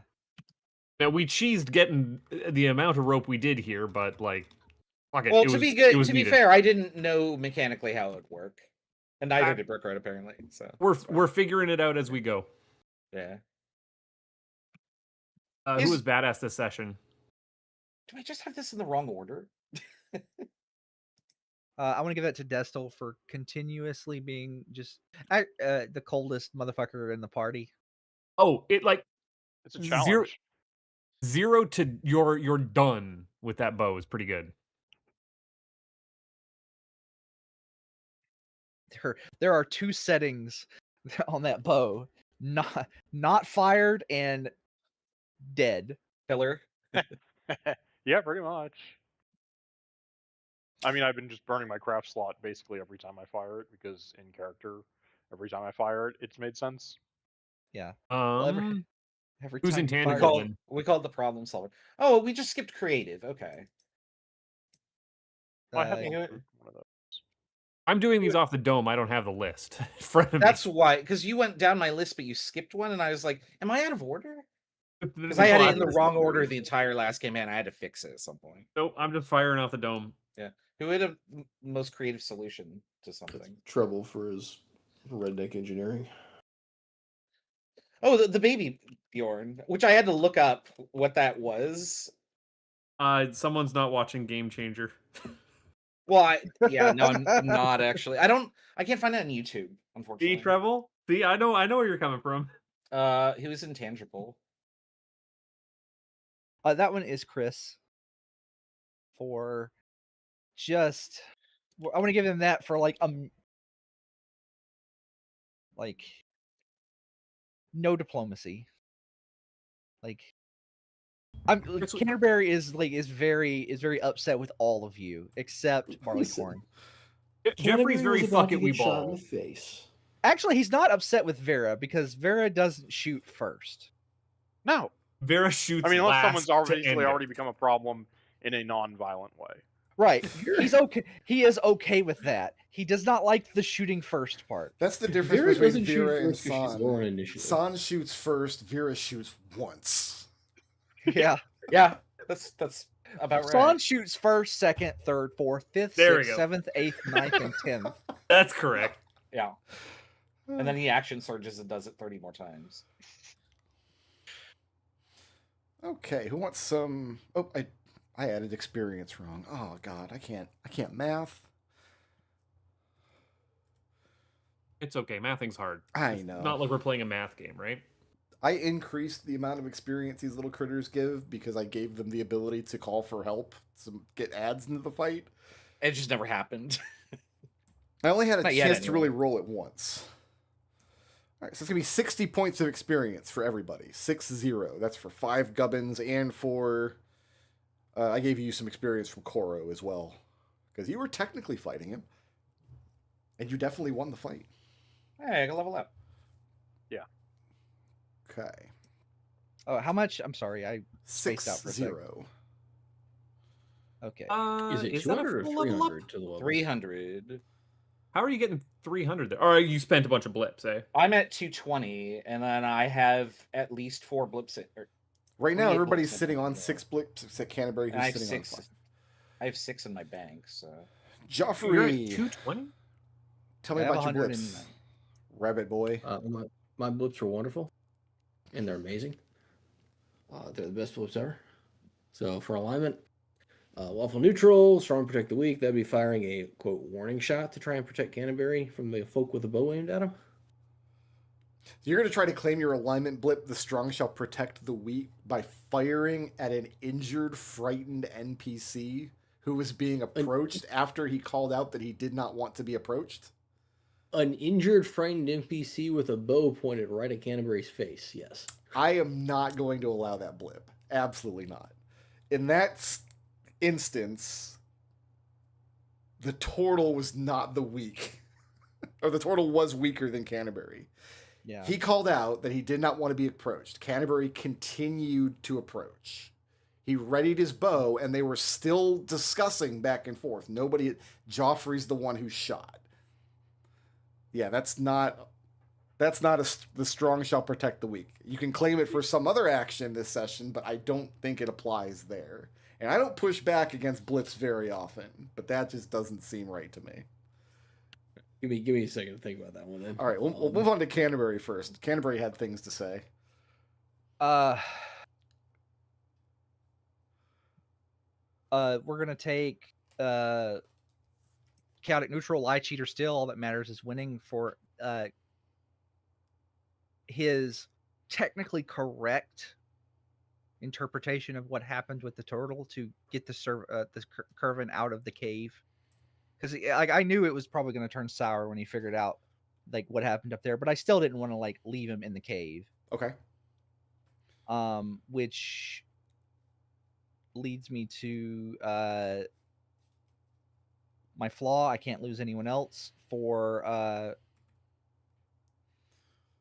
taking the time to tend the wounds of the turtle, even though that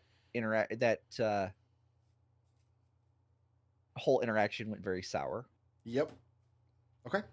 Like I knew it wasn't like I thought maybe I could salvage it, but I didn't have much hope. And that's it. All right, Spike, we gonna claim some blips? Yeah. Alignment Chaotic Evil, if only his grandma knew what he was getting himself into. Spike tries to chop off a part of the giant gemstone, much to Fenric's chagrin. Yep. Ideally, thinks Vera would be proud of him, the poor thing, for yelling at Geoffrey to go help Vera instead of him. Okay. It's flawed, so I wonder anyone would work with him, the wretch. Spike dives into the water after spotting the Tortle Archer, abandoning Geoffrey. Yeah, that happened. Yeah, there you go. Barleycorn, what you got? Just ideal, comfort is simple but necessary. I keep trying to give strangers snacks. You do. And Flaw, that was like a whole week ago. Don't even worry about it.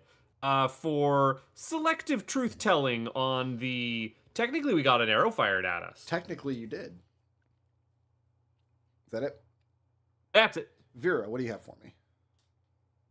So I have my alignment, lawful evil, problems needed to be dealt with, for immediately using my craft ride to drop the first turtle. Okay. I have my ideal, no one touches anyone under my wing, for shooting the guy in the cave after he shot at us. Yep. And I have my flaw, living is expensive, lives are cheap, for trying to distract the second guy when Spike was going to steal the gemstone thing. That was a good move.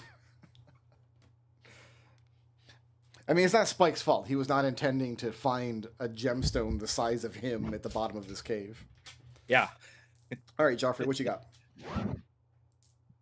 All right, so for my alignment, we'll do when he moved in front of Vera to protect her from the fish creature thingy.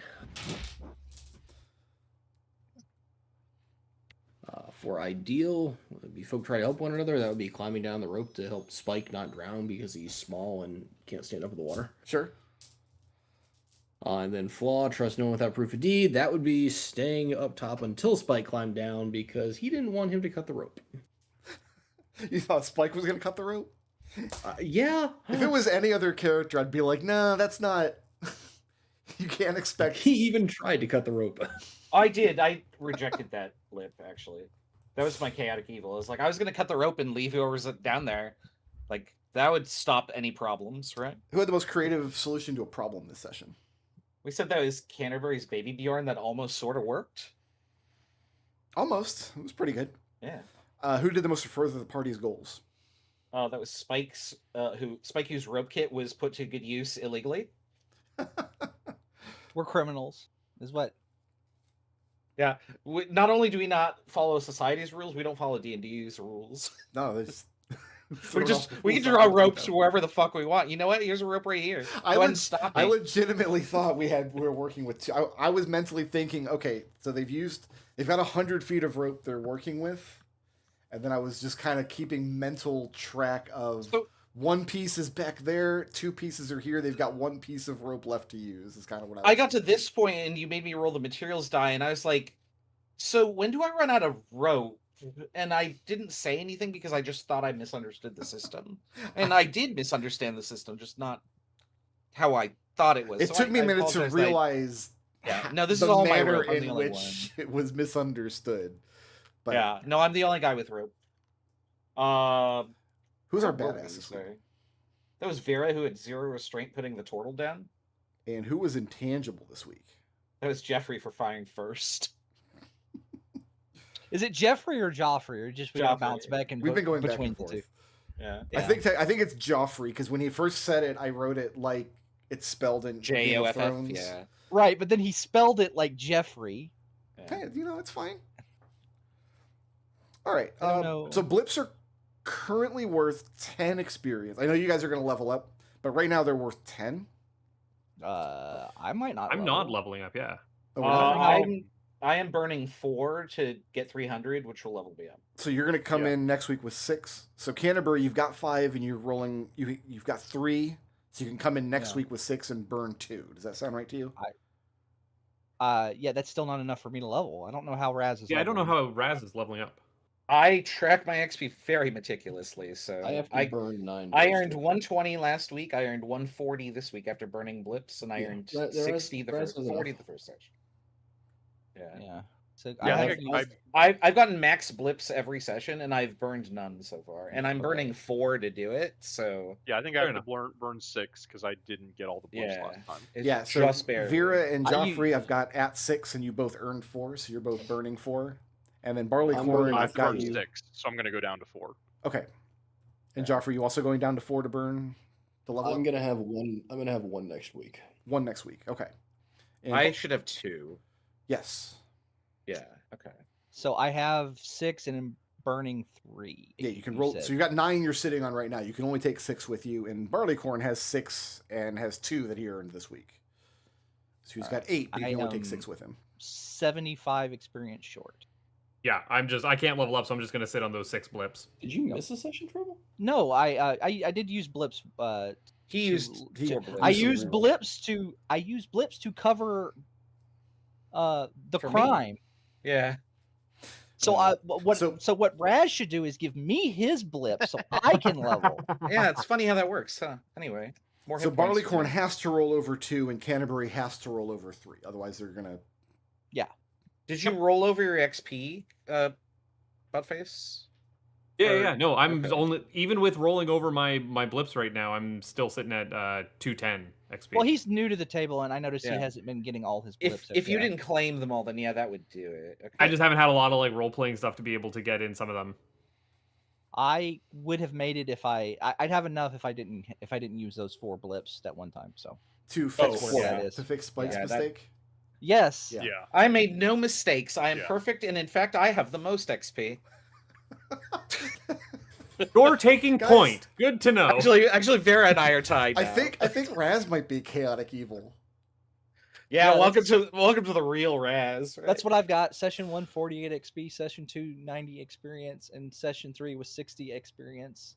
I had 40 plus- for session 1 for some reason. I don't know why. But even then, that doesn't really put me over threshold. So when we come back next session, I've already saved this map. You guys are going to try to get chunks of this red, strange reflective red metal up and out of this face, and probably also deal with more ice fishes in the process. They I'm would- sure there are other problems that arise from us doing this perfectly safe and sane thing. Brick, Yeah. can we level now, or do we need to wait for a long rest? If you have the XP to level, go ahead and do it now. Between sessions. It's perfectly fine. We don't with have me. to. When are we taking the test? Yeah, there's no exams this I refuse. campaign. Are things that you gain like I gained 6 hit points? Are those current and maximum hit points? Yeah, go ahead and apply those. Okay, and then also hit dice. Do I get a second hit die full? Yeah. Like, do I have 2 of 2? Okay. Anything you're granted from your level up, you have access to, as far as Okay, resources, cool. hit points, all the good stuff. All right, we'll I come feel back a lot more durable now. next week. We will pry this man's forehead gem off, We're and just hopefully gonna it's take worth a small something. sample. We're gonna take a small sample. We are I mean, I'm taking the whole gonna thing. I'm gonna aim high, but I don't expect that we can carry it. You can make a Bjorn big enough for that gem. The Jemmy Bjorn. Thanks for playing. I- us. I'll see I- everybody next Sunday. Oh,